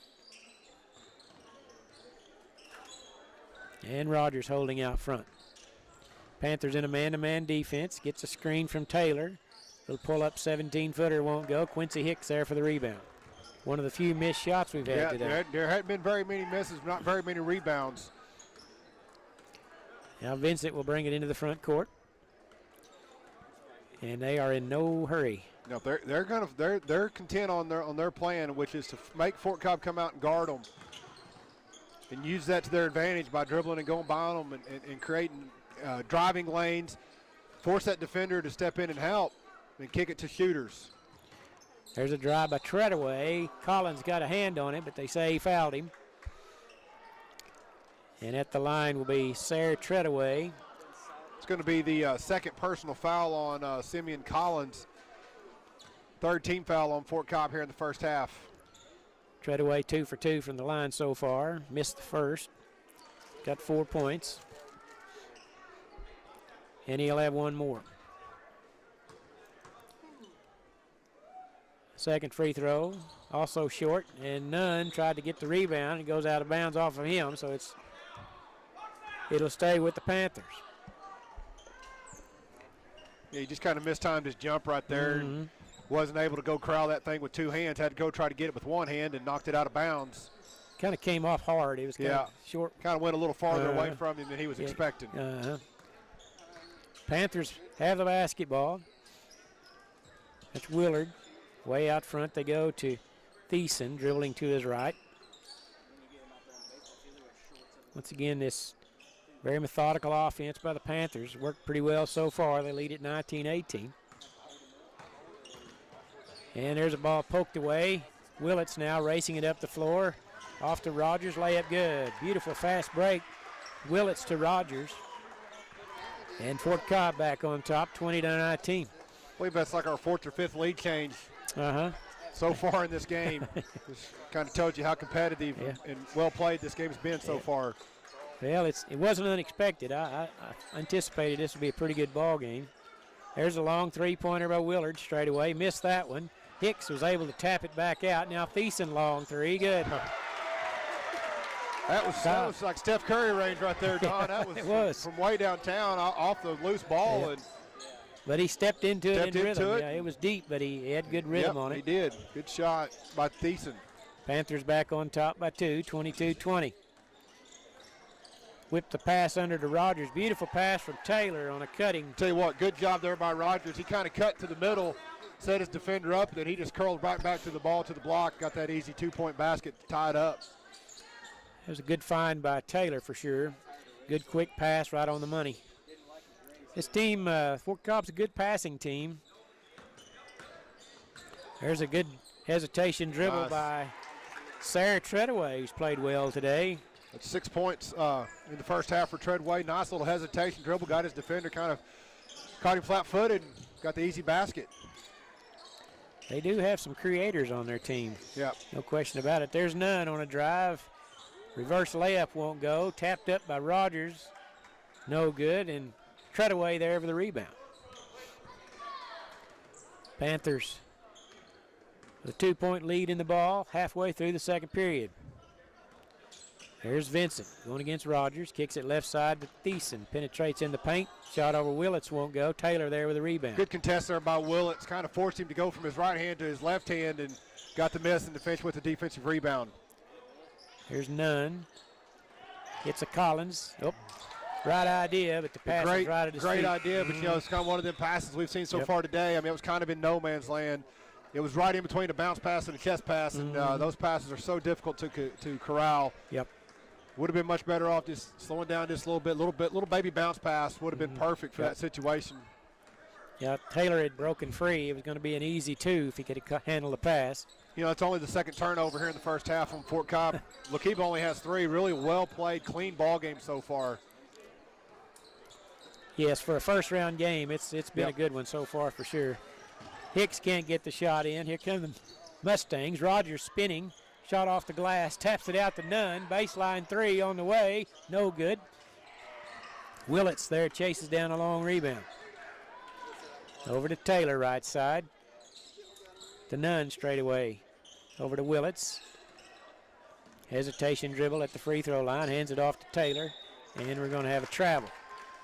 You know, Don, that first quarter, there wasn't probably 3 combined misses. You know, second quarter, you know, it's hard to maintain that high level of shooting, especially when you're relying on so many outside shots. You know, this half, or this quarter so far, both teams kind of have cooled off drastically from the field. Let's see who can maybe pick up this last 3 minutes and pick up that shooting, because they're getting good looks. They're just not making them right now.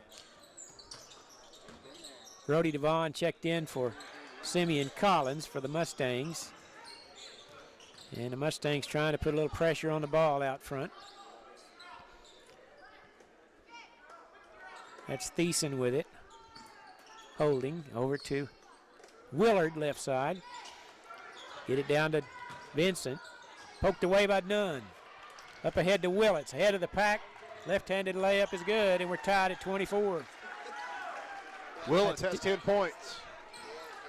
Teo Nunn's got a nose for the ball. He's just really playing some good quality minutes for Fort Cobb. Good pass right there to find the streaking Willits for the easy layup. He anticipates really well. In the corner, Vincent drives along the baseline, cut off. There's Willard, 3-pointer, good. Good, nice. You can just about count it every time Willard shoots. Nice offensive set by Vincent. Penetrated, forced the help. Willard did a good job of just cutting to the open area and then finishing with the basket. Rogers tries the answer, can't get it to drop. Hicks there with the rebound.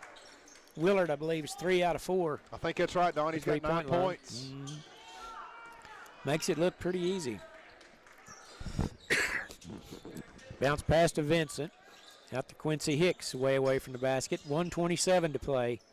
Contest. Biggest lead of the game so far has been 4. Currently 3 by the Panthers right now. Now the Panthers dribbling out front. Vincent's looks like his headband's about to come off his head. It kind of does. Get a little high. 1:05 to play. Vincent now has it. Dribbling to his right. Going against Rogers. Good matchup there between those two athletes. Less than a minute to play now. And it appears that Panthers would like to take the last one. I think they would be perfectly fine if they could dribble this thing out and take the last shot and go into the locker room at least with the 3-point lead. That appears to be the strategy. Now Fort Cobb's going to jump into that trap. Yep, so good adjustment here by Coach Bellamy and Fort Cobb to switch it up. There comes Vincent, and we're going to have a timeout. Coach Thiessen could see that too. He said, yep. Timeout taken by Coach Thiessen. We'll just keep it right here. Be a 30-second timeout, I believe. You know, Don, this has kind of been a very interesting first half of play. You know, both teams have played very well, but you would have to definitely say so far Lokiba's style has won out so far. So far, yes. They've really done a good job of controlling the basketball. They've been very patient, like you said multiple times, methodical. But the key to that, you can be methodical, but if you don't finish by making shots, doesn't matter. It don't matter. You know, you're going to have 10 points and be down 20. The key to it is they're shooting the ball really well. You know, they've really Dawson Willard, 3 out of 4 from the three-point line, really has been a big key. Thiessen's had a couple threes. You know, Vincent doesn't have a lot of points, but Vincent's facilitated a lot of that by dribbling penetration and finding Thiessen, finding Willard, and they're finishing off with some shots. So let's kind of see how this last 30 seconds plays out. They get it to Vincent, down low to Willard. That's a new position for him. Turnaround shot's no good, but he's fouled as they brought Willard down on the low block. And he's going to go to the line to shoot 2 as Taylor fouled him. First foul on Taylor. Only one foul on Lokiba. Only 4 fouls on Lokiba or Fort Cobb in the first half. Willard's first free throw is good. Boy, he's a good shooter. That's 10 for Willard, and it's a 4-point lead for the Panthers. And he'll have one more. Left-hander shot's good. Biggest lead of the game is 5 now, 29-24. Less than a half minute to go in the first half. Rogers gets a screen from Willits. Kicks it right side to Taylor. Now to Willits along the baseline. Goes around his defender. Out to Nunn all alone. Had a chance for a shot. Passed it up with 10 seconds to play. Mustangs want to take the last one. Over to Willits. 4 seconds. To Nunn. Left side Rogers. 2 seconds. Taylor off a curl. Three-pointer no good. Your halftime score, Lokiba Sickles 29. Fort Cobb Broxton 24. We'll take a timeout. When we'll come back, we'll have our halftime report. You're listening to New Country 98.5. January tends to bring cold winter weather. CK Energy would like to remind you of a few winter storm safety tips. Keep ahead of winter storms by listening to weather forecasts. Check to see that your battery-operated radio and flashlights are in working order. Buy extra batteries. Make sure you have an alternate heat source and fuel. Test your fire extinguisher and make smoke detectors available. And during any power outage, stay away from down power lines. Consider any down power lines as dangerous. Don't go near them, but report them at once to CK Energy. Your Caddo County elected officials say good luck to all the teams in the Caddo County Tournament. Commissioners Zoni Bowling, Brent Kinder, and Jeff Boren. District Judge Corey Kirkland, District Attorney Jason Hicks, and Sheriff Spencer Davis. Also County Clerk Rhonda Johnson, Court Clerk Patty Barber, Assessor LaDonna Phillips, and Treasurer Gina Mosier. They encourage all students to get involved in their schools and their communities, whether through athletics, academics, 4-H and FFA, fine arts, or other programs. A message from your Caddo County elected officials. Sugar Creek Casino presents the dynamic voices of 90s country together, one night only, Saturday, January 29th. Richie McDonald of Lone Star, Larry Stewart of Restless Heart, and Tim Rushlow of Little Texas. The frontmen of country, live at the Sugar Creek Casino's Event Center, January 29th. Get your tickets by phone, Players Club, or online at sugarcreekcasino.com. When fans talk about their team, they're always real about it. Really happy after a win, really bummed after a loss, and really excited about the next big game. Let us help make Don, do you need to take a break? I'm good till this game's over, I think. Catch every dribble, every basket, every free throw, and every three-pointer of Oklahoma State Cowboy basketball this season, right here on KACO 98.5. We've got a dandy going here. Jared, halftime score. Panthers leading at 29-24. Now we'll have our halftime report brought to you by Legacy Bank and the Ouachita Valley Bank, and we'll turn it over to Jared Holman. Yeah, thanks, Don. 29-24, Lokiba, largest lead of the game, I think, for either team right here, 5 points. Really kind of just kind of we talked about before the game, Fort Cobb, you got to chase them off the three-point line. They're doing a great job. They're making their three-point shots. Right now, the key to this game is Lokeba's they're controlling the style of play. Right. And they're doing that via just spreading the court, 5 out, just really, almost like a four-corner style of offense. It's not really a stall game. I mean, they're looking to score, but they're looking to score out of rhythm, out of offense. Leading the way for Fort Cobb Broxton, Jackson Willits has 10 points. Had a really strong first half. Cray Rogers had 5 points. Simeon Collins, 6 points. And Ian Taylor has 3 points. That's the scoring for Fort Cobb. Fort Cobb's only been to the free throw line 2 times. They're 1 for 2. Only have 2 turnovers. So really a clean, like I said, this is really a clean, well-played basketball game. For no fouls or turnovers. No fouls, no turnovers. Really either team. It's just, I said, it's really just about the style of play. For Lokeba Sickles, Kyler Thiessen, he has 6 points, a couple three-pointers. Sarah Tradeway has 6 points. Jacob Vincent has 4 points. Not a lot of points for Vincent, but doing a great job of little things, dribble penetrations, kicking it out to shooters. And then those Thiessen and Willard are finishing off. Quincy Hicks has 2 points, and leading the way for Lokeba. Leading scorer for either team is Dawson Willard. He has 11 points, 3 for 4 from the three-point line, and a couple of free throws. So far, Lokeba Sickles, great game plan by Coach Thiessen.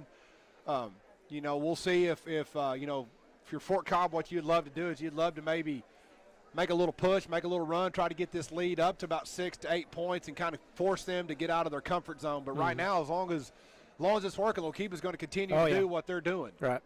Yeah, I don't look for them to change their tactics much. And, the key is, in my opinion, is the shooting percentages. And if Lokeba keeps shooting like they have been from outside, it's going to be hard to catch them because those three-pointers add up pretty fast. Yeah, absolutely, and kind of like we talked about, one of the keys, Lokeba defensively is run Fort Cobb off the three-point line. Now, again, you run them off the line, well, that means they can penetrate, and you got to rotate on the backside. But, something Fort Cobb might have to kind of look to do the same thing. Maybe when Willard gets that three-point shot, maybe instead of giving some space to take away the drive, maybe you just need to run out there at him and contest that three-point shot and force him to put the ball on the court. Maybe see if he can, what he looks like if he drives the basketball to the goal. Because right now, boy, he looks like he's very comfortable catching and shooting. Yes. On those dribble penetration kickouts. I'd like to take this opportunity to thank some of our sponsors for the 2022 Caddo County Tournament. Appreciate all of them very much. CK Energy, title sponsor once again. Hillary Communications, Central Appliance Furniture and Bedding, Caddo County elected officials, Perry Angus Auction, Joshua's Auto Sales, State Senator Darcy Yeck, and the Jungle Ice Fun Zone with a cornhole tournament every Monday night. Also want to give a shout out to the Caddo Kiowa Technology Center for webcasting this event again. It probably tells us in this program how many years in a row it's been. I think it's like 19 if I'm not mistaken. But folks, if you have a chance to 17th, I believe it says. 17th consecutive year. If you have a chance to come to the tournament this week, be sure and pick up a program. They have a different edition each night. And these guys have done a lot of homework in the off season. Tricia Pierce and Scott Wright and Jeremy Wright and JR, they go back and they pick up lots of memorabilia and some trivia from days gone by of the county tournament, and they put those things in each program, so they're all a little bit different. And so it's worth your time if you come to the games to pick up a program, and you'll find a lot of interesting information in these programs each year. I'm astounded, to tell you the truth, at how high quality these programs are every year after year. And they're not full of advertisements. No. You can go to any major sport in the world and you buy a program and it's 90% advertisements. But not here. No, it's a lot of great history. Yeah, that's right. Like this week, they're featuring some stuff about Hinton and some information about Oni and lots of great action shots from last year's tournament. Just do a great job, and that's exactly what you want to see. In this world of commercialized you know, everything you see is commercialized and advertised, and it's just good to see the emphasis put on what it should be put on, and that's the student athletes. Exactly. And, good to see. Kim Crowley, in years past, he's brought programs from the state tournament from back in the 70s. And for those of you folks who go to the state tournament very often, nowadays it's one of those programs, it's all advertisements. But back in the 70s, it was pretty well all information in a little brochure. And anyway, that's kind of, Caddo County VOTEC, Caddo County Technology Center does a great job in their communications, and we're proud to have them in Caddo County, I'm going to tell you. Yeah, they do a great job and really provide a great service to all the students of Caddo Kiowa with all the different programs that they have to offer, and we're certainly blessed that we can utilize their webcasting and technology teams to put this tournament on. Absolutely. All right, we're set to go here for the third period. It will be the Panthers basketball. They lead at 29-24. It appears they have their starters. That's Treadaway, Hicks, Thiessen, Dawson, Willard, and Vincent. And the Mustangs have their starting five also at Rogers, Willits, Collins, Taylor, and Nunn starting the second half. And it'll be the Panthers. They get the ball inbounded, and we're set to go. See if the Mustangs do any kind of adjustment on defense. It appears they're just going in a straight man here to start with. There's Dawson Willard cutting down the low block, and the ball is chopped away, I should say, from Hicks, but they say Nunn caught him from behind. A little too much contact coming. He kind of went through the offensive player to draw that foul. They're anxious to create some turnovers. I can pretty well assure you of that. They feel like that's probably the way they need to get back in the ball game, is get a turnover when you have the opportunity. And once again, the Panthers, like you say, that five-out offense, they cut across the lane. There's Willard going against Taylor. Back out to Thiessen and Vincent. You know, Vincent hasn't been on the ball as much as I recall from years past for the Panthers. There's Thiessen cutting through the lane, and that's the thing. They are real. I don't know what the word I'm looking for is, but they don't force anything. They're very patient. That's the word. They're very patient. Yeah. You know, they're just everybody gets outside the three-point line, and they just kind of cut to the basket. And you know, if it's there, great. If not, we'll just pass it out and keep going. We'll just stay patient. You know, they know exactly what the kind of shots they're looking for. And so far this game, they haven't taken a shot that hasn't been in the rhythm of their offensive set. And they're good enough ball handlers where it's really hard to trap them and get them into a kind of a bind. They move the ball quick enough, and it's hard to defend it if they keep making shots. Yeah, it's almost 2 minutes that Lokivas had the ball to start the second half. You know, they haven't shot it yet, but like I said, they're perfectly content. They're going to force Fort Cobb to come out and guard them. Yeah. There's Hicks cutting left side of the lane. Get the pass to him. Nunn's on him. There's Willard. Left-handed hook shot, no good. Got his own rebound out to Quincy Hicks. And boy, that really deflates you whenever they finally miss and get their own rebound. You know, good job there by Taylor. He ran out on Willard, had a wide open 15-footer, ran at him, forced him to put the ball on the deck, and didn't really give up a shot, had the miss, but didn't finish by getting the rebound. Lokiba, another opportunity. Run some more time off the clock. That's almost 2.5 minutes of gameplay so far. And Willits poked it away, but he went out of bounds. It'll stay with the Panthers.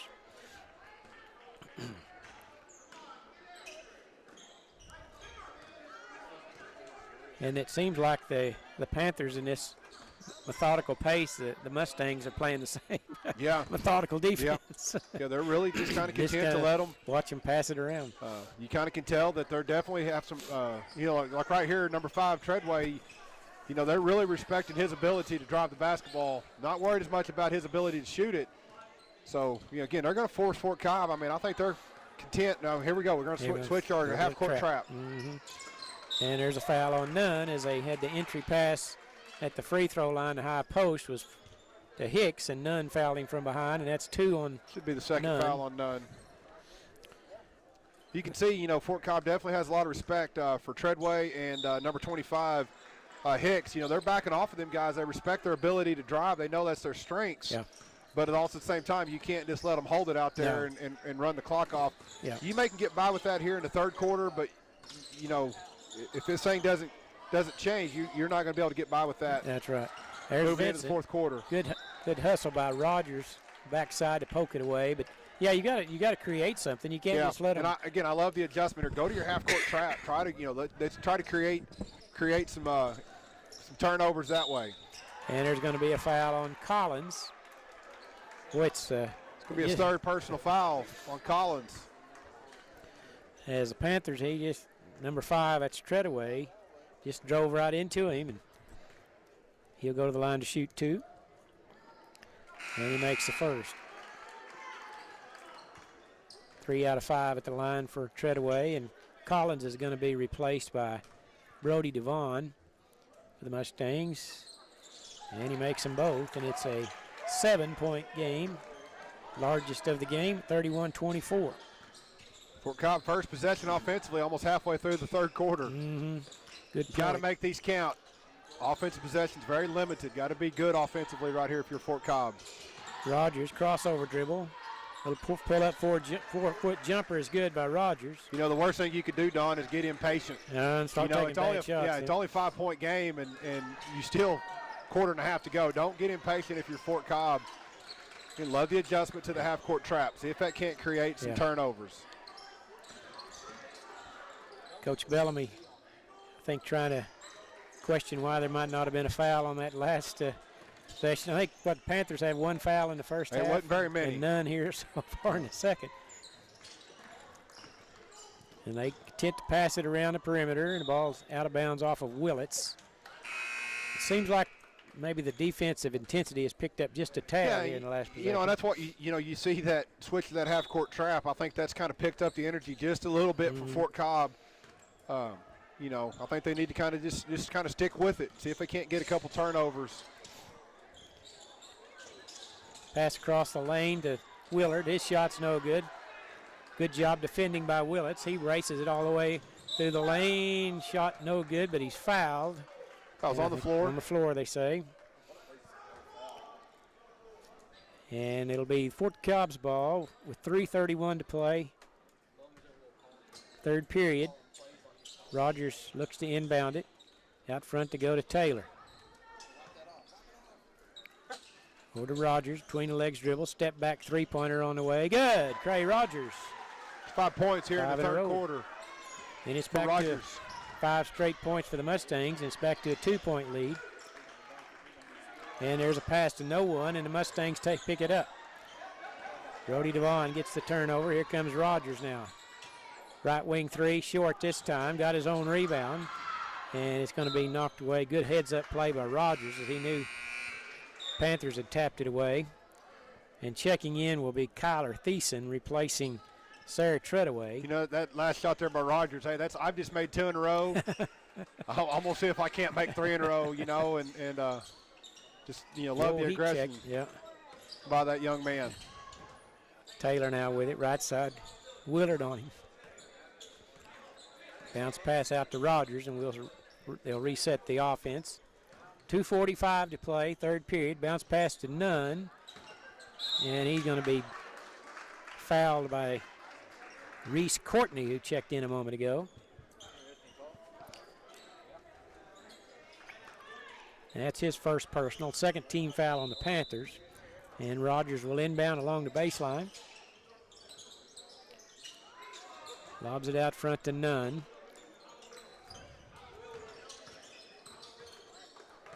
And the ball's taken away. Pretty good defense that time by the Panthers as Hicks was harassing Rogers. There's a 3-pointer, no good. And there's going to be a foul on Vincent, I believe, going over the back of Nunn, who had good position. Just the first foul of the game on Jacob Vincent. Both teams have 3 team fouls here with 2:24 to go in the third quarter. Mustangs with another opportunity to tie or take the lead. They've gone on a 5-0 run here to get that lead from 7-2. Rogers, left wing 3, hit the rim 3 times, no good, and rebounded by Courtney. Mustangs going back to that trap, 1-3-1 trap. Vincent dribbles all the way through it. Shot over to Vaughn's, no good. Rebound Willits. Great move there by Vincent. Went through all 5 defenders, just couldn't quite get the bucket to go on the finish. There's Devon, right wing three, good. Brody Devon puts the Mustangs back on top. You know, that's the first lead for Fort Cobb since early in the first half.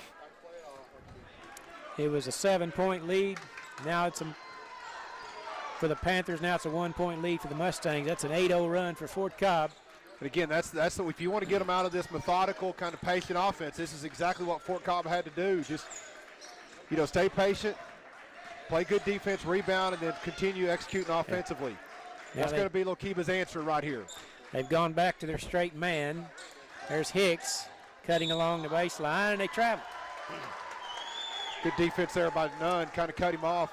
Hicks made a good basket cut. Just when he turned, he thought he had a wide open shot, but then Nunn was waiting on him and caused a turnover. 1:10 to play.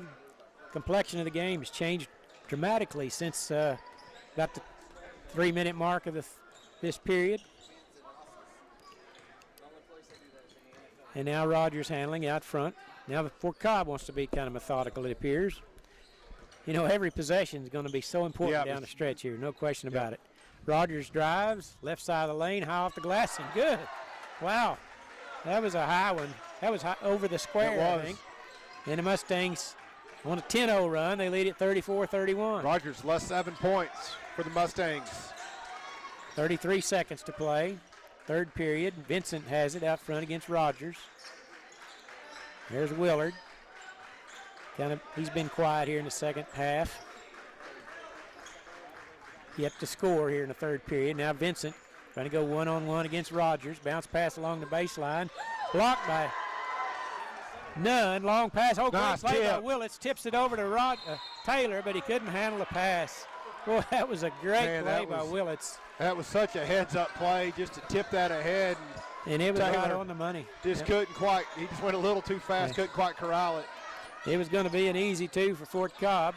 And Devon crashes into Courtney with 6 seconds to play. No really big problem there.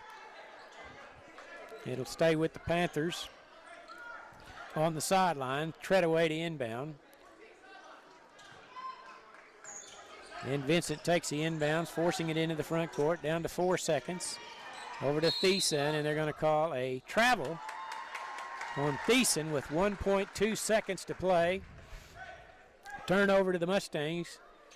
It's a 6th turnover of the game on the Panthers. Not much time to get anything here, I don't think, but they get the ball to Willits. Half-court shot on the way is no good. After 3 quarters of play, Fort Cobb 34, Lokiba Sickles 31. You're listening to Caddo County Basketball on New Country 98.5.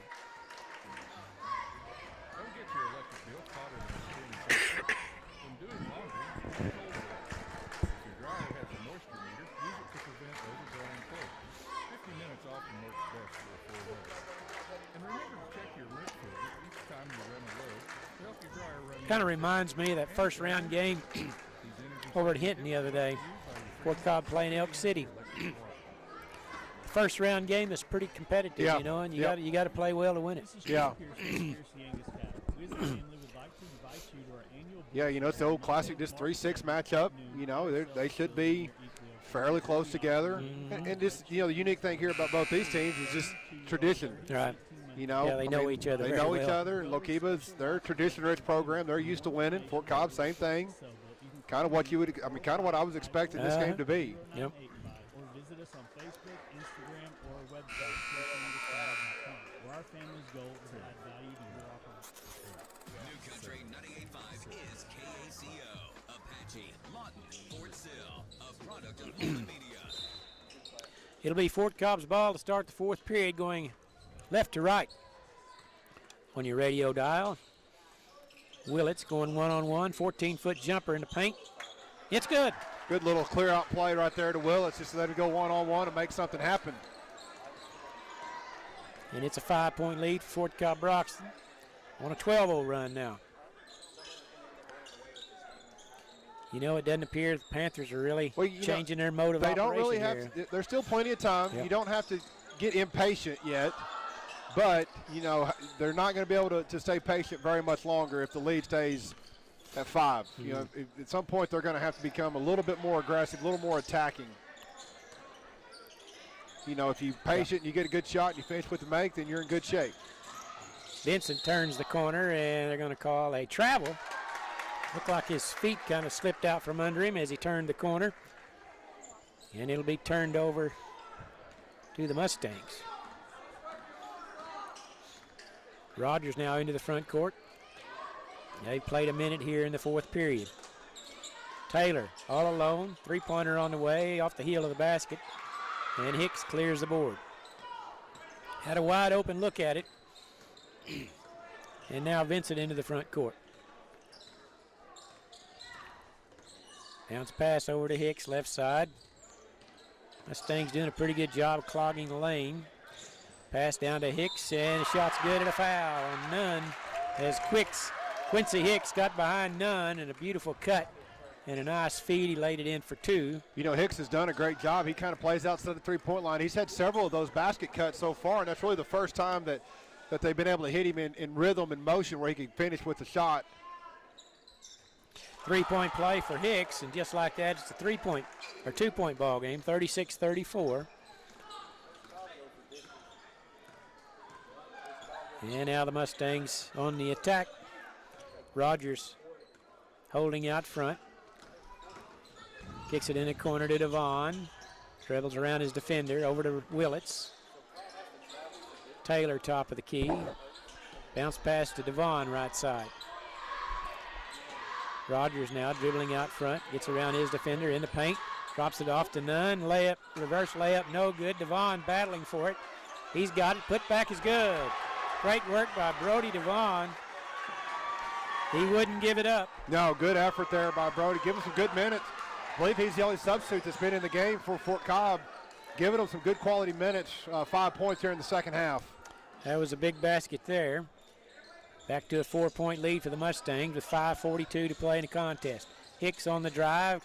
Willits got a hand on it. He lost it momentarily, but was able to pick it back up. And now the Panthers will reset the offense out front. It's Treadaway. Left side over to Vincent. Going against Rogers. Pull up 15-footer at the free throw line. No good. Nunn there with a rebound. Tell you, Nunn and Devon, they're a stout young men. They do a good job on the post. Yep, really giving just some good quality minutes. They don't do a lot of things that's going to show up on the scorebook, but just quality. Rogers all the way to the rim. Shot was no good, a little hard off the backboard as Quincy Hicks come over to alter it.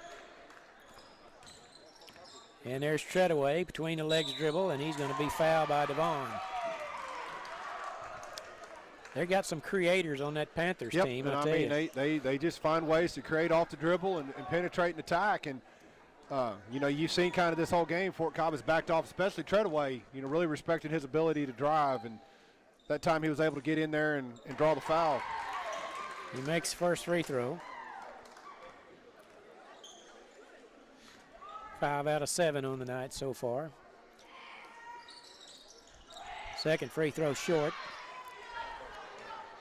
Mustangs with a rebound. 4:47 to play in the ball game. Rogers guarded by Treadaway out front. Crossover. Quite a matchup right there. Yep, it's kind of been going back and forth at each other all night. Devon has it. Over to Nunn, right side to Rogers. He's got to give it up every now and then to get a little relief. Willits, 15-foot elbow jumper is good. Beautiful shot by Jackson. Two baskets here in the fourth quarter from about that left elbow and right elbow. A little 15-footer, nice shot fake. One dribble, little pull-up jumper for Willits. That's 14 on the night for Jackson. It's a 5-point lead for Fort Cobb. We're almost halfway through the fourth period. They led it by 3, starting the fourth. And here comes Treadaway, and we're going to have a whistle and a foul. Have a foul there, I believe, on Blake Nunn. Just got a little flat-footed and kind of reached around and drew the foul. It's his fourth foul It's also the 17th foul, Don, so Wakiba's going to be in the bonus for the remainder of the game.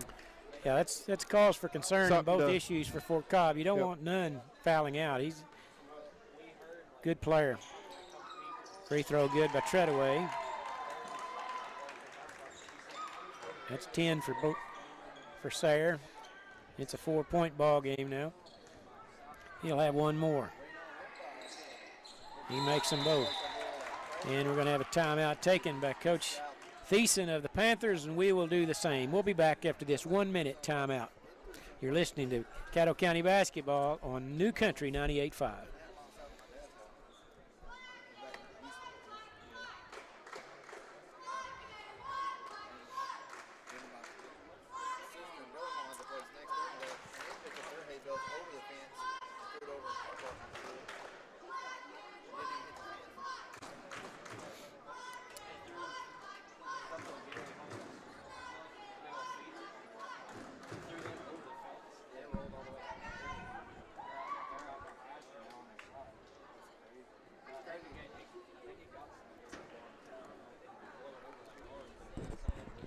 (40-38) our score.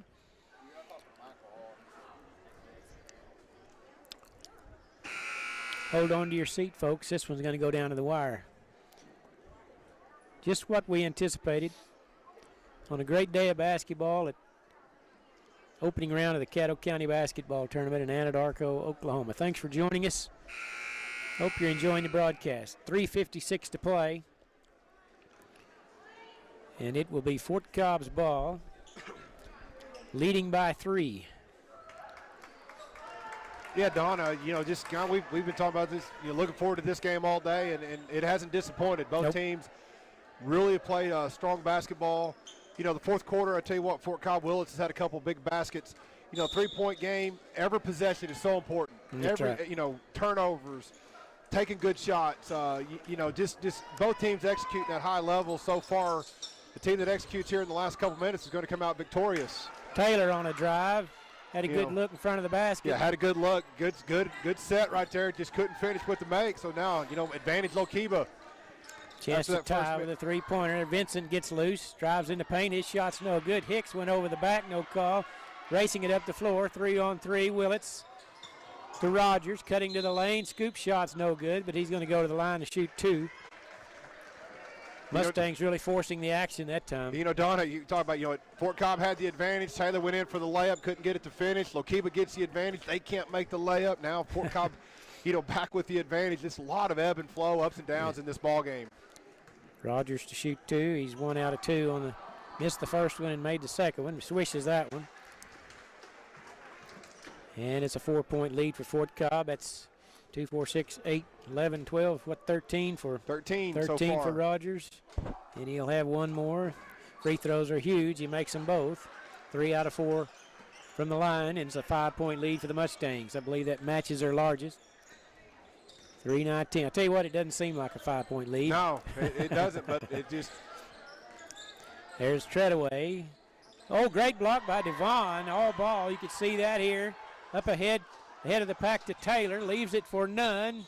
And his shot's no good, but he's going to go to the line to shoot 2. I tell you, Don, just, who may be the MVP of this game for Fort Cobb is Devon. Yeah, absolutely. He's came in the game here in the second half. I don't believe he played much in the first half, and he's just been very active.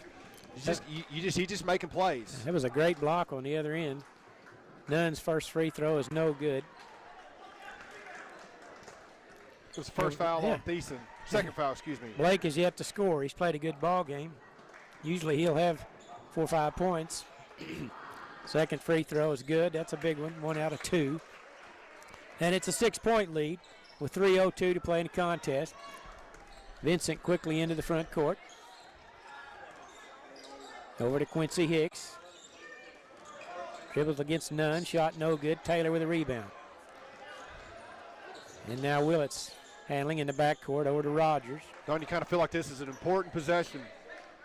6-point game. If Fort Cobb can find a way to get a bucket, they're really going to kind of, get in a great position with 2.5 minutes to go.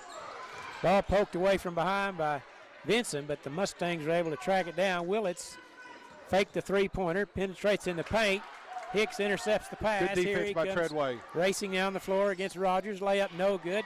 And there's Devon again. Pass up ahead to Willits, ahead of the pack, and he's going to be intentional fouled. No basket, they say, but he was bear hugged from behind. Good. Really good call by the official right there. You know, the foul clearly happened before the shot. It clearly was an intentional foul. Wasn't egregious. Wasn't flagrant. Wasn't flagrant, you know, but it was clearly intentional. Good call. And Willits will be at the line shooting 2. And then the Mustangs, more importantly, probably, perhaps, will have the possession of the basketball. They should get it down the baseline out of bounds, too. Willits yet to shoot a free throw today. Correct. But he's had a good shooting night for sure. The first one is no good. I've got him for 14 points so far. Yep, that's what I got. And the second one on its way. Swish that one. And now it'll be the Mustangs basketball. You know, you think about the young man who wasn't anything malicious at all. Willits was ahead of the pack. It's going to be an obvious easy 2, and he just wrapped his both arms around him. Absolutely, and you know, right there, you don't give up a basket. You know, you're down 6-7 points. You don't give up an easy 2 points. The only difference, what you'd like to see, instead of just grabbing him, is you'd like to see maybe contest the shot, foul on the shot, so that it's just a 2 free throws instead of the intentional foul. Yeah. You know, the difficulty there is not only is it 2 free throws, now Fort Cobb maintains possession of the basketball. So, again, it's hard to blame the young man. You know, your coach. He really couldn't. The position he was in, trailing, he couldn't. He really get didn't have to a chance to do much of anything. So he wasn't going to give up. It's going to be a 3-point play most likely if he'd have fouled him. But anyway. Tell you what, you got to give a lot of credit here to Fort Cobb, though. They've both teams have stayed patient. Fort Cobb, you know, they didn't get impatient, forcing up bad shots. Right. You know, really just Rogers and Willits kind of offensively got the spark going for Fort Cobb here in the second half. You know, they've done a great job. Dawson Willett hasn't scored yet here in the second half for Lokiba, and that's been really a big key to the second quarter, second half surge for Fort Cobb is their ability to shut down Willard. Yeah, exactly. I don't recall him even shooting, tell you I think he's had a couple shots. He just hasn't made any so far. 2:04 to play. Mustangs have the basketball. Willits double team. Cross court to Devon. Passed up an open 3. And now they're going to spread the floor. Rogers kicks it down low, and it went off the foot of Quincy Hicks and out of bounds. Don, we've talked about it several games earlier about having a good point guard. This is one advantage Fort Cobb has. They got Rogers at the point. His ability to dribble the basketball and make good decisions and not have turnovers is so key when you run that spread attack. Absolutely. Nunn has it on a low block against Hicks. Lobs it out to Rogers. Vincent all over him. Ball got ticked over to Willits, and there's going to be a foul on Thiessen as he fouled Brody Devon, and Devon will go to the line to shoot 2. Could be the third foul on Thiessen. It's also going to be the 7th foul on Lokiba, so Devon's going to shoot the 1-and-1. Devon has 2 points, scored earlier in the quarter. First time at the line, swishes it. I tell you, these young men have got some mental toughness, Jared, to go to the line the first time and be able to dial it in. Made them both. And it's a 9-point ball game with 1:36 to play. Vincent picks it up now into the front court. Rogers on him. Right side to Thiessen.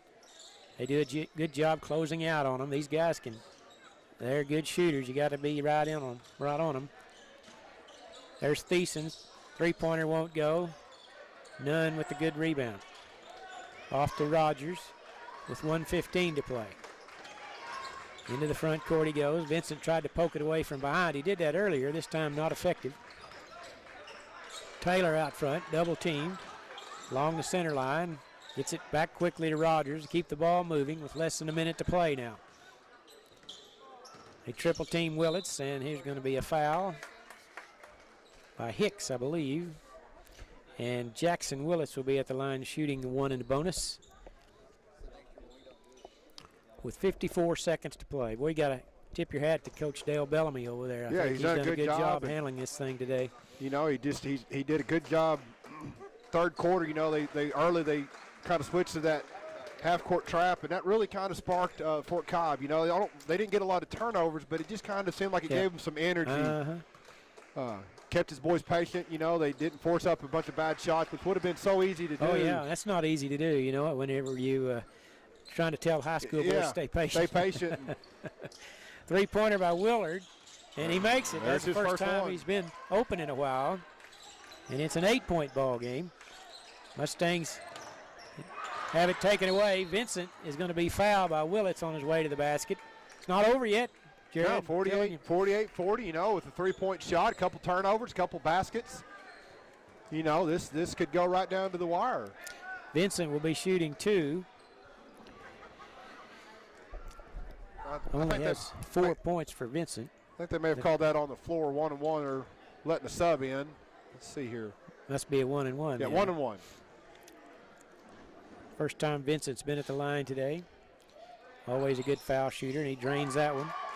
That's 5 for Vincent, and it's a 7-point ball game. And he'll have one more. And free throws too hard off the back iron, but Willard gets the rebound. His shot is blocked by Taylor, but Vincent gets it. Now three-pointer by Willard off the back iron. Boy, that would have made things close. He'll have it again. Another three-pointer. Yeah. What a shot by the Willard. lefty. And it's a 4-point game, 48-44. Willits into the front court with 22 seconds. There's 4 guys chasing him. Over to Rogers, cross court to Nunn. Layup is good. Boy, breakdown on the defense that time, and you got 4 guys defending 1, and the Mustangs made them pay. Down to 10 seconds. Three-pointer by Vincent's no good. Rebound along the baseline by Rogers, and that will do it. The Fort Cobb Broxton Mustangs are going to have defeated the Panthers 50-44 in what really was a good ball game from start to finish. We'll take a timeout. When we come back, we'll have our post-game report. You're listening to New Country 98.5. You could save big when you bundle your home and auto with Progressive, but when we just come out and say it, it feels like it falls a bit flat. So instead, we're going to have someone else say it. Because for some reason, when a random person talks about how great something is in a commercial, it's more believable. I saved with a Progressive home and auto bundle. And there you have it. I mean, I'm not sure why she's more believable than me, but either way, you get the point about the saving. Progressive Casualty Insurance Company and Affiliates. Discount not available in most states or situations. With the Peloton bike, there's always something new to try. We're adding new music to our artist series. New disciplines like boxing. It's like you're ready to let's make it count. So many new workouts to try on and off the bike. Let's go, Peloton. There's always something new to keep you motivated. Talkafer? Talkafer. Okay. I think I looked at that last night. Okay, Talkafer.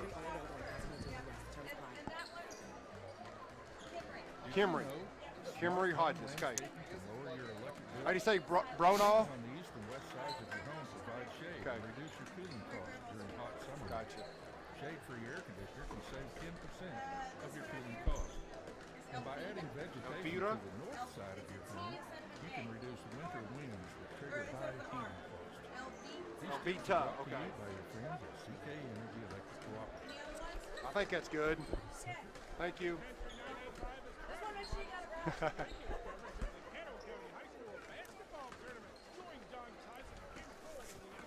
Don, you want to take a quick break and I'll do the post-game show? Sure, be great. Who's the?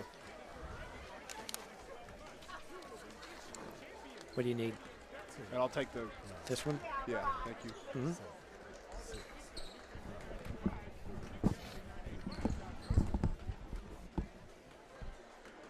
And we want to welcome you back to the 2022 Caddo County Tournament. Today's post-game show from our Fort Cobb Broxton Mustangs 50, Lokiba Sickles Panthers 44. This post-game show is going to be brought to you by Legacy Bank of Hinton and Lokiba and Washita Valley Bank of Fort Cobb. We appreciate their sponsorship of the halftime and the post-game shows. Leading the way for Fort Cobb, Jackson Willits, 17 points. Rogers had 14 points. Simeon Collins had 6 points. Blake Nunn had 3 points. Brody Devon had 6 points. And Ian Taylor had 3 points for Lokiba Sickles. Kyler Thiessen had 6 points. Sarah Treadway had 8, 9, 10, 11 points.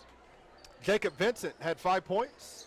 Quincy Hicks had 5 points. And Dawson Willard led the way for Lokiba Sickles with 17 points, mainly from the three-point line. You know, that was a kind of an interesting game. Lokiba Sickles first half definitely methodically patient offense, kind of controlled the clock. Fort Cobb just went on a little run there. Craig Rogers kind of sparked an offensive, kind of an offensive explosion there in the third quarter for either team. Had 7 points, and kind of once Fort Cobb took the lead over in midway through the third quarter, they really kind of held on to it. Fort Cobb now will advance on to the winner's bracket. They will play Friday night at 5:15. Fort Cobb will take on the winner of tomorrow night's Hinton and Carnegie game. Lokiba Sickles moves over to the loser's bracket. They will play at 5:15 on Thursday. They'll take on the loser of the Hinton and Carnegie game. Well, we have just a few moments. We want to thank our great sponsors of the 2022 Caddo County Tournament: CK Energy, Hillary Communications, Central Appliance Furniture and Bedding, Caddo County elected officials, Perry Angus Auction, Joshua's Auto Sales, State Senator Darcy Yeck, and the Jungle Eyes Fun Zone. We're down to game number 7 and 8, I believe. Got 2 more games. This next game features the Bingeroni Lady Bobcats will take on the Carnegie Lady Wildcats. We also appreciate all the fine folks from Caddo County Technology Center who are here, and J.R. Oswald, Scott Wright, Jeremy Wright, Tricia Pierce. They've been here with us all day long. They'll be here all week with us, running the computers, the scoreboard, the cameras, helping to provide the live stream action. We also appreciate 98.5 for their radio broadcast of this week's game. This next basketball game features Carnegie Lady Wildcats and the Bingeroni Lady Bobcats.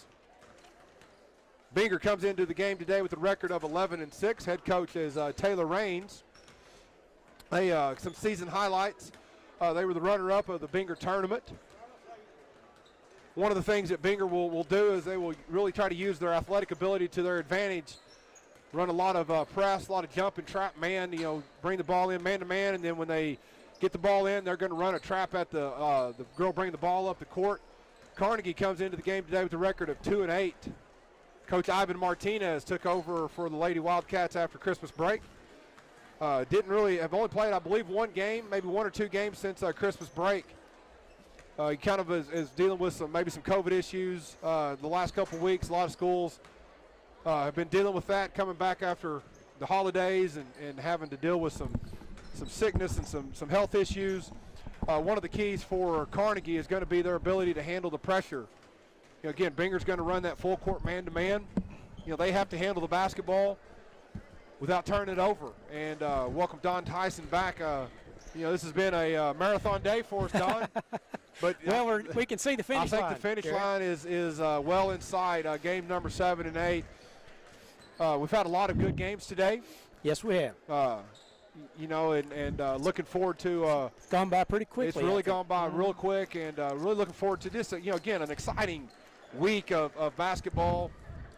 Games every day except for Wednesday. So encourage you, if you want to come out and see some great basketball action, get out here to Anadarko Warrior Fieldhouse and watch it in person, or tune in right here on 98.5 or on the Caddo County YouTube webpage and watch it live.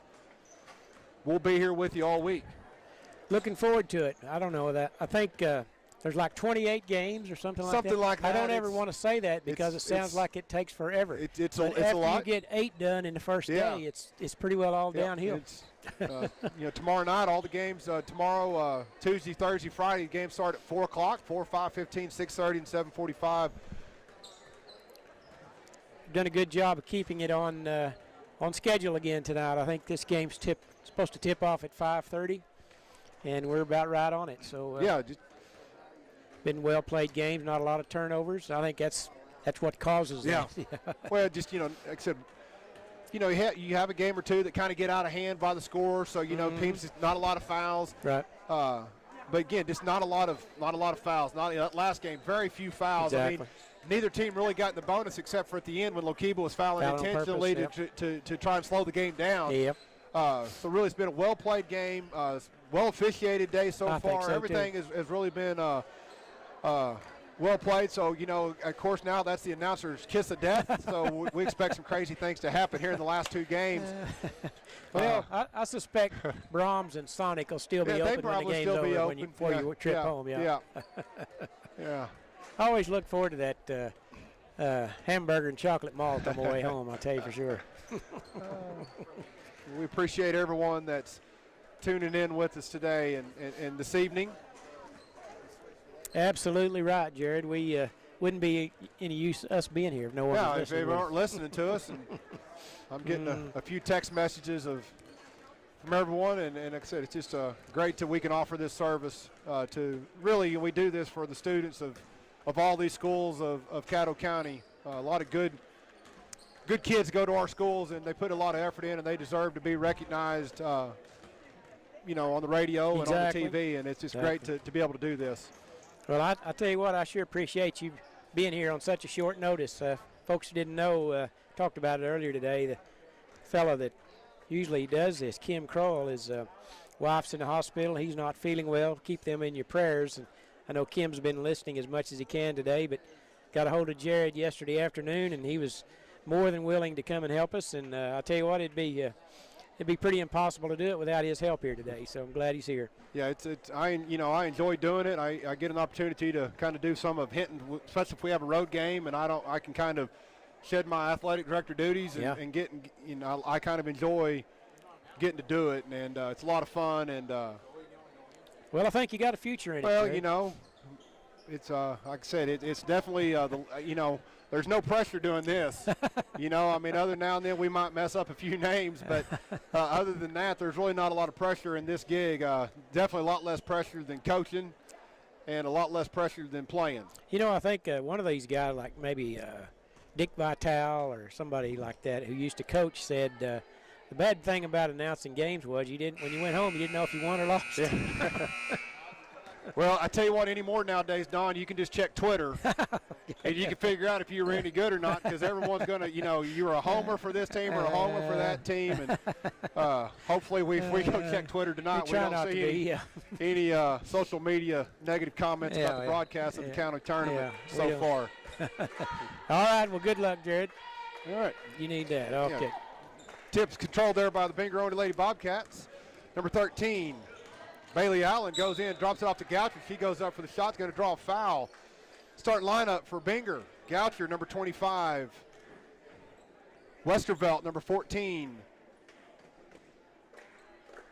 Again, one of probably the only negative of the day today is the fact it's hard to get the starting lineups because they've not announced the starters. They spring it on us. And so we just kind of we do the best we can to keep up with it as quick as we can. I'll try to get Carnegie for you while you're looking at Binger. And I'll tell you the other part, Don, that's a little bit difficult. These girls with these ponytails, it's hard to see their numbers. That's what Kim and I talk about every time. Number 20, Briley Hedrick pulls up a three-point shot. No good. Rebound there by Elvita Lopez. Gets the ball to number 14, Kimry Hodges. Lob inside to the post. Can't control it. Turnover off of that was off of Carly Topkofer's hands. That's a turnover to be Binger basketball. Let's see. We got Peyton Ogle, Alexa Nix, Elvita Lopez, and let's see who the other one is for Carnegie. 14, Kimray Hodges,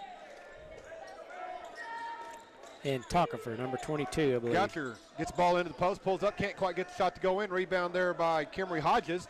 She pushes it up for the Carnegie Lady Wildcats.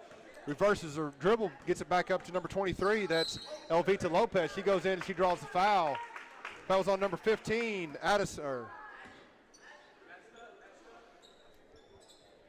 Alexa Nix. No, they call that on Binger. 25. Jade Goucher. Yeah. They put 15 up on the board initially, so we don't need any help like that. We don't need any help. They got to keep up with that good. We're seeing things at this point. Carnegie gets the baseline out of bounds. Ball's loose. Tipped away, stolen away there by Binger. Still got a loose ball, a lot of diving bodies. But we're going to have a traveling violation. It's going to be Binger basketball as number 14, Hodges, kind of came over the top and rolled over, and they're going to be called for the traveling violation. So Binger basketball on the turnover. 1-0 is our score. Over 1 minute gone here in the first quarter of play. Good hustle by both these teams, diving on the floor for a loose basketball. Hedrick gets the ball into Allen. Allen gets the ball to Westervelt in the corner, out to Goucher. She pulls up from the left wing for three. Off the front of the rim, no good. Rebound fought for, came down. Good rebound there by Carly Topfer for Carnegie. She hands that ball off to Hodges. Binger in a man-to-man defense. Good defense there by Goucher, causes the turnover. Goucher pushes it up for Binger. Crosses over, little kind of almost like a half Euro step there, but she finishes with the made basket. 3-0, Binger on top here with just over almost 2 minutes gone in the first quarter of play. Hodges puts his ball into the front court. Hands the ball off to number 23. That's Elvita Lopez. She goes up high off the glass. No good. Rebound fought for. We're going to have another jump ball. It's going to be Carnegie basketball. Head coach for the Binger-Only Lady Bobcats is Taylor Raines. Taylor, we heard it was his birthday today. He's already got one victory as his Binger-Only Bobcats defeated Cement in the first boys game of the day. Comes back for the nightcap to coach the girls. Tell you what they like to do is they're a very athletic team, a good softball players, very strong girls, and they'll play a lot of 8 or 9 girls. They'll kind of wear you down as you play. Number 23, Carly Jennings, checks into the game. Good pass, good set there by the Carnegie Wildcats. Get the lob pass into number 22, Carly Topfer. She goes up and in for the 2-point play, and now the opportunity for the old-fashioned 3-point play. Foul was on Binger-Only. Definitely a good inbounds play, and Topfer got good position to catch that lob. Free throws up off the front of the rim. It crawls over the front of the rim, and it's good. 3 points for Carly, and that's 3-3 is our score. 2 minutes gone here in the first quarter play. Binger pushes it ahead quickly. Gets the ball to Goucher. Left-hand dribble, pulls up off the front of the rim. No good. Rebound fought for. Another jump ball. That's the third jump ball so far here in the first quarter. It's going to be Binger-Only basketball with the possession arrow.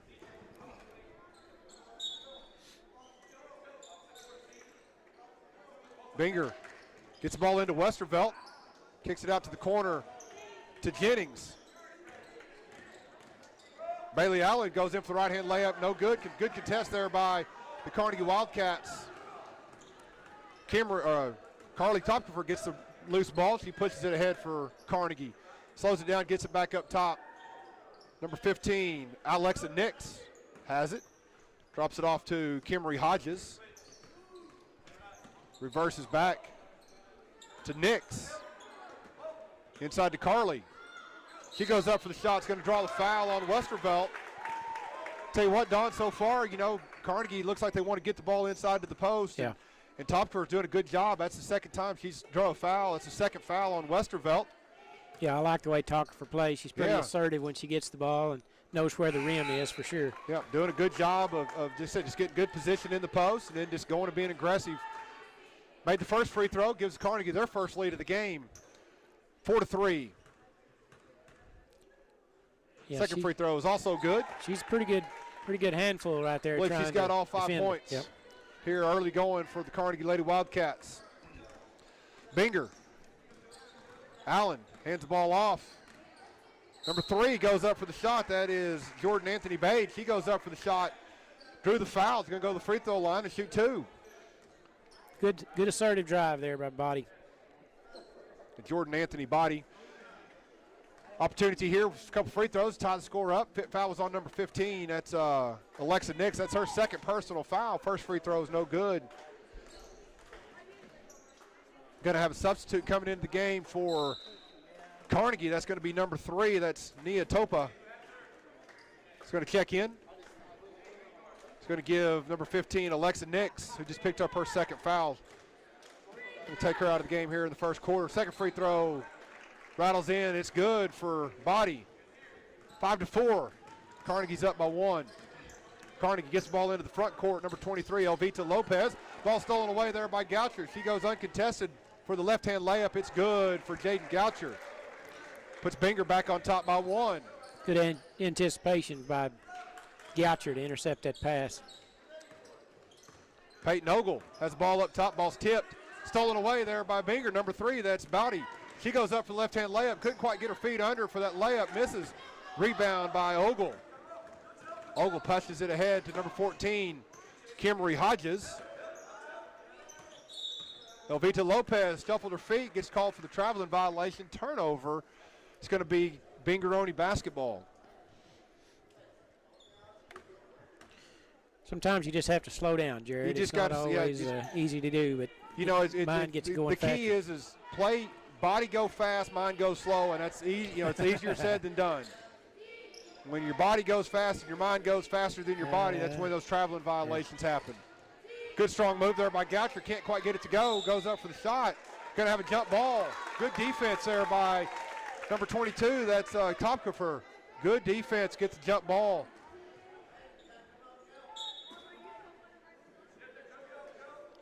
Pressure in the backcourt by the Bobcats. Yeah, they're picking up the, again, that's one of the things, Hinton, I had the opportunity to see Hinton and Binger play last week, and Binger really ran an aggressive man-to-man full-court press defense. Haven't really seen it so far in the first quarter, but I would anticipate that Coach Raines would go to that here if he feels like he needs to pick up the pace or energy level a little bit. Yeah. Carnegie, ball in the front court. Lopez passes the ball over to Hodges. Hodges reverses back, got a 5 count going on. Almost got the 5 count turnover, but passes the ball up to Ogle. Ogle back up to Hodges. Hodges looks to penetrate. Get to Totopa. Back to Ogle. Topkofer. Ball's good hands there by the Bingeroni Bobcats. Ball stolen away. Turnover. Number 3, Body caused the turnover and came up with a loose ball. Binger's going to pull up for the 3-point shot. Number 13, that's Bailey Allen, pulls up. Goucher gets the loose ball rebound, up and in for 2 for Goucher. That's 7 for Jaden. And we're going to have a timeout called by Coach Taylor Raines. It's going to be a 30-second timeout. We'll take it with them. We'll be back.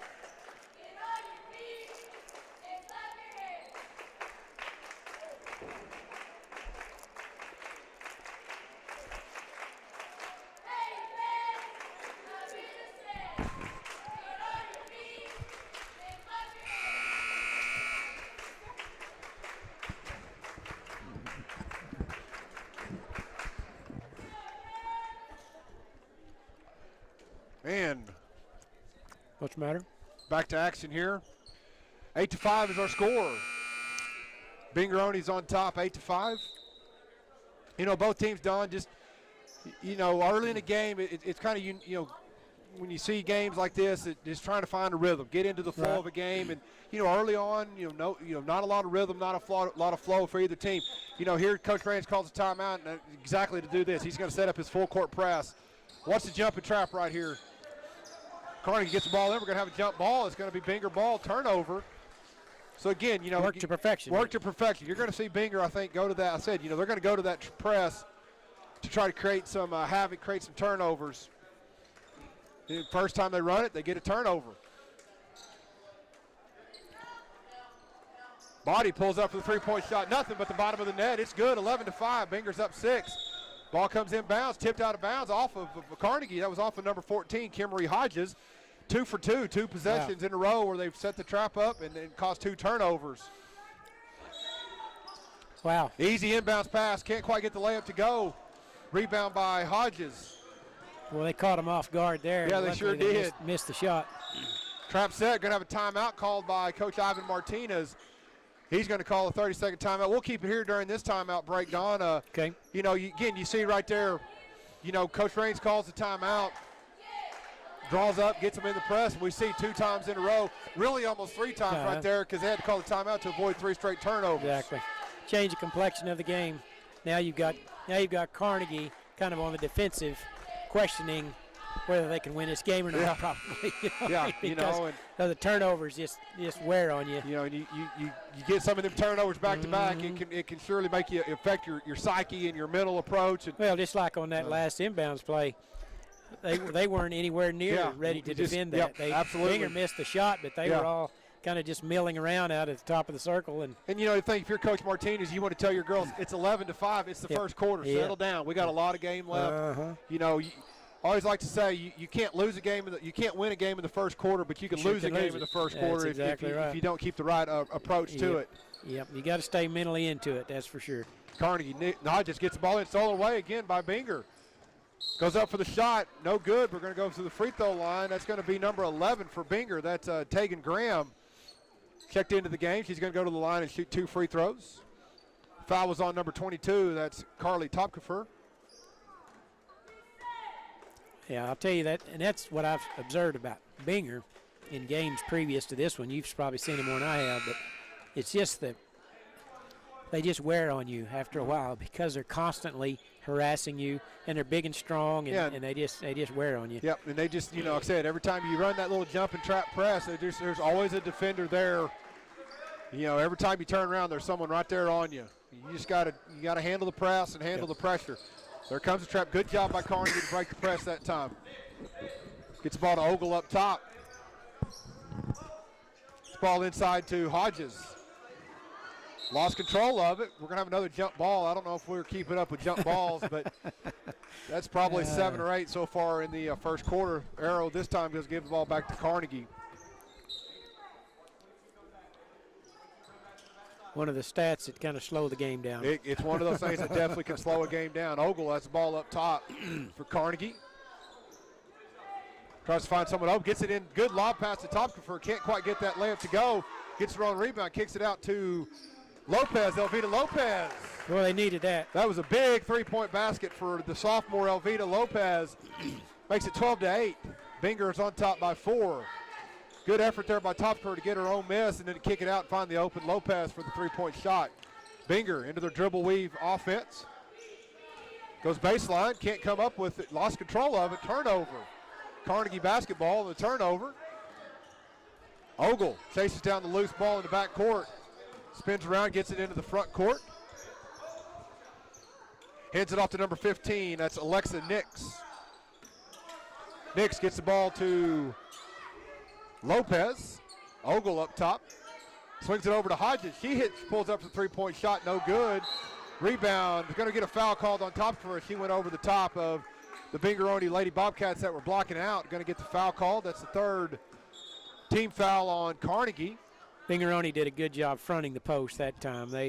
We talked about that earlier in the day, but they were making a great effort to front the post so they couldn't get the pass. Yeah, absolutely. And that's been one of the things here early is Carnegie's went into Carly in the post, and she's kind of had her way. So adjustment, you kind of front her and don't let that be such an easy post entry pass. Bingeroni, number 11, pulls up from the wing for a three-point shot, no good. Rebound right there by Carnegie. That's Elvita Lopez, good strong rebound. Reverses it over to Ogle up top. She gets it into the front court, into the top of the key to Lopez.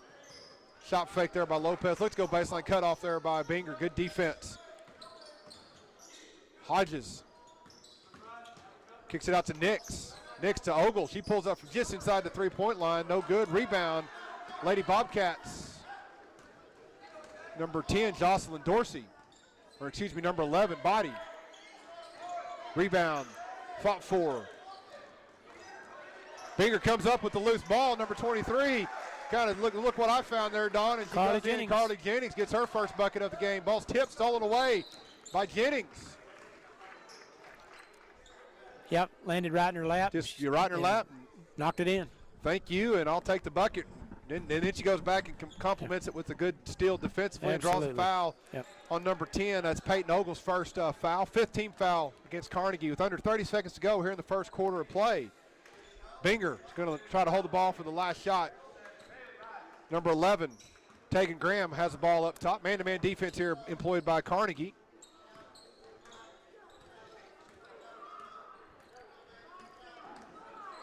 It will be Binger's ball to start the second. Graham lost control of the ball and ball's kicked out of bounds off her foot. Turnover. Carnegie basketball with just under 8 seconds to go here in the first quarter of action. Hodges gets the ball in. Ball's tipped. Lopez throws it into Topkefer. She goes up. She's going to draw the foul. She's going to go to the free throw line for another opportunity to score 2 more points here in the first quarter for Carly Topkefer. Well, they really need it to kind of get some momentum back here. Absolutely. Something, Don, I haven't mentioned that Topkefer, she's a freshman. Good looking. We've seen a couple really good looking freshmen, especially on the girls' side today. Absolutely. I wouldn't have guessed that. First free throw off, no good. She'll get one more to go. Second free throw, a little strong, no good. Rebound by number 20. That's Briley Hedrick for Bingeroni. And after the first quarter of play, Bingeroni 14, Carnegie Wildcats 8. We'll be back after this 1 minute timeout. CK Energy Electric Cooperative would like to congratulate all the players and all the schools in this year's Caddo County Basketball Tournament. Good luck to each and every one of you. And CK Energy will continue to strive to provide the best possible service for you, our members, because the co-op belongs to you.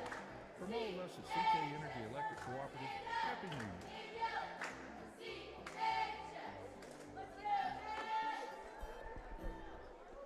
Score a three-pointer when you choose Hillary Communications, your local solution for internet, telephone, and TV. Now available in Anadarko. Go to their website, hillcom.net, and sign up for their 50-meg internet package starting at just $54.95. Need more speed? Speeds up to 1 gig. Hillary Communications, hillcom.net, a proud supporter of Anadarko High School basketball. Go Warriors! And welcome back to the 2022 Caddo County Tournament. First day of games, game number 7. Bingeroni Lady Bobcats 14, Carnegie Wildcats 8. Coming out here to start the second quarter play, it's going to be Bingeroni basketball. Bingeroni is going to have number 13, Bailey Allen, on the court. Number 25, Goucher. Number 14, Westervelt. Number 3, Jordan Anthony Body. And the 5th player, once I see her number, I believe that's number 11, Tegan Graham, are the 5 on the court for Binger. Carnegie starts out in a 2-3 zone defense here to start the second quarter of play. Goucher with the ball on left baseline, gets it into the post. Graham kicks it out to Goucher. She pulls up a three-point shot, no good. Rebound fought for. Ball's out of bounds off of Binger. Good block out there by Elvita Lopez for Carnegie. Ball's out of bounds. Again, another out of bounds play. Carnegie going to have to handle this, figure out an answer to this full court press by the Bingeroni Lady Bobcats. Here comes the trap. Throws over the top to number 14. That's Kimmery Hodges. Ball's tipped out of bounds. Carnegie ought to break there. She lost control of the dribble, but it just happened to go off Binger's Off of Binger, absolutely. So they maintain possession. Number 15, Alexa Nix with the ball in the front court. Will get the offensive set going here for Carnegie. Over to Ogle, to Lopez in the left baseline. Good cut there by Ogle. Ball's tipped out of bounds. Good hands there by number 3, Body, for the Bingeroni Lady Bobcats. Kind of keep that that cut from opportunity to score there out of bounds. Carnegie basketball. Lopez, ball stolen away there by Goucher. She goes out for the uncontested layup off 2 feet, up and in. It's good, 16-8. Biggest lead of the game so far for the Bingeroni Lady Bobcats. Carnegie quickly back into the front court. Ogle pulls up for the three-point shot, a little long, no good. Topfer tried to crowd the loose ball, couldn't quite come up with it. Out of bounds, it's going to be Binger basketball. That's 9 for Goucher so far in the first period, or first half. Leads all scorers. Binger's going to walk the ball up the court this time. Number 11, Graham, gets it into Goucher. Kicks it out to the corner to Westervelt. She pulls up for the three-point shot. It's good. Good attack right there. You know, Donna running that 2-3 zone. Gets the ball to Goucher in the high post. Defense collapses, kicks it out to Westervelt for the three-point shot. Finish with a good, strong make. Out of bounds off of Binger. It's going to be Carnegie basketball. Going to have a timeout called again here by Coach Ivan Martinez. Let's see what kind of timeout it is. No official signal yet. It's going to be a 30-second timeout. We'll take this quick 30-second break.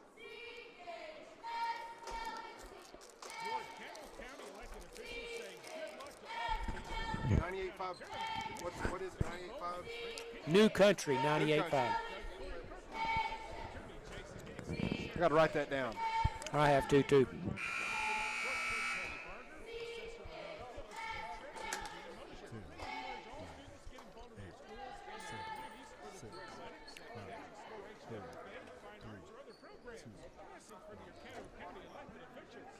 And welcome back to those of you who are listening on 98.5 New Country or following along on the Caddo Kiowa webcast. We appreciate you tuning in for the first day of the Caddo County Tournament. 19-8, Bingeroni is on top over the Carnegie Wildcats. Carnegie basketball sideline out of bounds. Ball's tipped out of bounds off of Binger. It's going to be Carnegie basketball again out of bounds on the sideline. Kimmery Hodges is going to get the ball inbounds here for Carnegie.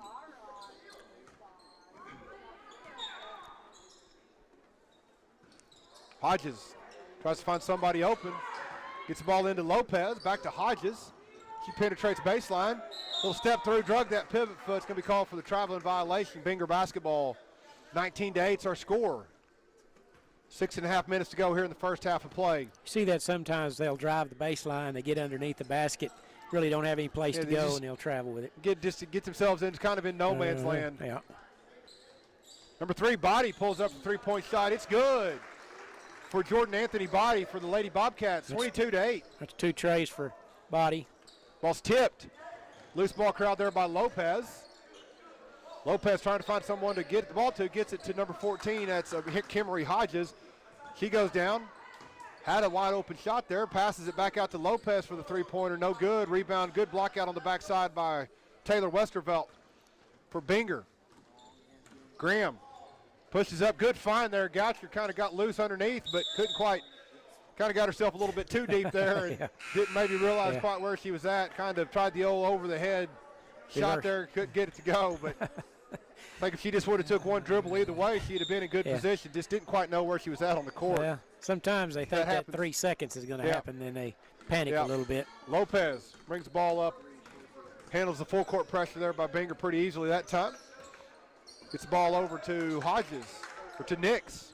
Trying to get the ball into the post, nothing there. Good job, good adjustment by Coach Raines. He's got Westervelt front and top of the post, and that's really taken away one of their main advantages early in the game was getting the ball into the post. Yeah, Carnegie's really struggling on the offensive end all of a sudden.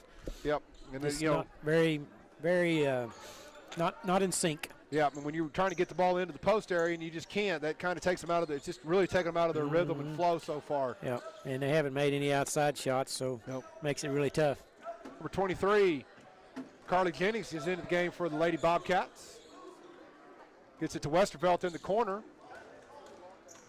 Westervelt goes up with a nice, strong move, but can't quite get it to go. Rebound by number 14, that's Kimmery Hodges. Loses control of the ball, and that's out of bounds. Another turnover. It's going to be Bingeroni basketball. Under 5 minutes to play in the first half, 22-8 our score. Another one of those plays where you get a rebound, and then they just don't leave you alone. They just keep harassing you until you make just don't make it easy on them. Ball's dribbled off the foot, inadvertent kick there. It's not a violation. So Westervelt gets the offensive set going here. A little 5-out action. Binger just likes to spread the court, look to dribble, penetrate, look to drive. Body got the ball on the right baseline. Gets the ball up top to Westervelt. Skips it over to the corner to Jennings. Jennings looked to penetrate, nothing there. Cut off good cutoff defense there by Hodges for Carnegie. 13 for Binger says, I'll pull up. Bailey Allen pulls up for the wide open shot. Can't get it to go. Rebound by Ogle for Carnegie. Passes it into Nick. She's a little step through. No good. Rebound by Bailey Allen. She pushes it ahead coast to coast, dribbles it back.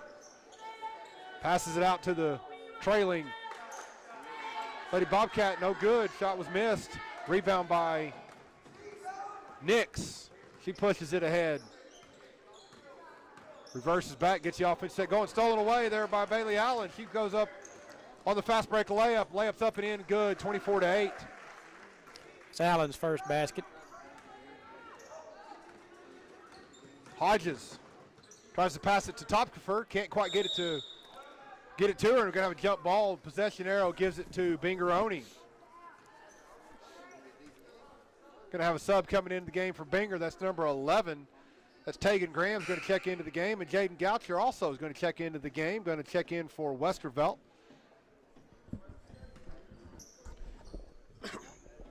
Carnegie's yet to score here in the second period. Played about 4.5 minutes. Yeah. Binger walks the ball up the court.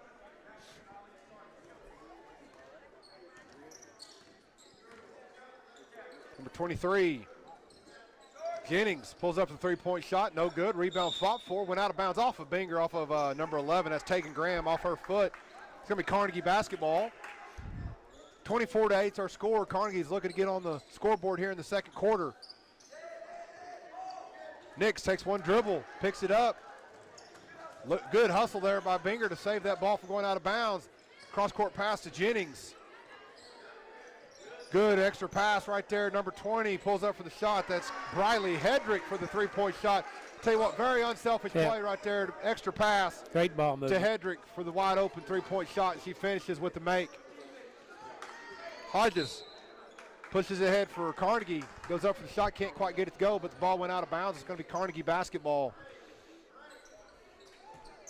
Hodges will be the inbounder for Carnegie. Gets the ball into Topkefer. Gets the ball to Hodges in the corner. She pulls up for the three-point shot. It's good, Don. That's America's play, and it always works. And I have no understanding how it can continue to work, but it always does. The inbounder throws it in. They always are going to come back to the corner every time.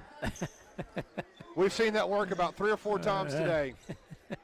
Nice strong move by Tegan Graham for the two-point basket. 29-11 is our score. And, you know, Don, what's funny is we just mentioned Carnegie hadn't made a three-pointer all day, but they made that, and it was in rhythm because you practiced that so much. Exactly. That, you know, when you get that look, it's just such an easy shot. Stolen away by Binger. Allen goes up for the shot, no good on the reverse layup. Rebound by Nix. Dribbled too far under the rim that time. And yeah, kind of took herself right into the defenders. Nix crosses over, spins back to the left, hands it off to Ogle. Ogle goes middle, hands it to Lopez. Alvita Lopez kind of throws up a little floater, no good. Rebound by the Bingeroni Lady Bobcats. Graham gets it, passes it up to Goucher. She goes up for the fast break points. That's the end, 2 points for Goucher. 20-point lead for the Bingeroni Lady Bobcats. Lopez spins back, gets the ball in the front court. It's the ball to Ogle. Good defense there by Goucher with the turnover and the steal. She's going to push it ahead for another opportunity for an easy fast break points, and she converts. Defense leads to easy offense. I was thinking the same thing right there. Good example of it right there. Lopez gets the ball inbounds. Picks up a dribble, trying to find an open Wildcat. Can't find anybody open. You know, Don, we've talked about that several times today. You know, just that idea of dribbling for a purpose. And, you know, when you dribble once or twice without a purpose, it really just kind of it just puts you at a disadvantage, especially with Binger with running their press. They're really aggressively guarding man-to-man. You've got to make sure you use your dribbles wisely. We've seen that all day today. Yeah, we really have. Just bounce it. That's all you're doing is bouncing it with no idea of any intent to help yourself any. Under a minute to go. Tegan Graham has the ball up top, hands the ball off to number 14. That's Taylor Westervelt. She shoots it from the left side, three-pointer, no good. Rebound by Topkefer on the backside for Carnegie. Topkefer, she pushes it ahead. Going to draw a foul. Good aggressive play by the freshman to get a foul. That foul was on Jordan Anthony Body. It's only the 15th foul, so no free throws coming up. So 41 seconds to go. Carnegie gets the ball into Carly. Looking to find someone open to get the ball to. Can't find anybody. Hands the ball off to... Too much standing around. Sybil Washi checks in for her first action here in the game. Ball stolen away by Westervelt. Westervelt, she's going to go coast to coast for the right-hand layup. No, she got the old spin. A little bit of English on that shot. Yeah, I didn't think that was going in. 33-11 is our score. Net didn't hardly move. No. Washi going to be called for the traveling violation. Just shuffled that pivot foot before she could get rid of that pass. So Binger's going to have the opportunity here for the last shot here in the first half, leading 35-11. Westervelt gets the ball in to Graham. Tegan Graham kicks it to Carly Jennings from the corner for three. It's good. Jennings finishes this half on a strong note for the Bingeroni Lady Bobcats, and we head into the halftime. Bingeroni 38, Carnegie 11. We'll be back after 2 minutes. Okay. Don't get your electric bill caught in a spin cycle. When doing laundry, use cold water. If your dryer has a moisture meter, use it to prevent over-drying clothes. 50 minutes often works best for a full load. And remember to check your lint filter each time you run a load to help your dryer run more efficiently and save energy. These energy-saving tips are brought to you by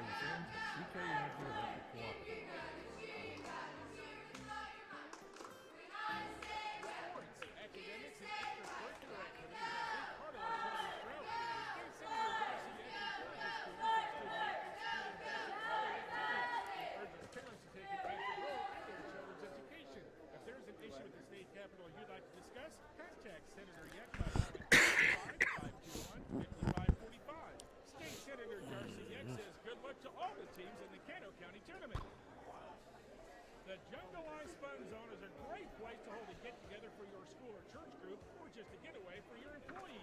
And now the Fun Zone has cornhole tournaments every Monday night. Entry is $10 per person, and there's a blind draw. Pre-register on the Score Bowling app or on the link on the Jungle Ice Fun Zone social media accounts. The Jungle Ice Fun Zone, open every day, weather permitting, next to the Chickasha Sports Complex. And you can follow them on Facebook and Instagram. Call 405-222-2202. This is Trey Piercy with Piercy Angus Cattle. We as a family would like to invite you to our annual bull sale on Monday, March 7th at noon at our sale facility near Eakley, Oklahoma. We'll be offering 85 registered Angus bulls, which include 32-year-old, 30, 18-month-old, and 25 yearlings, as well as special lots of registered females. For more information or to request a sale book, you can call me at 405-545-0985 or visit us on Facebook, Instagram, or our website, PiercyAngusCattle.com, where our family's goal is to add value to your operation. New Country 98.5 is KACO, Apache, Lawton, Fort Sill, a product of Moment Media. Welcome back to Anadarko Warrior Fieldhouse. We are at halftime. You're listening to the halftime report brought to you by the Farmers Bank of Carnegie and the Legacy Bank of Binger. Binger only leads it at halftime 38-11. Played an outstanding first half. Lots of turnovers they created.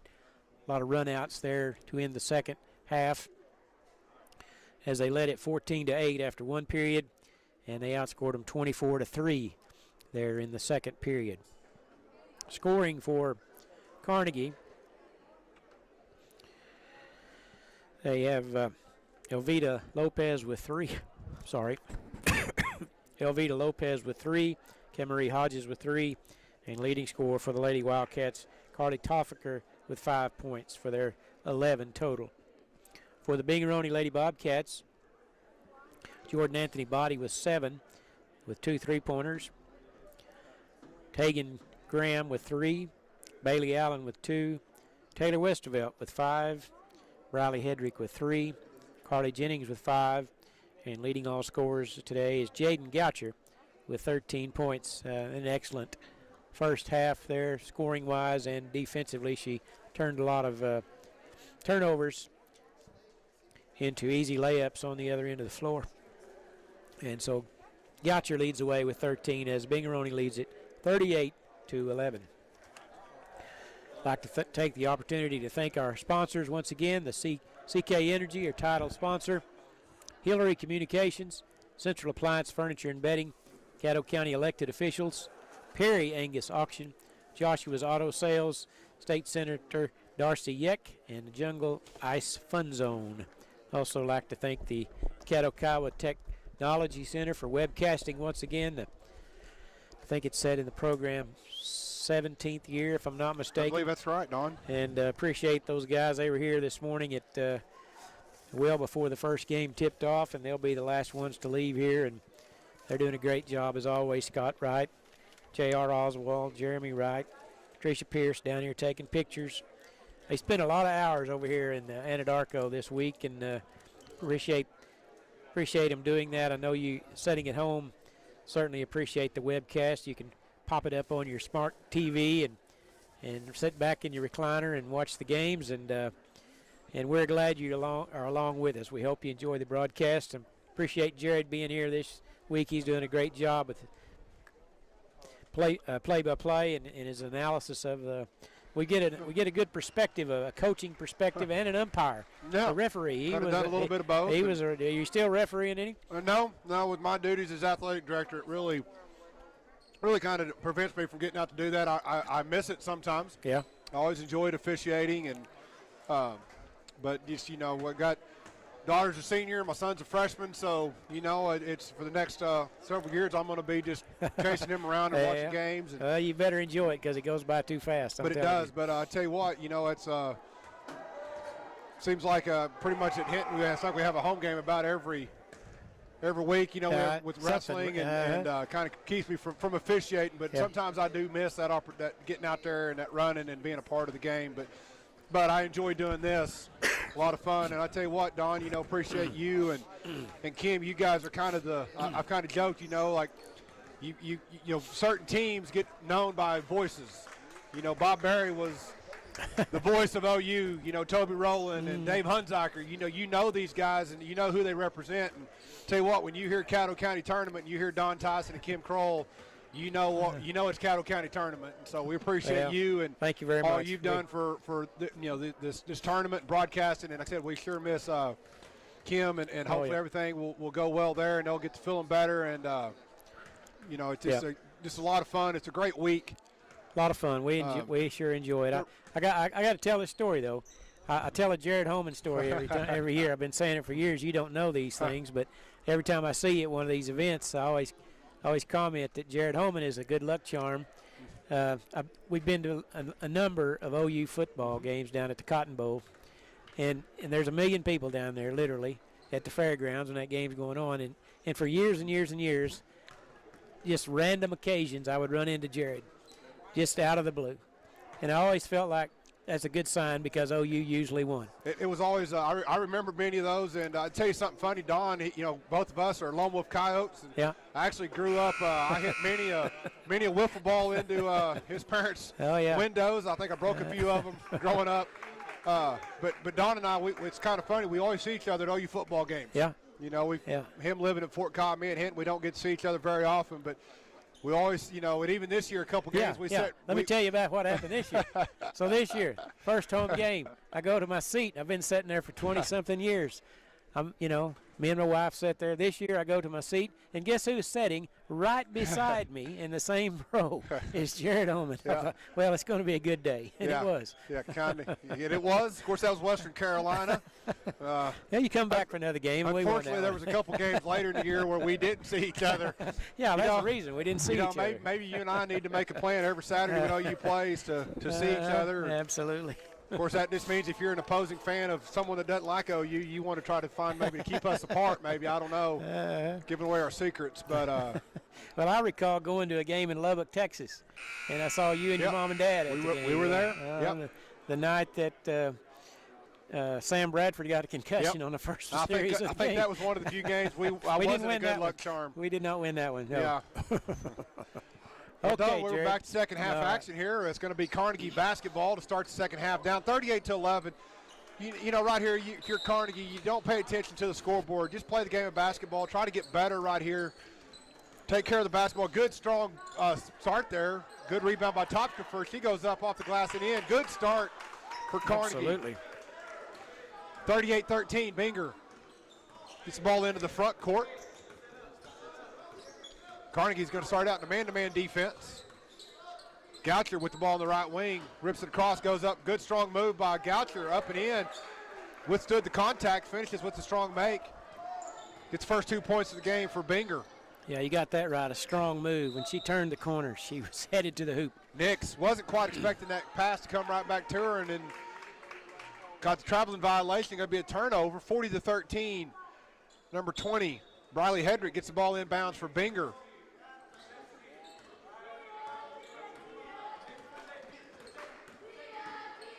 Dribble handoff action, Hedrick reverses back to Westerveld in the corner. She pulls up for the three-point shot. Off the rim, no good. Backside rebound by Kimmery Hodges. She pushes it ahead for Carnegie. Into the front court. Hands it off to Topkafer. Drops it to Telvita Lopez. Blocked by Westerveld. Nice defensive play there by Taylor Westerveld. We're going to draw a foul on the floor. It's going to be on number 20, Briley Hedrick. Body contact. Good strong take there by Carnegie to draw the foul. It's going to be Carnegie basketball out of bounds on the baseline. That's about your only hope is just to go strong at the basket. You just got to hope they foul you. Yep. Good job there by Binger, not letting America's play work that time, Don. Ogle gets it into Hodges. She goes up strong, finishes. Kimmery Hodges with the two-point basket. 2 possessions so far for Carnegie and 2 baskets early in the third quarter play. Goucher goes baseline, cut off there by Lopez. Hits a cutting number 20. Briley Hedrick kicks it out to Taylor Westerveld. Can't quite get the 15-footer to go. Rebound by Topkafer. She passes it up to Hodges. Or Nix, excuse me, Nix. Little step-through move off the glass, no good. Gets her own miss. Blocked by Westerveld. Rebound by Elvita Lopez, and she was fouled. It's going to be Carnegie basketball out of bounds. Don, so far, first couple minutes, good energy here for Carnegie. Yeah, absolutely. They had a good talking to at halftime, I think, and they've come out here with some energy on both ends of the floor. Foul was on Bailey Allen. That's her first personal foul. Second team foul on Binger here in the second half. Kimry Hodges looking for someone to get the ball to. Tries to get it to Elvita Lopez. Ball was tipped out of bounds. It's going to be Carnegie basketball on the sideline. Binger does a good job, though. They're just staying with you. They don't leave you open for very long. You're correct. They don't give you very many easy looks. All these points that Carnegie scored, they've had to work at. Good position there by Topkafer. Really did a great job right there. Used her body well to pin the defender down low. Good entry and went up for the shot. Again, right there in that post position, John, you got two options defensively. You give up or you foul. That time Binger chose to foul, make her earn them at the free throw line. Yeah, she's, I'd guess 5'10" probably, so it's going to be pretty hard to block her shot. Absolutely. And I tell you what, Don, as we kind of mentioned already, she's just a freshman. Good-looking freshman. That's amazing, yeah. Good-looking freshman. It's got to give Coach Martinez, a lot of hope for the future. You can build a team around a post absolutely. player. First free throw a little short. Second free throw, a little too much of an adjustment. Went a little long that time. Rebound by Goucher. Binger pushes the ball ahead. Allen crosses over, kicks it to Westervelt in the corner. She goes in, kicks it out to Hedrick. Hedrick passes it to Westervelt. She pulls up three-point shot, no good. Backside rebound by Hodges. Ball was tipped out of bounds by Goucher. It's going to be Carnegie basketball. We got one more game to go. It's going to be the Seral Pirates and the Boone Apache Warriors. Well, that'll be a great one to finish with. Yep. Should be another good, well-played, hard-fought ball game. Ball's tipped out of bounds. It looked like it was off of Binger. It's going to be Carnegie basketball. Hodges will get the ball in bounds for Carnegie. Gets the ball into Nix, or look to get the ball to Nix, gets it into Lopez instead off the screen. Back to Hodges. She'll get the offensive set going here for Carnegie. Lopez, or Topkafer. Ball in the right wing, crosses over. Good defense there by Hedrick, cutting off that driving lane for Topkafer. Lopez goes baseline, cut off again by Binger. Good defense right here by Binger, not letting them turn the corner and go to the basket.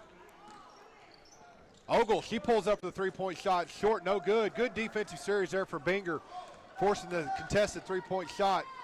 Allen, she pushes it up, hands it off to Goucher for the easy assist and layup for Jaden Goucher.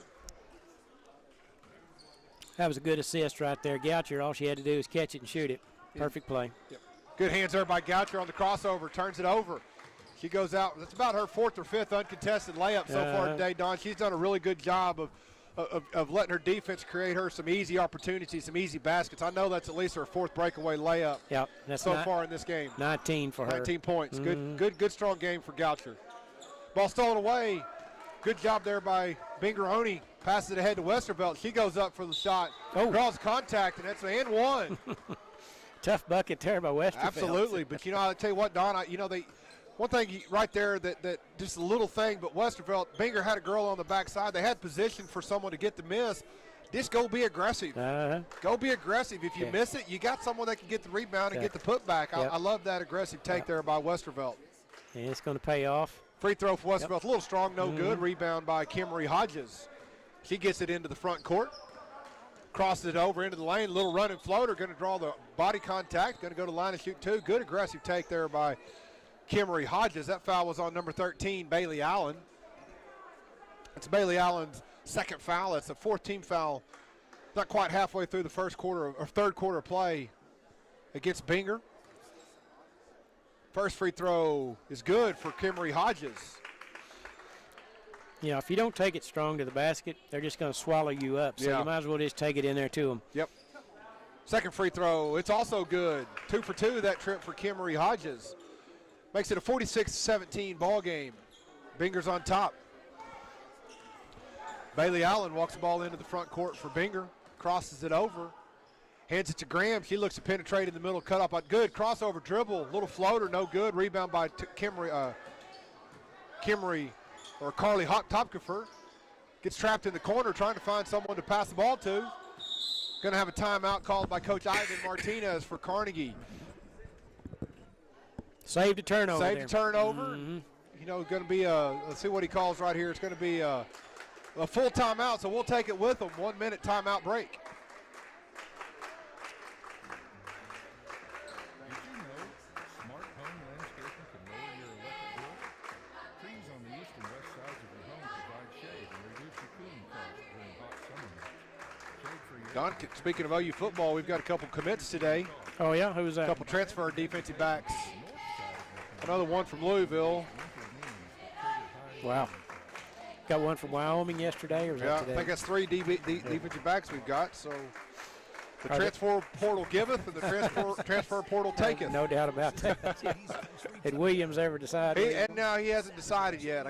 You know, don't know what he's waiting on. Good offer, I suppose.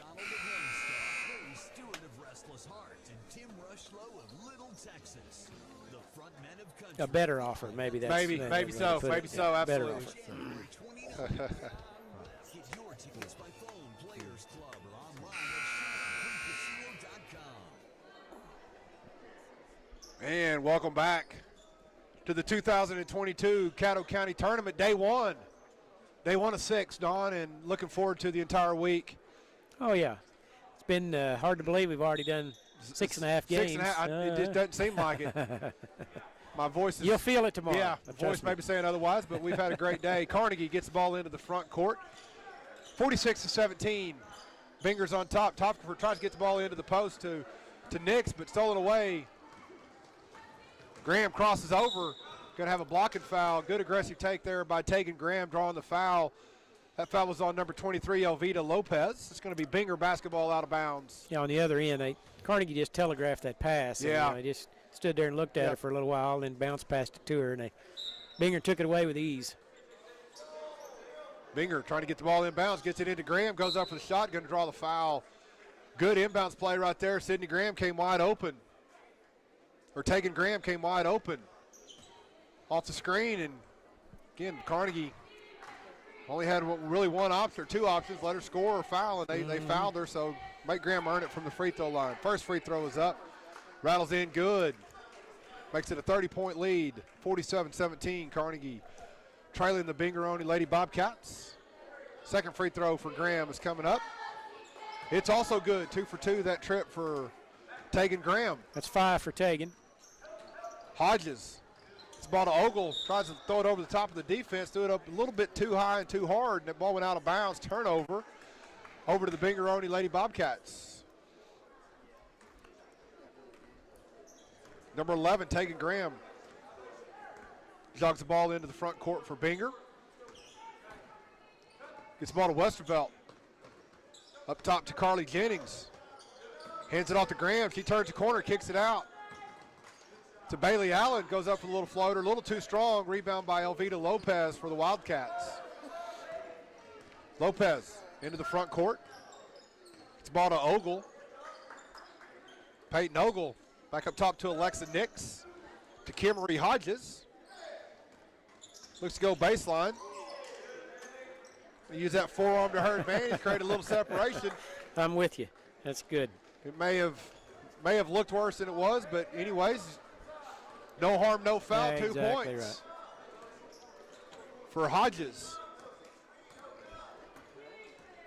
Graham hands the ball off to Jennings. Jennings turns the corner, drug that pivot foot, went just a little too quick. You got to come off that corner. Was going a little bit too fast to keep from traveling. Turnover. Binger on the Binger Bobcats. Carnegie basketball. Hodges gets the ball into the front court. Lobs it into Topka for good help from the backside by Tegan Graham for the turnover. She pushes it ahead coast to coast.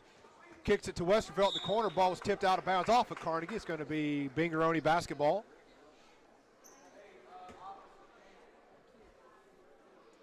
Number 13, Bailey Allen's going to be the inbounder for Binger. Let's get the ball into Graham into the high post area. Not there. Lobs over the top to Jocelyn Dorsey. Dorsey throws it out of bounds, almost safe from going out of bounds. Elvita Lopez, she looks to go fast break, can't quite control the basketball off her foot, out of bounds, turnover. You know, Don, that would have been one of the first chances so far for Carnegie to get a fast break point. Right. You know, I don't know if we don't keep up with fast break points, but definite advantage for Binger in this game. That would have been one of the few chances Carnegie's had to get kind of an easy run-out basket. Graham crosses over. I can't think that they've had any. I don't think they have. Jennings pulls up to the top of the key for three, off no good. Long rebound, tapped out of bounds off of Binger. It's going to be Carnegie basketball with 1:43 to go here in the fourth quarter play. Reminder, folks, we got one more to go. Seral Pirates taking on the Boone Apache Warriors. The rematch of a game that took place a couple weeks ago. Seral won 61-54, anticipating a good, high-quality nightcap to the first day of the Caddo County Tournament action. I'm sure there's some butterflies in those two coaches' stomachs right now. Hodges looking to find someone to hand the ball off to. Hands it off to Ogle. Passes it over to Alexa Nix on the left wing. Nix picks up her dribble, gets it over to Topkafer. Again, just kind of telegraphed that pass and allowed the defender to put her hands right where she was looking. It causes the turnover. Westervelt thought about pulling up for the three-pointer.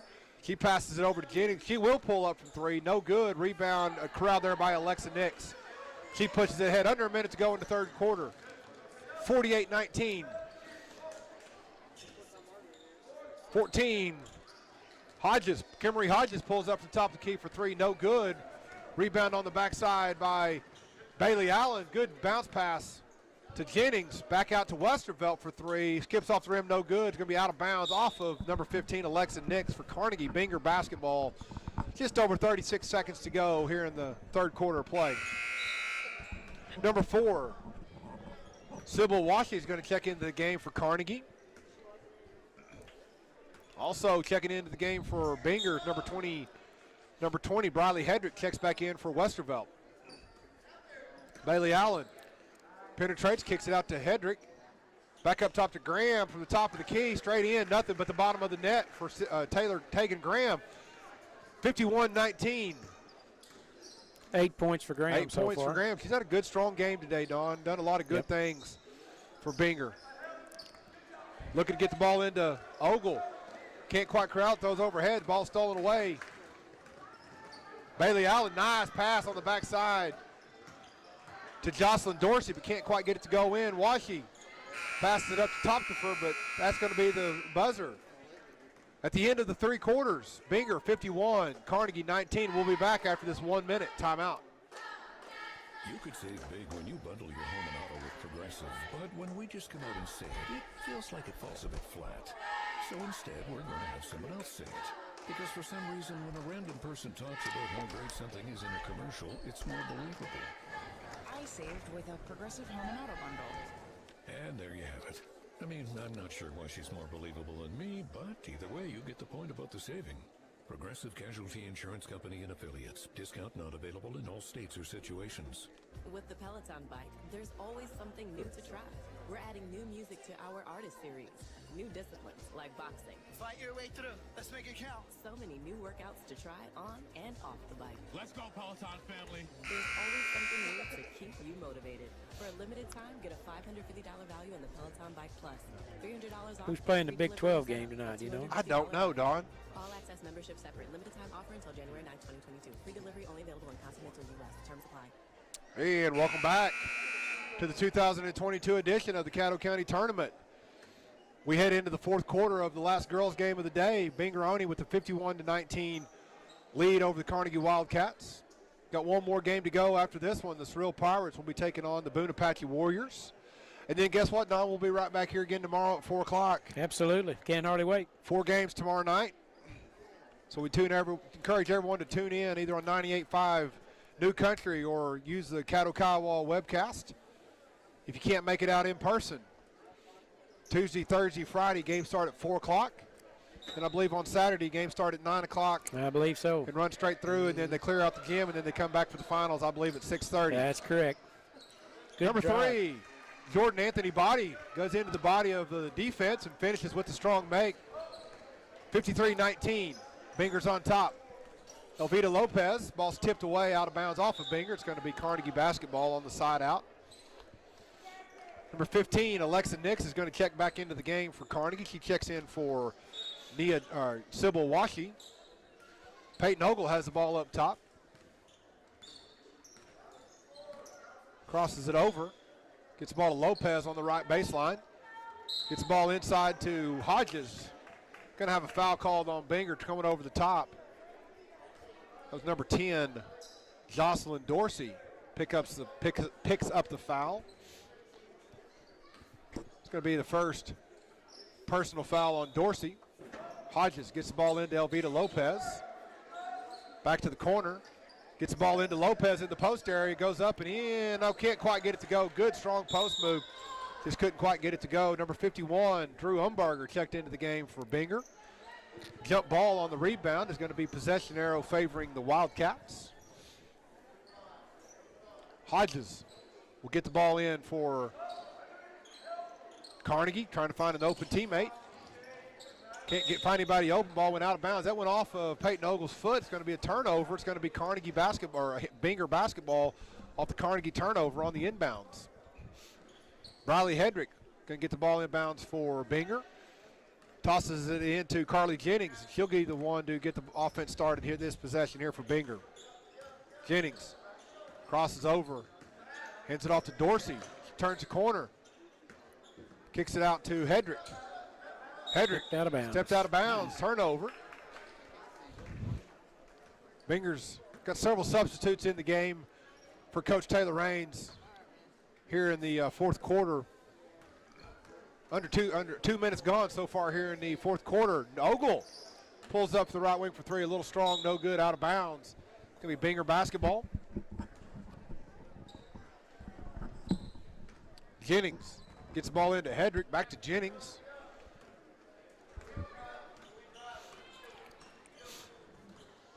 Jennings hands off to Hedrick.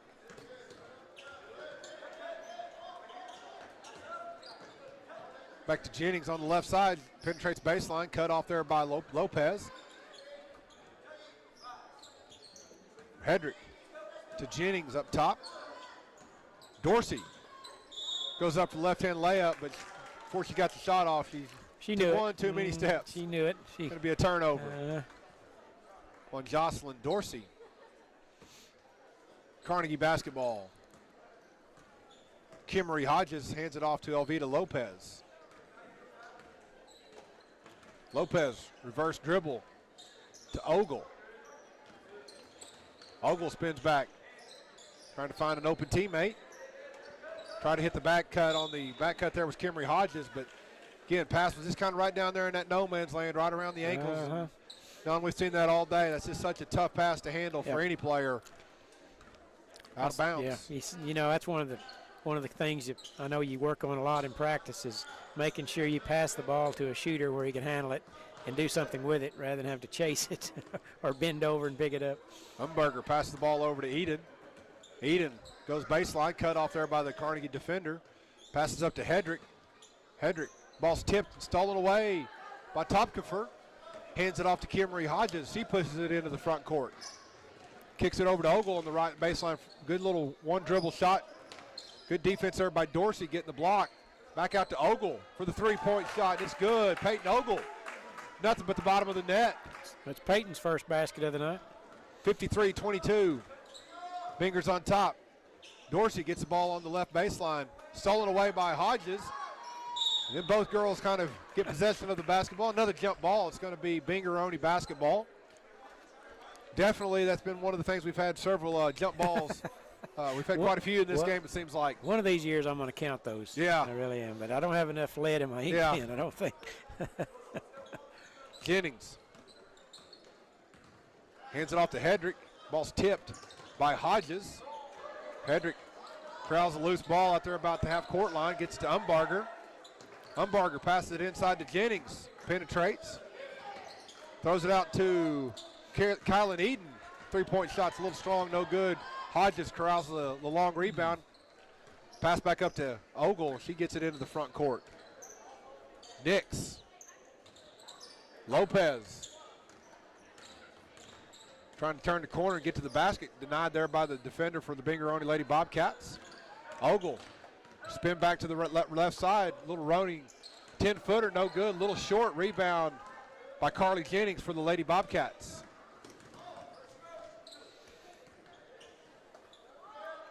Jennings. Correction, that was Briley Hedrick that got the rebound.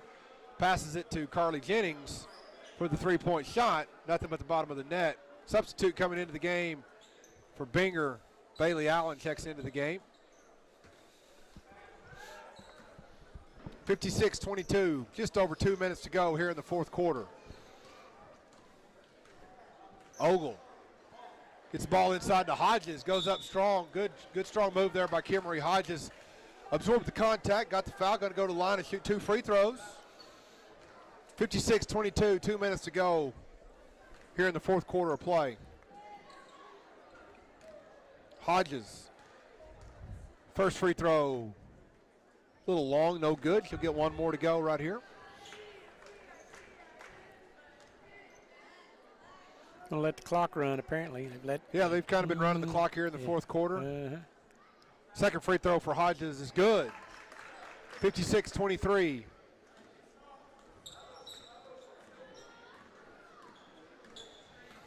Jennings, or Bailey Allen, gets the ball into the front court. Jennings thought about the three, kept her pivot foot down, gets it to Umbarger. She pulls up from just inside the three-point line, in and out, no good. Rebound. Going to have a whistle. Officials are going to bring the substitutes in the game. Good job there by the officials. Yes. Let them all in. Get those subs in the game. Be Carnegie basketball. Number 4, Sybil Washy's going to get the ball inbounds to Alexa Nix.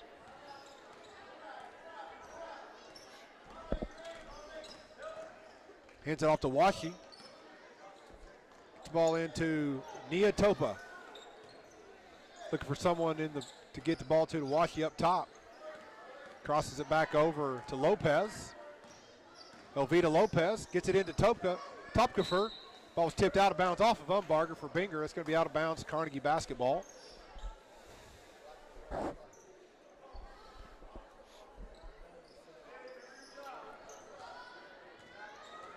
Lopez gets the ball inbounds here for Carnegie. Trying to find an open teammate. Gets the ball into Topkafer in the post. Goes up and in. Good move there by Carly Topkafer. 56-25 with 20 seconds to go here in the fourth quarter. See if Binger will just be content to get the ball into the front court and hold this ball and dribble it out. And they will. So Bingeroni is going to advance on to Friday's winners bracket. They will advance on to play Friday at 4 o'clock. They'll play the winner of the Seral-Hinton game tomorrow. We're going to take a 2-minute timeout, and then we'll come back for the post-game show.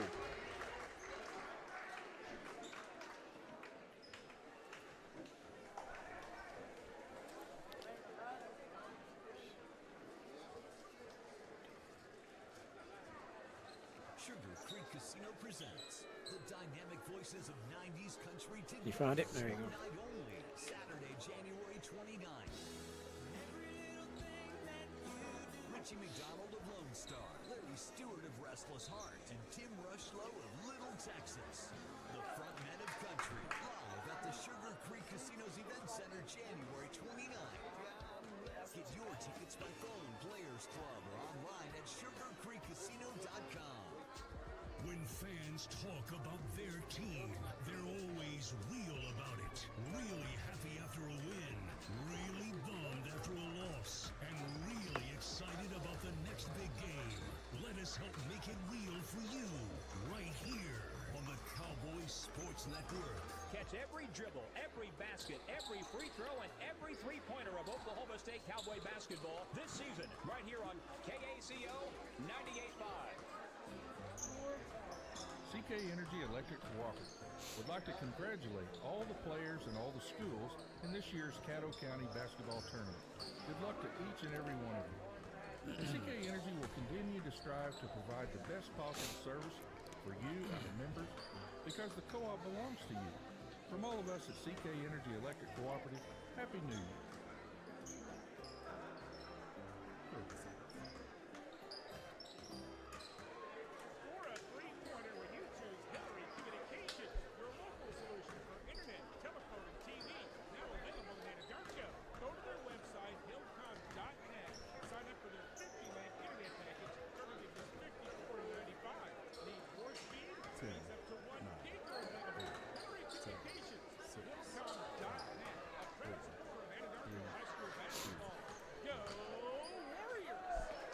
And welcome back to the 2022 Caddo County Tournament for today's postgame report, sponsored by Legacy Bank of Binger and Farmers Bank of Carnegie. Let's turn it over to Don Tyson. All right, thank you, Jared. Good ball game by both clubs. They played hard. Bingeroni comes out on top 56-25, and had a lot of girls played a lot of minutes today. They're a really athletic team and strong physically. Kind of took over the ball game in the second quarter there as they outscored Carnegie 24-3 there in the second period and stretched it out and never looked back. Got a lot of run-out baskets, a lot of turnovers turned into easy layups for Bingeroni. So they played well today. Scoring for Carnegie, we've got Peyton Ogle with 3. Camerie Hodges led the team with 10. Alexa Nix with 2. Carly Tofka with 7. And Elvita Lopez with 3. For the Bingeroni Lady Bobcats, Jordan Anthony Body with 9 points. Had a good ball game. Tegan Graham had 8. Bailey Allen had 2. Taylor Westervelt with 7. Briley Hedrick with 3.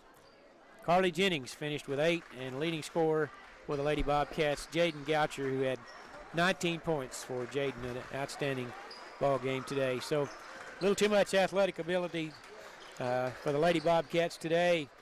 Good defensive effort on the defensive end, and did a good job rebounding and just caused a lot of havoc for the Lady Wildcats. And so Bingeroni comes out on top, and congratulations to the Lady Wildcats. All right, Jared. Well, let's thank our 2022 Caddo County sponsors. First off, let's start with CK Energy, Hillary Communications, Central Appliance Furniture and Bedding, Caddo County elected officials, Perry Angus Auction, Joshua's Auto Sales, State Senator Darcy Yeck, and the Jungle Eyes Fun Zone. Cornhole tournaments every Monday night. Don, I wonder how that cornhole tournament ended up tonight.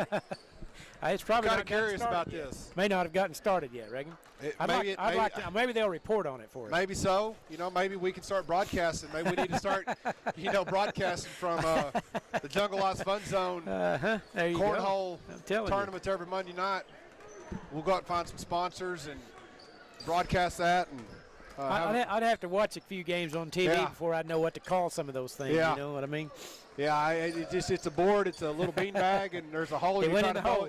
That's all I know. It's kind of like shooting baskets. It goes kind in the of basket. is. It really kind of is. But I know there's a lot more strategy to it. I know there is. Than that. But it just like I said, it's we appreciate all of our sponsors, and we also appreciate the great fine folks from Caddo County Technology Center for getting here. They've been here all day with us.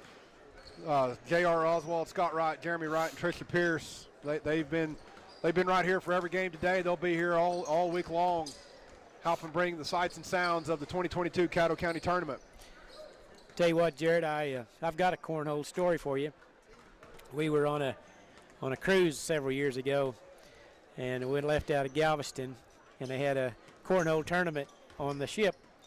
And so my daughter and son-in-law, they decided they would enter. And playing against them were people dressed in Texas Tech attire, Texas A&M attire, Texas University attire. You know, we're left out of Galveston, obviously. So anyway, these guys, they were all two-man teams except for my daughter-in-law and her husband, who my daughter-in-law was wearing an OU hat. So she was catching quite a bit of grief as they started the tournament, but they kept advancing. And they make it all the way to the finals to playing a team with Texas A&M garb on. And anyway, long story longer, but anyway, my daughter and son-in-law ended up winning. And she said she felt more nerves pitching that beanbag with all these Texas people rooting against her than she did playing in a state softball tournament. So anyway, it's all in what kind of sport you want to make, right? Absolutely. And right there, that's state pride. Oh, that's right. That's conference pride. That's what she said. I Yeah, mean, she couldn't lose to those guys. No, you can't lose to them. Absolutely. So, of course, by the time the end of the match got, the team they were playing against was probably they probably couldn't see which hole they were throwing at. You know what I'm saying? they that definitely could have helped in their victory. I think it probably but did. Again, you got to do what it takes to win. So it sounds like your daughter and son-in-law had the right they were attitude. Focused. They were focused and doing what it took to win. And, absolutely. A lot of fun. But I don't know a lot about cornhole other than you try to get that beanbag in the basket, in the hole. Yeah, that's about all I know. Mm-hmm. So, yep. But maybe everybody needs to go out to the Jungle Ice Fun Zone and see what it's all about. That's what absolutely, I'd say. Mm-hmm. Absolutely, and maybe whenever basketball season and spring sports season ends, and I might come over one night this summer and check it out. There you go. Might enter me a team in it and see what can happen. Who knows? Bring your son over, and maybe you guys could do some good. Well, Don, this last game of the evening, the Seral Pirates and the Boone Apache Warriors. Apache, they've cracked into the rankings in Class 2A. They're ranked number 20. They got a record of 7-5. Head coach Jordan Reed, they've got some. I tell you what, Don, they've got some key wins. They've got wins over Carnegie and Hobart and Minko. Looking at their scores, looking at their record, very capable ball club. Last year, this team made a run into the area tournament in the playoffs. So, definitely a capable team of not only winning tonight, but also maybe making a run and trying to get to the finals of this tournament. Yep. They're taking on the Seral Pirates. Their record 9-4, ranked number 10 in Class A. Of course, Shane McLemore been a longtime head coach at Seral. Seral this year in, year out, they're one of the best teams in Caddo County. You can go look at the history of winners, and you're going to see the last 10 years, you're going to see a lot of Seral Pirates on the boys' side. You're right. And they've used that to kind of propel them to go make good runs into the state tournament. They beat Apache on January the 4th, 61-54. Interesting to see when you got two really good teams, they play each other about 2 weeks later. Who does that rematch favor? Exactly. Some people might say, well, it's got to favor the team that won because they know they can beat them. Well, but it also may favor the team that got beat because they might be a little more motivated. They might be a little more, have a little more energy, a little more excitement. Yep. Maybe the losing team, their coach might have made a few more adjustments. Than the win. We just don't know. Those are things we're going to find out through the course of this ball game. But definitely looking forward to the nightcap of day one. This is about as good a first-round matchup as you'll ever see at the Caddo County Tournament. Absolutely, and I think that just goes right along with our Lokiba Sickles, Fort Cobb, and then tomorrow night the Hinton and Carnegie. Absolutely, yeah, that's what. You are right about that. I better get your paper here. I forgot. Get my paperwork here. Again, they're not going to introduce the starting lineup, so we're going to do the best job we can to get the starters as quick as possible.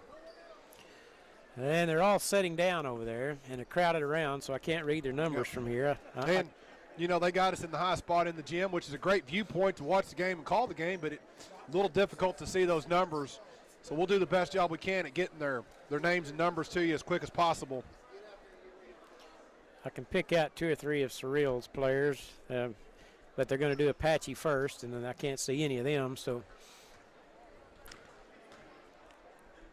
okay, number 11. I'll call the numbers, and you can. Christian Camardley. Okay, 21, 13. Hunter Smith. And Philip Kilfirst. 5. Dom Scott. And 24. And Braden Curry will be the 5 starters for the Apache Warriors to start the game. And it looks like Seral has got number 3, number 4. Riley Mink. Number 10. Clay McClure. 13. Cole Carlson. 12. Did you say number 13? Yes, that's Ryan Hart. And Titan Thompson will be the 5 starters. That'd be it. For Seral. And we're set to go, Jerry. Game number 8, Don. Oh, yeah. Just buckle up. Ought to be a good one.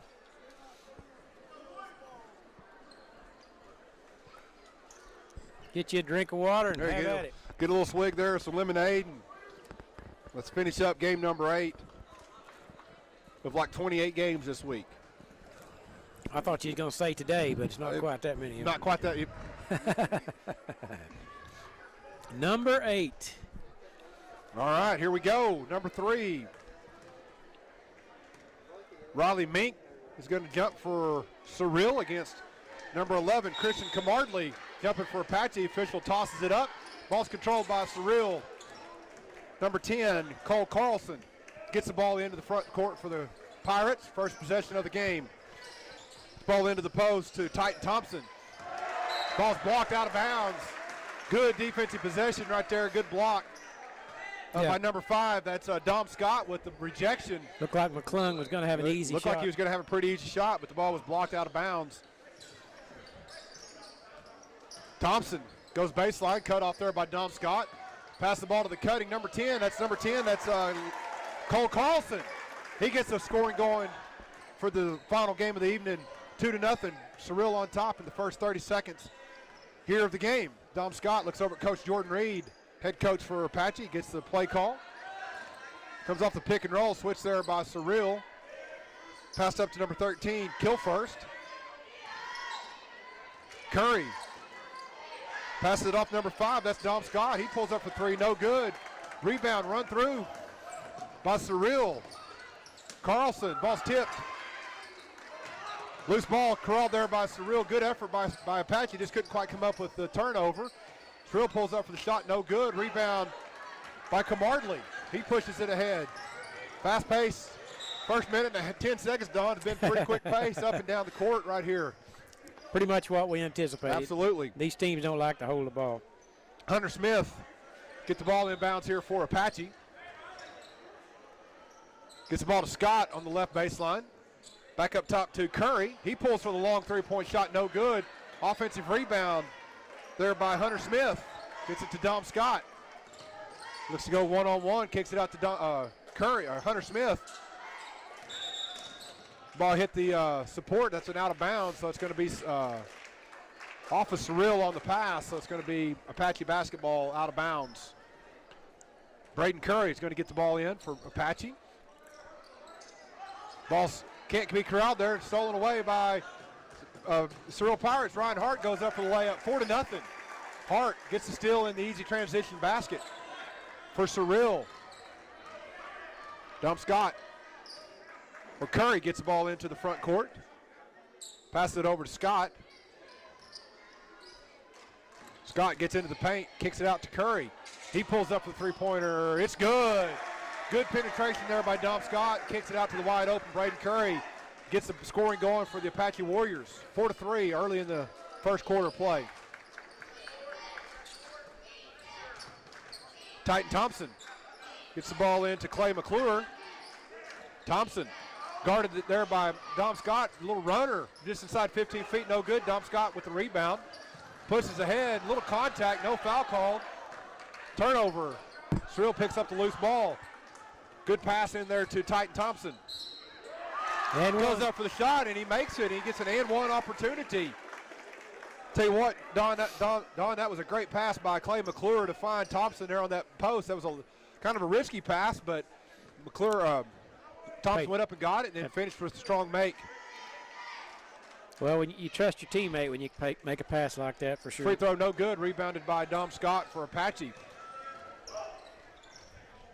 Hunter Smith gets it back up to Scott up top, slows it down, gets the offensive set going. Ball's out of bounds off of Apache. Right through his hands. Number 11, Christian Camardley, couldn't quite handle the pass. Turnover, it's going to be Seral basketball.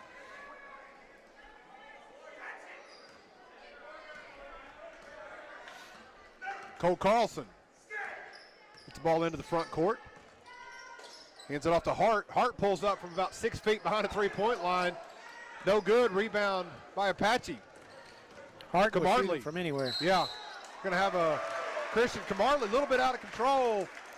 They're going to be called for the offensive foul as number 13, Ryan Hart for Seral, got defensive position, got the turnover and the charging call, so it's going to be Seral basketball.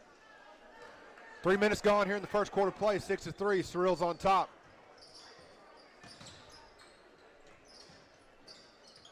Kilfirst gets the ball over to Kaufman, banks it in.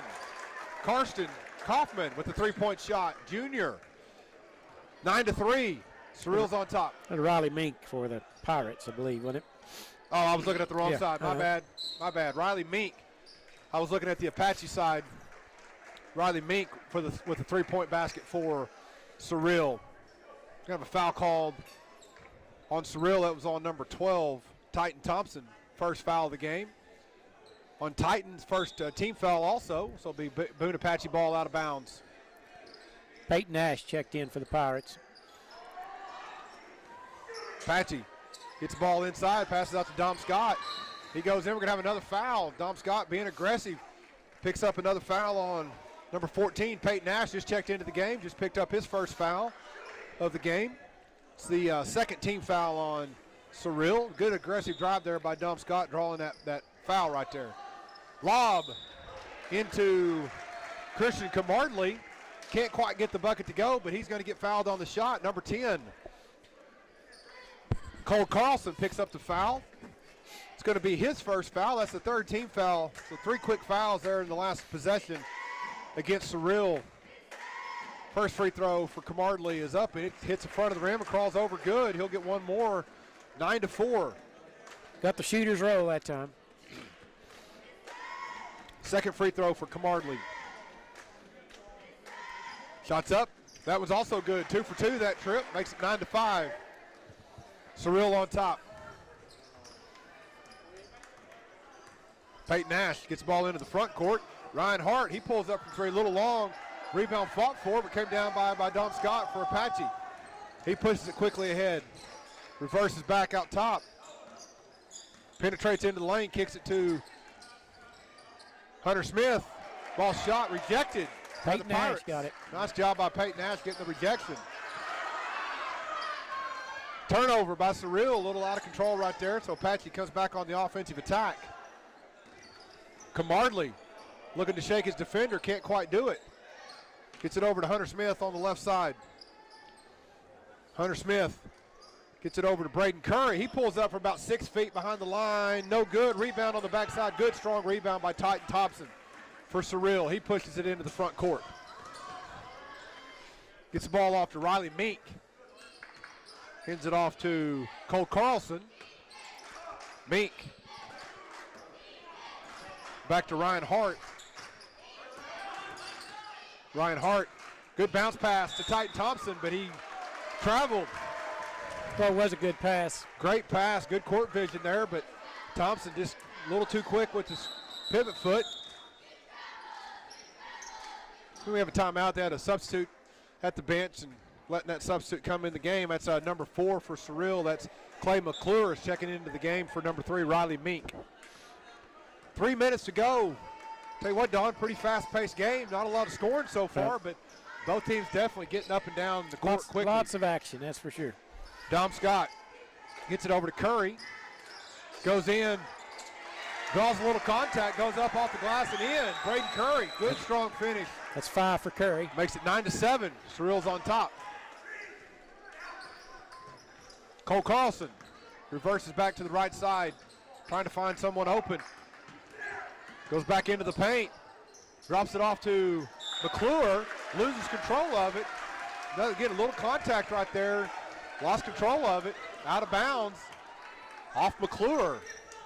Turnover. Apache basketball with the opportunity here to tie the game or take the lead. Braden Curry gets the ball into the front court, hands it off to Dom Scott at the left high post area. Comes across, shoots about a 15-footer from the left side, no good. Rebound by Titan Thompson for Seral. Seral comes into the front court. Nice move there by Cole Carlson. Gets into the paint, about a 5-foot little floater there. Makes it 11-7, Seral's on top. 2 minutes to go exactly in the first quarter of play. Scott looks penetrate, cut off there by Thompson. Back out to Curry up top. Gets it to Camardley on the left wing. Seral in a man-to-man defense. Camardley trying to go one-on-one. He steps back for 3. Off no good. Good strong rebound there by Apache. That was number 13. That was Phillip Kilfirst. Can't quite get the putback. And Seral comes up with a defensive rebound. Hart comes off the screen set by Thompson. Turnover. Ball's tipped away by Scott. Crowd there by Hunter Smith. Pass it up to Scott. He goes up and off the glass and in. 11-9. 2-point ball game. Defense leads to offense right there for the Apache Warriors. We're going to have a timeout called by Coach Shane McLemore.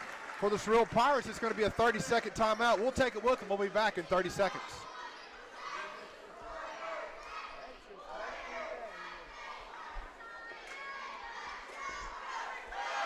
This is Trey Pearson with Pierce English College. We as a family would like to invite you to our annual bull sale on Monday, March 7th at noon at our sale facility in Eagle, Oklahoma. We'll be offering 85 registered English bulls, which include 30 two-year-old, 30 18-month-olds, and 25 yearlings, as well as special lots of registered females. For more information or to request a subject, you can call me at 405-545-0985 or visit us on Facebook, Instagram, or our website, PierceAngusCattle.com, where our family's goal is to add value to your operation.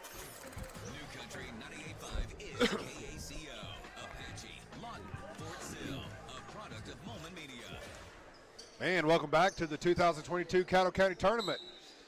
The nightcap, Seral Pirates 11, Apache Warriors 9. Here in the first quarter play, Seral's basketball. Going from left to right on your radio dial. Ball's stolen away by the Apache Warriors. Pushes it ahead to Dom Scott. A little hesitation dribble. Stopped there by Titan Thompson for the Pirate defenders. Scott, good job there by Titan Thompson. Three-pointer on the way, no good. Rebound by Braden Curry. Long shot, long rebound, Don Curry. Nice little turnaround fadeaway jumper from about 10 feet. Good shooter, Braden is. Yeah. 7 for Curry. 11-11, tie ball game. 35 seconds to go here in the first quarter of play. Ryan Hart looks to come off the screen, set there by McClure. Hart, he fades away from about 10 feet in and out. That was about halfway in and just popped back out. Apache opportunity to take the lead right here. First lead of the game potentially coming up for Apache. Going to have a foul. That foul was on Cole Carlson, put 2 hands on him. Drew the foul. 17 seconds to go, 11-11. Fourth team foul on Seral. Fourth foul, second foul on Carlson. Apache, Curry, ball's tipped. Good job by Hunter Smith. The crowd, that loose ball kind of goes up and Dom Scott gets the backside rebound. Apache seems to be just out a little bit quicker to the They're ball. just little, just getting to those loose balls a little bit more. Kamardley's looking one-on-one with 2. 1, shot, step back 3, a little long, no good. I'll tell you what, Don, after one quarter play, it's 11-11, both teams. I think buckle up. We're going to enter for a great nightcap. We'll be back after this 1-minute timeout.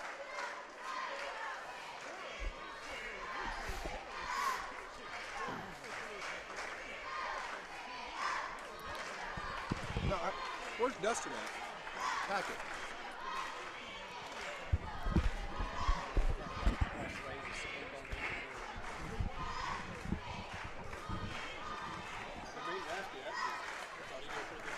Yeah, he does. He does.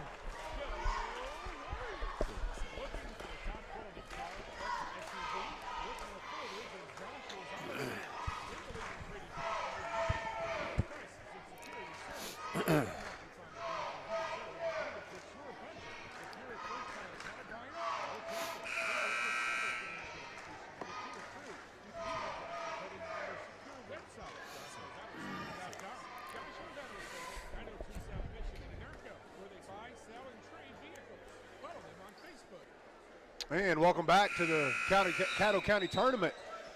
Last game of the first day of action featuring the Seral Pirates and the Apache Warriors, Don. And tell you what, a lot of fast-paced action right there in that first quarter, Yeah. an 11-11 ball game.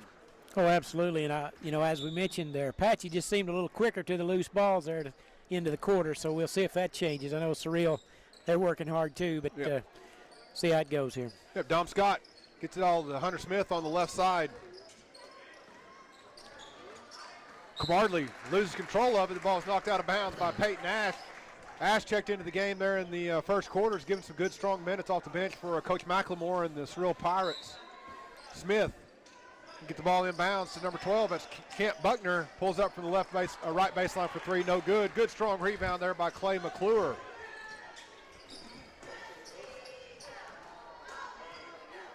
Hart gets it to McClure. Gets it to Mink, over to McClure. Into Hart, kicks it out to Hart for the three-pointer. A little short, no good. Braden Curry reverses court and gets open, penetrates, a little floater off the front of the rim. Can't get the shooter's touch. Backside rebound by Riley Meek for the Pirates. Meek. Gets the ball into the front court. Gets the ball over to Titan Thompson on the left wing. Penetrates, steps through, going to have a foul. Number 21, Hunter Smith, got a little too much of the arm as he reached in there to try to knock the ball away. He's going to get called for the foul. That's the third team foul on Apache here in the first quarter. That's only the first personal foul on Hunter Smith. Titan Thompson going to go to the line and shoot 2 free throws. First free throw for Thompson's up. It's good. 1 out of 2 for Titan. Number 13, Philip Kilfirst checks into the game for Hunter Smith for Apache. Second free throw for Thompson's coming up. Free throws up. It's good, 2 for 2. That trip gives Seral a 2-point lead early in the second quarter of play here in the Caddo County Tournament. Dom Scott. Between the leg dribble, a little hesitation. Good help there by Riley Mink to keep Scott from getting to the basket. Curry takes one dribble, picks it up, gets it over to Camardley on the right side. Comes off the ball screen. Seral switches the ball screen, keeps Camardley from penetrating. Camardley a little up and under with the left hand, no good. Rebound by Pirates, Ryan Hart. Hart gets it into the front court. He's over to Peyton Ash, into the corner to McClure. McClure in the post. A little up and under move. Hart goes in, throws it up towards the rim. It's, good effort there, when you draw the body contact, throw that ball up there. You never know, it might go in, but he's going to go to the line and shoot 2 free throws. Here's the senior, Ryan Hart. That was a senior move right there. Yeah. He got fouled, just throw it at the goal. Very veteran move. And, think about Ryan Hart, senior, he's been a part of a lot of winning teams at Seral, and just a very smart basketball play right there. First free throw is good. Second free throw is also good. That's 4 for Hart. 15-11. Seral's up by 4 here with 6 minutes to go in the second quarter. Dom Scott walks the ball into the front court for Apache. Apache's on a 2-minute scoring drought here. Scott looks to turn the corner off the ball screen. He pulls up from about 5 feet, hits the front of the rim and gets the shooter's kiss off the front of the rim and in. 15-13, breaks that scoring drought right there for Apache. Hart crosses over, kicks it out. Number 12, Thompson, a little strong on the 3-point shot. Hart tries to save it, but throws it out of bounds, so it's going to be Apache basketball out of bounds off Seral. Going to have a couple substitutions come into the game for Apache. Number 21, Hunter Smith checks in, and for Seral, number 20, that's Aiden Martin, checks into the game. He's going to give Titan Thompson a break. And Braden Curry also is going to take a break for Apache. Dom Scott, guarded there by Riley Mink. It's the ball over to Chint Buckner. Hunter Smith hits Camardley, curls to the basket. Nice curl move right there, just curled around to the basket. Good pass by Hunter Smith, good strong finish, ties the game up at 15 apiece. He wasn't going to be denied on that shot. No, good strong move by Camardley. Hart, he pulls up from 3, it's good. First 3-point basket for Ryan Hart. Hard to stop that. There's not much you can do right there. It was good, strong defense. It's a better shot. So 18-15 is our score. Seral's on top by 3. Scott going against Mink. Going to get a foul called on Mink. Put both hands on him. Going to get a hand check call. Foul was on number 3, Riley Mink. It's going to be his first foul. Only the 5th team foul. 4 minutes and 43 seconds left to go here in the first half of play. Smith gets the ball inbounds for Apache.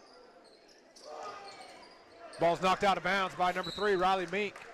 Well, that's a tough angle to try to pass. Yeah, trying to throw that ball across the baseline. And not only that, you've got number 3 and number 4. That's Mink and McClure. Both of them guys have long arms. Mm-hmm. That makes it even tougher. With the backboard in the way. With the backboard, absolutely. But other than that, Don, there was nothing to it, right? He was wide open. Gets the ball inbounds to Scott Curry. He pulls up from about 3 feet behind the 3-point line, a little strong. Good backside rebound by Riley Mink for Seral. Gives the ball to Hart. Gets it to Mink up top. He pulls up for three. Little off to the right, no good. Good, strong rebound there by Philip Kilfirst for Apache. Scott's going to walk the ball up the court, slow it down just a little bit here, but halfway through the second quarter, Hunter Smith gets the ball up to Curry up top. Curry gets the ball over to Buckner. He goes up, ball's rejected, out of bounds. Emphatically. Nice. Emphatically knocked it out of bounds was Aiden Martin. Just checked in the game a few minutes ago, comes in and makes his presence known with a good defensive play for Seral with the rejection. Curry gets the ball inbounds to Buckner. Buckner to Curry back in the corner. Good defense there by the Pirates, taking away that corner shot.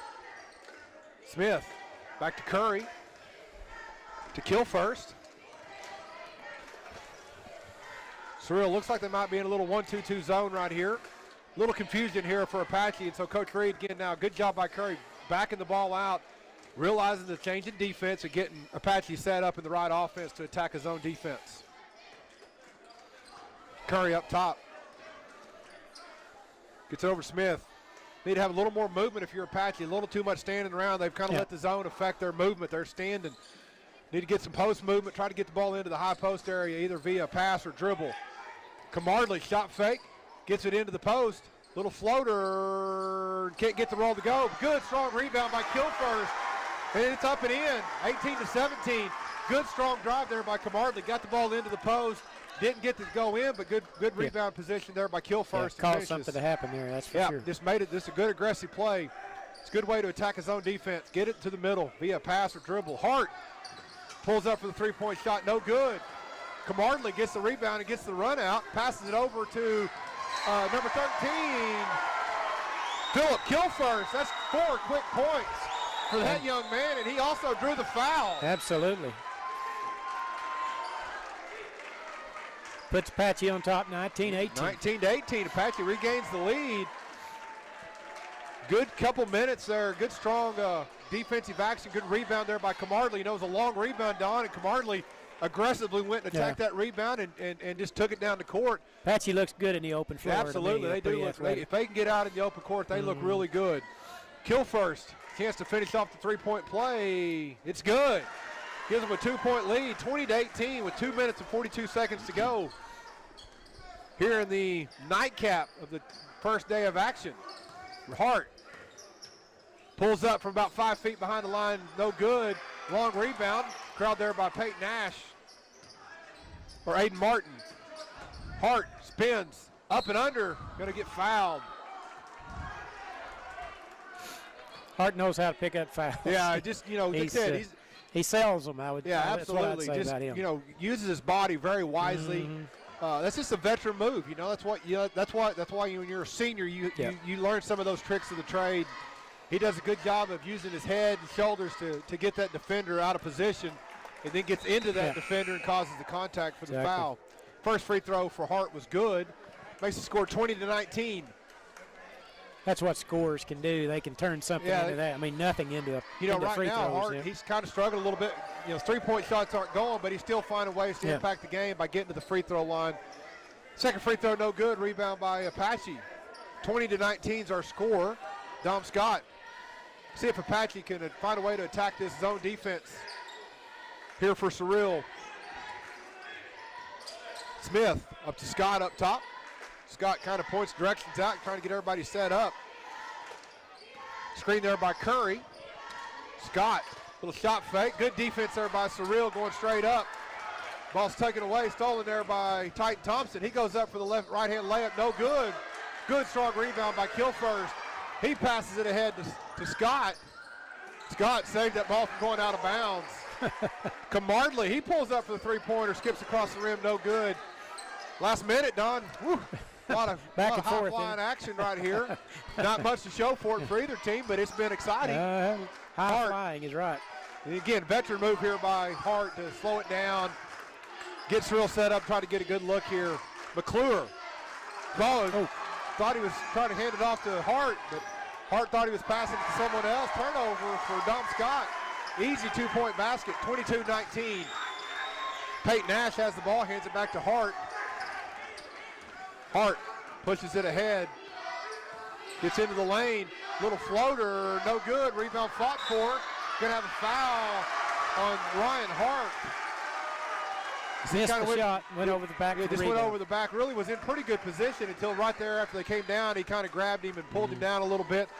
Just I think a lot of that was just his momentum carried him down, and distant effort, hustle play right there by Hart. But 7th team foul. Foul nonetheless, so Seral's going to be in the bonus. 54 seconds to go. Phillip kill first. Tell you what, Don, this young man's had a strong 3 minutes or so for. He's had a couple baskets, couple tough. He's got 5 couple points. baskets, 5 points, and opportunity here for the free throw line to get a couple more. First free throw, a little strong, no good. Rebound by Riley Meek. Passes it up to Hart. Hart, he pulls up from about 30 feet, no good.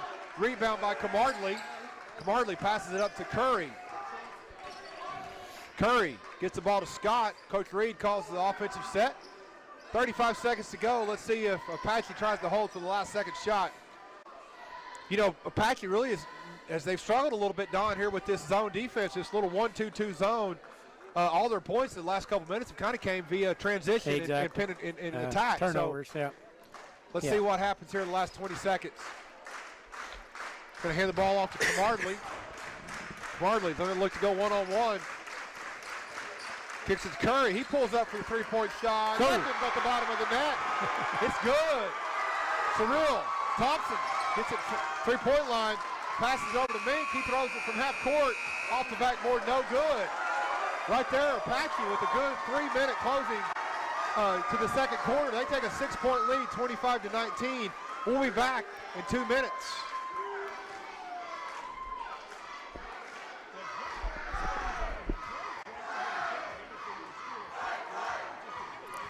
Fans are into it. The fans are into it. Yep.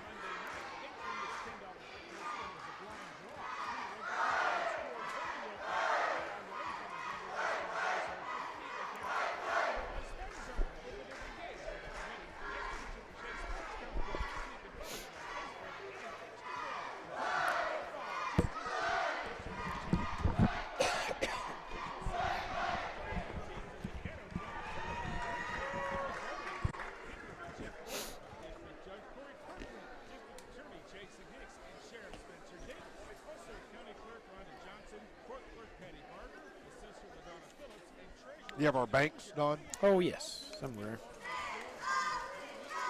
All right, here. There you go.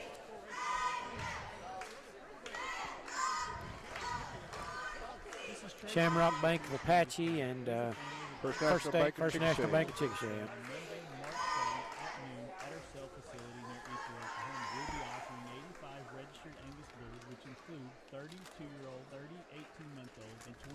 Yearlings, as well as special lots of registered females. For more information or to request a silver, you can call me at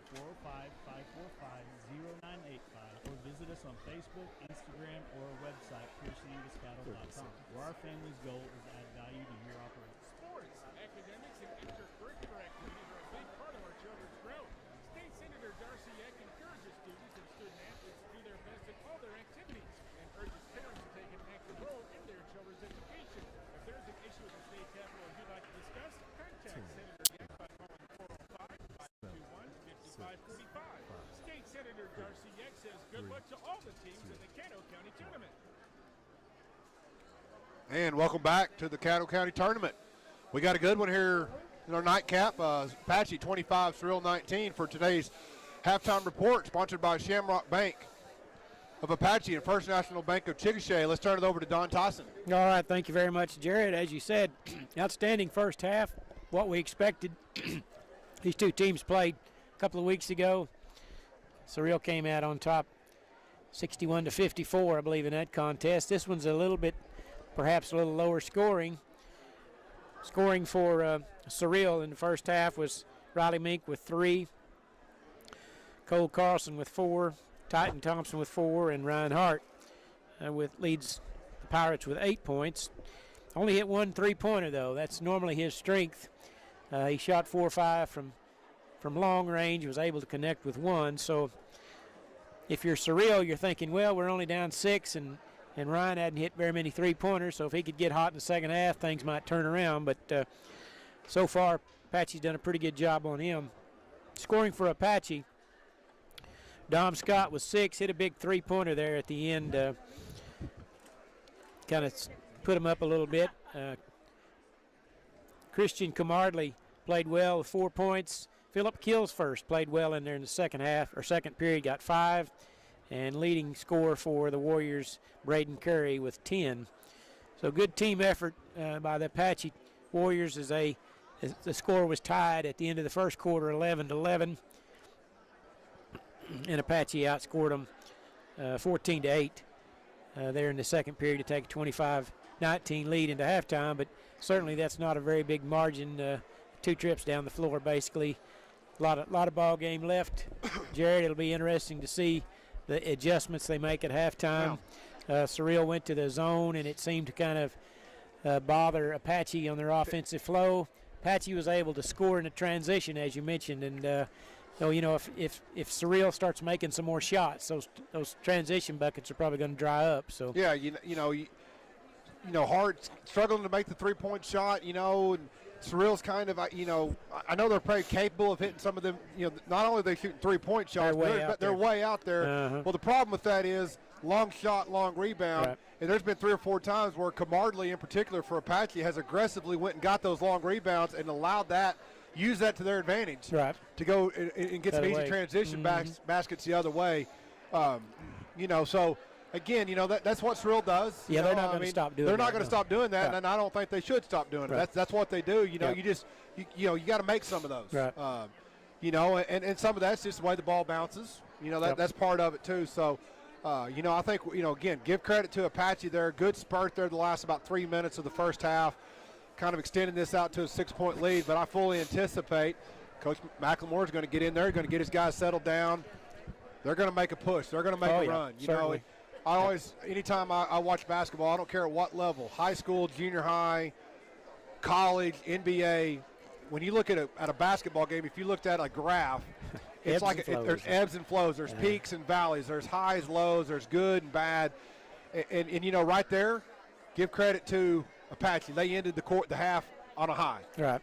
I would anticipate the first 2 minutes. We'll see who wins the first 2 minutes. Mm-hmm. A lot of great coaches talk about the first 2 minutes, the last 2 minutes of a quarter and a half. So important that you win those key moments, right, because those are so vital in establishing momentum. Donald, we got just a moment here. I want to thank all of our great sponsors: CK Energy, Hillary Communications, Central Appliance Furniture and Bedding, Caddo County elected officials, Perry Angus Auction, Joshua's Auto Sales, State Senator Darcy Yeck, and the Jungle Eyes Fun Zone. Appreciate all their great support of the Caddo County Tournament each and every year. Good crowd on hand tonight on a Monday night. I tell you that last year the seating was limited because of COVID, but this year it looks like it's whoever wants to come to the game can get in, and Apache and Seral knew this was going to be a big contest, and they both of their fan bases are well represented here tonight. Both teams taking the floor. Start the second half. Got about a minute to go here, Don. But again, it's just been a great day of basketball. It's been a wild, kind of a wild, fast-paced day. Yeah. It's not hard. Much time to take a breather, is there? There's really not. But it's been a good day, and Is he coming back tomorrow? I hope so. Okay, his wife wanted to know, and I said, I'm pretty sure he signed on. Yeah, he's a You got it in blood, right? Hey, I got his picture. He's in the program. He's official. Oh. He's official. And Tricia Pierce is saying it's official now that she's taking the photograph of the broadcast crew, so we're locked and loaded. We'll be back tomorrow night. I hope his wife didn't have dinner plans. About 4 o'clock. No, I don't think so. She actually had 39 seconds here to go till the second half gets started. He's doing good. So we'll have we plan on having a whole lot of fun every day this week. And we hope everyone that can't make it out in person to watch some of this great basketball to tune in to 98.5 New Country or tune in to Caddo Kiowa's webcast on YouTube. 2 great opportunities, 2 great ways. If you got a smartphone, Don, you got no excuses. That's exactly right. You can watch it live or you can listen to it on, streamed on the internet, either on the radio or or watch the stream however you want to do it. If you're at home and you got a smart TV, I know that's what we do every year, you know, and if we can't make it over to watch, we get it home and we get on our smart TV and we you know, put that thing in HD. And it's a lot better than watching the Thunder, don't you think? Yeah, absolutely. These people are actually trying to win. Exactly. There's no tanking. There's no tanking here. That's an unknown commodity in high school sports. You don't tank. A lot of prestige in winning the Caddo County tournament. Absolutely. I'm gonna tell you. And you know, there's just certain tournaments. You know, you talk all the time about a coach that every game's important. Every game's important. You know, which is great to say, but it's really not true. We know that the Caddo County tournament is a tournament that holds a little more esteem to these coaches and these players. And, you know, right here, both these teams want an opportunity to be in the winner's bracket, so I'm excited for the second half. Oh, yeah, ought to be a good one. Seral basketball, McClure.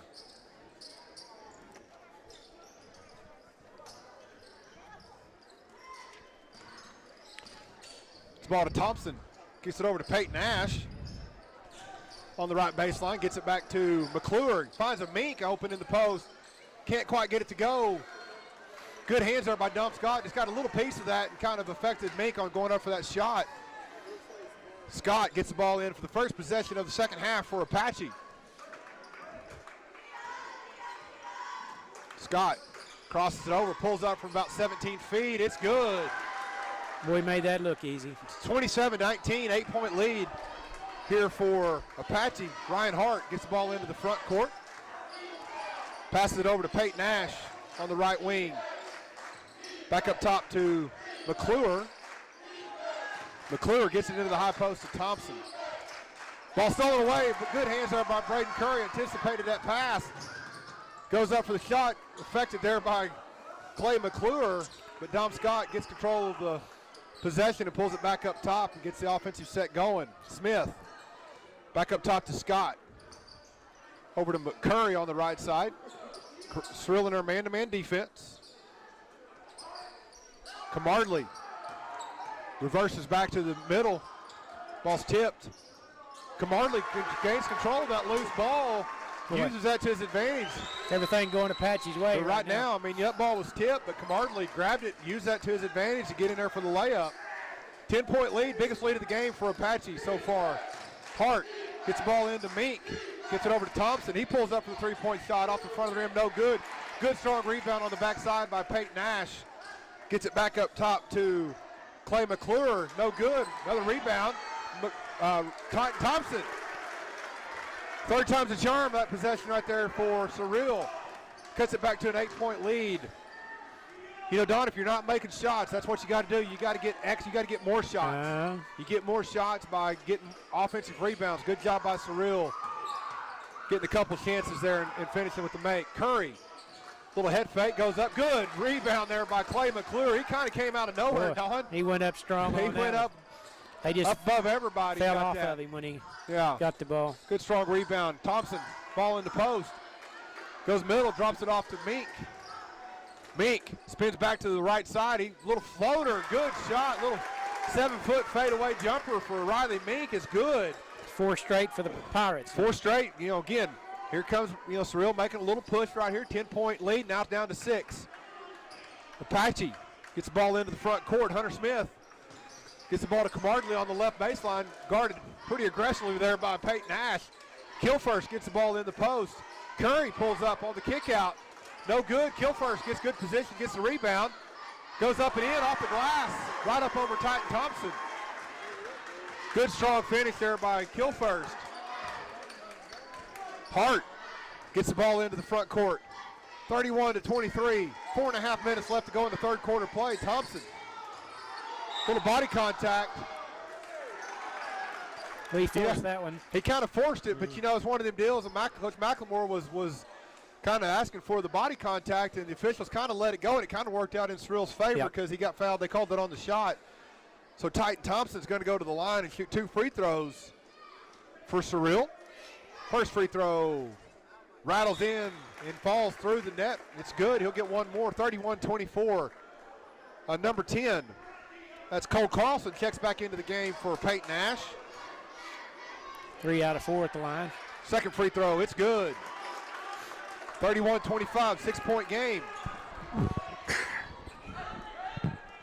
Don, when Seral makes a basket, Apache is really content to be fairly patient. They walk the ball up the court. They're going to get in their set. Really got the court really good, wide and spread. You look at their set right now, they got 4 guys all outside the three-point line with good spacing. So Coach McLemore changes up to a 1-3-1 zone trap defense, try to mix up the pace a little bit right here. Scott crosses over to Curry. He pulls up from the right wing for 3. Off the front of the rim, no good. Rebound by Carlson. Hart passes up to Thompson. It looked like Apache said, just hold the ball till they change, and then we'll run our offense. Yeah. Hart short on the three-pointer, went out of bounds. It's going to be Apache basketball.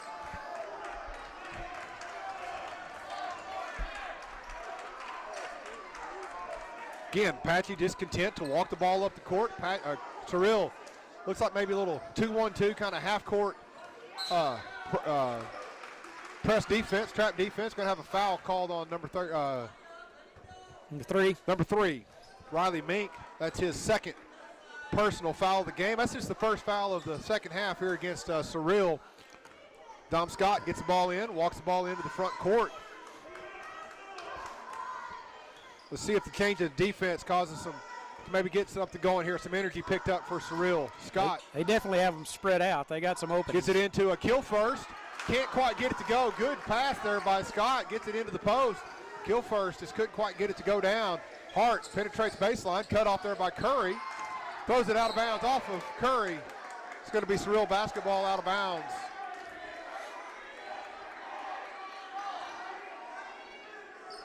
Hart will be the inbounder for the Pirates. Gets the ball into McClure. Up top to Carlson. Going to have a foul on the baseline. That foul's going to be on number 24, Braden Curry. It's one of those senior I think senior plays right there. Senior plays, but him and them two, Hart and Curry, kind of, Hart just threw that ball off of him out of bounds, and kind of almost could see that maybe coming. Well, he didn't really push him. I think he just hit the deck and made him think he did. Carlson looks to get the ball inbounds, stolen away by Camarnley. He pushes up ahead, shot fake. Going to have a foul. Number 3, that's Riley Mink. Got him on the arm on the shot. I believe that's 3 on Mink. It's going to be the 3rd personal foul on Riley Mink. 2nd team foul on the Pirates, and that's going to send Christian Camarnley to the line to shoot 2 free throws.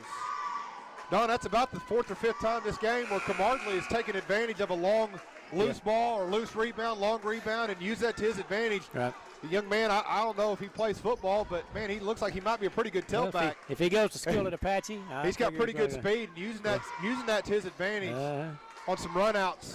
Both free throws. 1 out of 2. 1 out of 2 right there. Made the second free throw. 32-25, 7-point advantage for the Warriors. 2 minutes and 50 seconds to go. McClure gets it to Hart. Hart directed traffic, trying to get everybody set up. Carlson turns the corner. Little body contact, going to have a foul.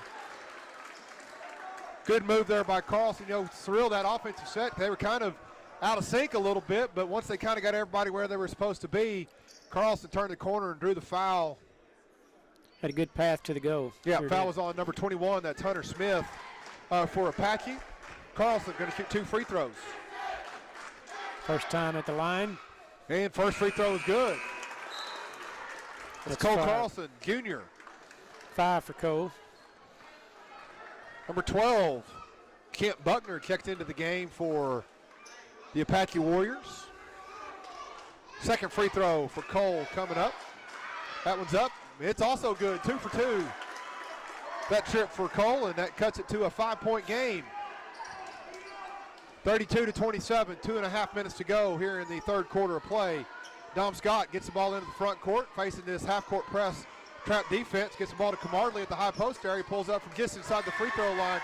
Good, strong move, Don. That's exactly where you want to attack a half-court, any zone defense, but especially a half-court trap. If you get it right in that area, can really do some damage. Especially with a guy that's got a sweet jump shot. Yeah, absolutely. Hart gets it into Thompson. Out to Ash, back up to Hart up top. Shot fake. Goes up, draws a little contact. Going to have a shot. Going to be called on number 11. That's Christian Camarnley. Going to be called for the blocking foul. Called it on the shot. On the shot, so 2 shots. Good use of his body right there by Ryan Hart. Defender flew at him, shot fake, went by him, drew the contact. Going to shoot 2 free throws. First free throw for the senior is up and in. It's good. He'll get one more. Number 13. Philip Kilfirst checks back into the game. Is going to give Hunter Smith a rest. Second free throw for Hart is good. I believe they made their last 4 free throw attempts, Don. Yes, they have. And they've used that to cut it to a 5-point game. Actually, it's been 6 in a row. 6 in a row. Dom Scott gets the ball into the front court. Looks to go one-on-one on McClure. Shot fake, cut off. Good defense there by McClure to keep Scott from getting an opportunity to score. Ball's loose. Camardley picks it up. Gets it out to Buckner. Pulls up for 3. No good. Good way to come back to the ball and get that rebound for Carlson. Passes it ahead to Thompson. Thompson is going to be called for the push-off. Offensive foul on Titan Thompson. That's one of them calls, Don, where 50% of the crowd loves it, 50% hates it. Well, I think Seral got one of those calls a minute ago. Yes, so anyway, they kind of all even I guess they're even so, now. Yeah, so Dom Scott walks the ball into the front court. 1.5 to go. Coming off a ball screen.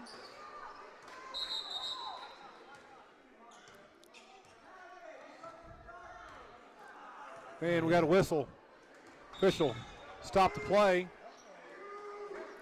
I don't know what the went and got Mr. Reynolds for Apache. And may have been a fan standing right by the official that, you know, if you're going to stand right there by the official, you probably can't say anything to him because that's an automatic. You're going to probably go get out of the arena quickly. Kent Reynolds right there, AD at Anadarko, standing right there taking care of it. And Apache basketball, Dom Scott up top. Looks to penetrate, goes up for the layup, uncontested. Good, strong move there by Dom Scott. Pushes the lead back up to 30-7. Hart back into the front court, under a minute to go here in the third quarter.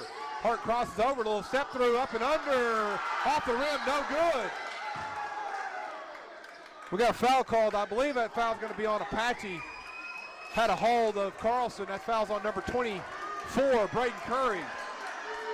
Had a hold there on Carlson. Had the advantage on the rebound.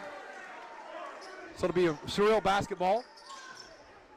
Hart gets it up top, behind the back dribble. Steps through. It's good. That time he made it. 36-31. Or 36-31, 5-point game. Gonna have a substitute coming into the game for Apache. That's number 14. That's Manga Searles. Checks into the game, I believe, for the first time. Going to give Curry a little break here in the last 30 seconds. It's 4 personal fouls. 4 personal fouls. Okay, good call there, Don. Scott gets the ball into the front court. 30 seconds to go. Sure, if you're Apache, Coach Reed, you'd like to hold the ball here for the last shot. Going to go 1-4 low set. Just let Scott go one-on-one right here. Penetrates, picks up his dribble, gets it up to Camardley. Camardley looks to turn the corner, cut off by Peyton Ash. Rejected out of bounds. What a defensive set there for number 14, Peyton Ash. You know, Seral does a good job of getting their body into you without hitting with your arms. They get by with a lot of contact that way. Yep. Just, you know, again, a lot of times the officials are looking at them arms. If your arms are straight up, you kind of can use your body to your advantage. But they push them out with their lower body. Yep. Out of bounds, tipped out of bounds off of Carlson. It's still Apache basketball. We got 9 seconds to go. 36-31. Trying to find someone, gets it into Searles. Little contact, no call. Scott has the ball, 5 seconds to go, crosses over. Pulls up from about 14 feet, little strong, no good. Camardley with the rebound, and it's good. Christian Camardley chases down the loose ball, throws it up, and gets it to go, and that makes it 38-31. We're going to be back in 1 minute.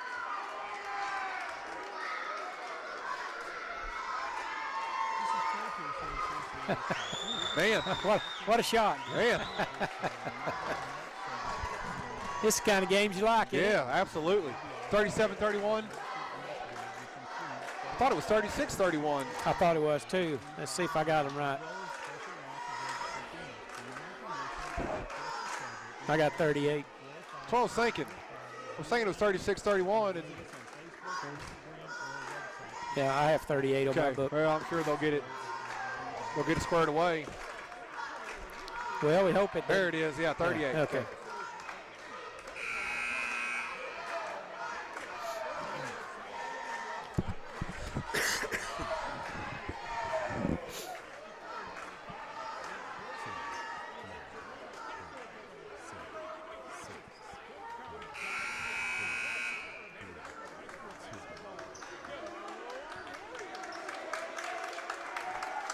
And welcome back. Fourth quarter, exciting play right there at the end of the third quarter. As Christian Camardley just chased down the loose ball and just threw the ball up, made it to give a 38-31 lead for Apache going into the fourth quarter. Big momentum booster Just right a huge there for shift Apache, right there, you know, get the ball to start the fourth quarter. For Apache. You know, you get the miss and you're thinking, hey, going to have a 5-point lead, and all of a sudden Camardley just uses his athletic ability and chases it down, throws it up, makes it. Offensive rebounds always turn out well. Yep. Dom Scott gets the ball to Kill First on the left wing. Kill First passes it back up top to Scott. Gets the ball to Buckner on the left wing. To Searles up top. Scott gets the ball on the right wing. Gonna have a foul called. That's on number 13. That's on Ryan Hart. A little too much contact. Gonna have a blocking call. That's the fourth personal foul. Second Personal foul. Fourth team foul. Fourth quarter. 38-31. Apache on top. Scott. Ball stolen away by Hart. He pushes it up into the front court. Pulls up. Off the front of the rim, no good. Really trying to get the momentum was Hart right there with that shot. Gets the turnover, tries to get that momentum right into Seral's favor. Couldn't quite get the shot to go down. Apache back on offense with Camardley up top. Apache doing a good job just holding it up here. You know, again, Don, I mean, they've not really looked to be aggressive or attack. You know, when it's an opportunity to present itself, they've done it. But for the most part, Apache's been very content to slow it down. Ball's thrown over the top. Pass. Cole Carlson gets the turnover. Goes up for the layup. It's good. 38-33. You know, Don, the first game these two teams played, Seral scored 60 points. So obviously one of the things that Apache wanted to do intentionally was slow it down. And so far, you know, it's worked to their advantage. Well, it seems like they want to get their defense spread out. They do better in the open lanes. And if Seral's all spread out, they have a little bit more room to operate. Good adjustment here. You know, Seral's just kind of running the double team, trying to get the ball out of the hands and force them. Nice block there by number 3. That's Riley Meek with the rejection. Carlson brings it into the front court. Step through. Going to have a foul. Looking to pass, so it's going to be Seral ball out of bounds. Carlson, a couple of good aggressive plays, getting some momentum back onto the side of Seral Pirates. Going to be a baseline out of bounds.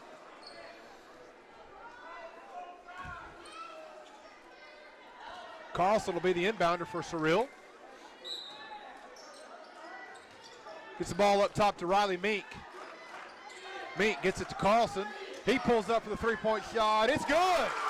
That's 5 points for Carlson. Makes it a 2-point game, 38-36. Apache's on top. Dom Scott gets the ball into the front court again. Seral running the double team at him, running the trap. Gonna have a foul called on Hart. A little too much body contact. Wasn't quite set defensively. It's gonna be the 5th team foul. Trying to draw the charge there. That'll be his second. We got a couple substitutes. Hunter Smith and Christian Camardley check back into the game for Apache. That's the 3rd foul on Ryan Hart. A lot of excitement in the arena tonight, Don. And you would expect this. These two towns not about 10, 12 miles apart. That's it. I think anytime they play, it's a lot of energy and a lot of excitement. Makes the game a lot more fun for everybody involved when the crowd's into it. Dom Scott step through, no good. Rebound by Titan Thompson. Slows it down, hands it off to Cole Carlson. Carlson gets it to Thompson up top, to Hart on the left wing. Screen set there by McClure. He goes the other way. Nice move, veteran move there by Ryan Hart, as he was looking to come off the screen by McClure, and the defense corrected for the screen, and he just went back the other way and refused the screen and got the easy layup. 38 apiece. 7-0 run to start the fourth. Yep. Scott pulls up from about 8 feet, front of the rim, and good. Gives Apache a 2-point lead, stops the momentum there for Seral. Good basket there by Dom Scott. Under 5 to go. Ryan Hart, a little strong, no good, but rebound by Carlson, up and in, it's good. Cole Carlson, I believe, Don, that's 7 points. 7 in the fourth quarter. 7 in the quarter. 11 overall. Junior, Cole Carlson, really kind of making some things happen here for Seral. 40-40. Scott kicks it over to Hunter Smith. He pulls up a 3-point shot, no good. Rebound on the backside, fought for, out of bounds. Went out of bounds off of Seral. It's going to be Apache basketball out of bounds. Boy, it's a fight for every possession. Yep, every possession in these types of games is so key, so important. Every rebound, every block out. Smith gets the ball into Scott. Scott pulls it back up top, gets the offensive set going. Crosses over, spins back, up and under. Rejected by Mink. That's his second rejection here in the fourth quarter. Carlson, good hands there by Scott to tip it. Oh, great Going play. away. Good play by Dom Scott. But another turnover of the charge on Hunter Smith. Again, right there, just a little bit, Apache, everything's kind of a little chaotic. You'd like to maybe see right there, they just slow it down, get possession. Exactly. Let's have a good possession right there. Yep. Really didn't have much going there. We got a timeout. It's a 30-second timeout. We'll keep it right here, Don, and kind of reset the game for everyone. We've got 7 fouls on Apache. So Seral's going to be shooting free throws. 1-on-1 bonus here from here on out. 5 fouls on Seral. 40-40 is our score. Don, I tell you what, Cole Carlson really has kind of sparked the Pirates here in the fourth quarter. You talked about 7 points, making some good things happen. Well, he's hustling. He gets offensive good effort rebounds, plays, and he's always in the right spot. Yeah, just giving some good effort plays, and just said right now, Apache, right now the pace of the game, it's got a little faster. That favors Seral. Right. Apache really, for the most part, this whole game has kept it under control. They've been very methodical, very patient, willing to walk the ball up the court. Last couple minutes, they've kind of got away from that, and that's been combated by the fact Seral's made a run at them here. Yep, so that's right. I think Apache needs to get back and slow the game back down. If you're Seral, you want to keep the pace going and play at your speed. First thing they got to do is get a stop right here if you're Apache. Ryan Hart skips it over top to Thompson, back up to Carlson. To Thompson in the right baseline, up to Carlson up top. Thompson, Apache's kind of tried to change it up. Meek gets the ball in the post, going to go. Apache switch to his own defense. I think that was a great call there by Coach McLemore out of the timeout. Worked it around where he got Meek right in front of right in front of the basket. Again, it just started there with the baseline pass to McClure. When that ball gets in, zone defense, if you get it behind the defense on the baseline, a lot of times that cutter right in the middle is wide open. Meek goes to the free throw line. First one, a little strong, no good. He'll get one more opportunity here to get Seral their first lead in quite a while. Free throws are going to be huge down the stretch here. Second free throw, that was good. 41-40. Braden Curry's going to check back into the game. He checked out in the third quarter with 4 fouls. That's another reason why they caught up a little bit. He had to check out, but he's back in the game the last 3 minutes and 45 seconds. Curry had 10 points in the first half. He's yet to score here in the second half. Scott walks the ball up the court. Little man-to-man defense. Scott kicks out to Curry. Thought about shooting a 3. Gets it out to Camardley up top. Camardley between the legs. He shoots a 3-point shot. It's good. Christian Camardley puts Apache back up on top, 43-41. As Ryan Hart gets the ball into the offense. We set here for the Pirates. Carlson, 1-2-2 zone defense, so a changing defense by Apache. Let's see how Seral handles the zone. Hart back up top to Carlson. Skip over to Thompson. Gets it up to Meek. Sure they'd like to get Hart open somewhere along the 3-point arc. Again, just right here, be patient if you're Seral. Get a good look. Hart, there it is. Three, little off to the left, no good. Carlson with the offensive rebound goes up and in. Cole Carlson. Yeah, it's your man. 9 points here in the fourth quarter. And he's doing it multiple ways, Don. I mean, he's doing it defensively, offensively, rebounds. Just really a strong performance. 3 of his baskets have been on offensive putbacks. Yes. Apache. And he's not as tall as most of the players on the floor. Just giving good effort. Yeah, that's right. About 2 minutes and 10 seconds to go. Camardley has the ball up top. Kind of holding the basketball. I think if you're Seral, you're fine letting them hold it for a few seconds, kind of catch your breath. Yep. 2 minutes ago, you'll pick up the defensive intensity here in just a second. Camardley crosses over, goes back into the middle. Shot fake, kicks it over to Scott from the right baseline for 3. A little short, no good. Camardley with the offensive rebound. Scott, little spin move, no good. Rebound, put back, no good. Oh, my goodness. Number 13, kill first. Good effort. Couldn't quite get it to go. Wow. Ryan Hart comes up with the rebound for Seral, and Coach McLemore calls a timeout. It's going to be a full timeout. We'll take it with them. We'll be back after this 1 minute timeout. Boy, they had some open looks at it, didn't they? Did. Or they wasn't open, but good. They were contested. Contested, but good looks.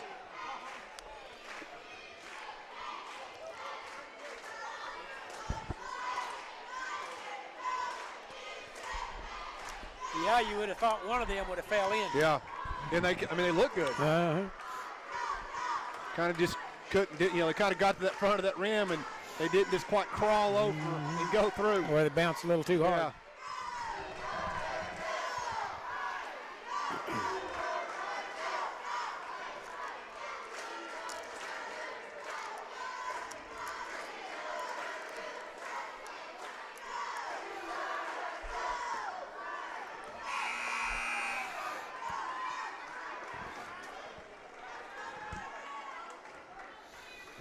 Welcome back. Fourth quarter action, last game of the day has maybe been our most exciting game. And last but certainly not least. No, it's been just a well-played, hard-fought ball game by two Caddo County rivals. 43-43 is our score. 1:38 to go here in the fourth quarter. Seral basketball. Apache's going to pick up full court. Carlson gets it into Hart. Hart gets the ball into the front court, hands it off to Carlson. Apache in a man-to-man defense. Carlson penetrates, kicks it to Hart.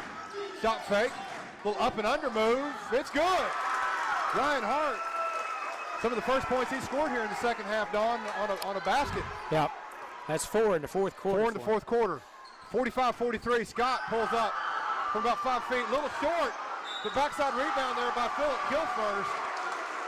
Scott, Apache's had a couple really good looks at it, but the one thing they're pulling the string. Yeah, exactly. When they shoot it, they're short arming it, and that's causing those shots to be short. But good effort there by Phillip Kilfirst to get that rebound. Looked like Carlson might have had a clean block, but the problem was he was behind it. Yeah. They usually don't allow that. Yeah. Kilfirst. First free throw. He's up. Off to the left, no good. He'll get one more. We got a 45-43 Seral Pirates on top by 2 points with 1:07 left to go here in the fourth quarter. Second free throw for Kilfirst. Little strong, no good. Dom Scott gets the offensive rebound.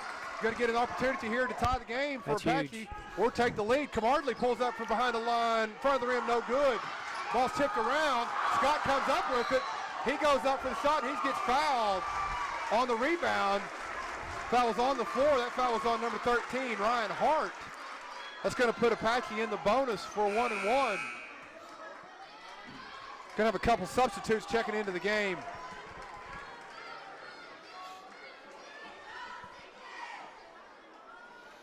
That's 4 on Hart. Number 4, that's number 4 on Ryan Hart. Number 12, Kent Buckner checks into the game. And number 20, Aiden Martin checks into the game for Seral. Dom Scott, a couple free throw bonus coming up right here. Got to make the first one to get the bonus. First time at the line. Free throws up. Little long, no good. Rebound. Long rebound corralled there by Cole Carlson. Hart gets the ball, passes over the top to Mink. Gonna have a foul there on Dom Scott. We got 49 seconds left to go That's going to put junior Riley Mink to the free throw line in the bonus, 1-1. Apache's 0 for 3 in free throws here in the fourth quarter. Number 14, Peyton Ash, is going to check into the ball game for Seral. Going to check in for Aiden Martin. Mink is 1 out of 2 from the line. 1 out of 2. First free throw for Mink. Little strong, no good. Rebound by Apache, down 2. Camardley pushes the ball into the front court. Crosses it over. Ball's loose. He comes up with the ball's tipped out of his hands by Ash. That's going to be a traveling violation. Did a lot of dribbling. He had 3 guys on him. Good defense there. Just couldn't find anybody open and traveling violation. So it's going to be Seral basketball. Down up 2 with 36 seconds to go. Mink gets the ball into Hart. Hart comes back to the left, back to Mink. Reverses over to Carlson. Carlson into the front court. Going to have a foul there by number 12. That's Champ Buckner on the foul. That's going to be the 10th team foul, Don, so that's going to be 2 free throws upcoming here for Seral. I'm not sure he's the right one to foul. He's 2 for 2. 2 for 2. And he's played awfully well in this the fourth quarter situation. Fourth quarter, he really has been a difference maker for Seral. He's got 9 points here in the fourth, 15 overall. First free throw is up. That one rattles in and it goes down. He's good. He's a clutch performer, it looks to me like. You know, this is a big free throw right here, Don, because this makes it a 2-possession game. Right.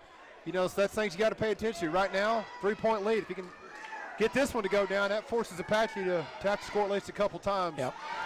Second free throw, it's good. Money. 47-43 for Cole Carlson. That's 11 points. We got a timeout called by Coach Jordan Reed for Apache. It'll be a 30-second timeout, so we'll leave it. We'll keep it right here. And so, Don, 47-43, 27 seconds left. You know, what's kind of the strategy for Apache? Well, I think, right here. I think you've got to get the first open look. You don't necessarily have to take a 3-point shot, but if you can get to the free throw line, that would be fine. Yeah, but you got to make free throws. Yeah, you got to make free throws. And, you know, right here, get 4-point game with just under 30 seconds. You know, you don't have to have a 3. You get the best shot you can get. Right. Yeah. I would say to get the ball to Dom Scott or to Camardley, let them go one-on-one and penetrate.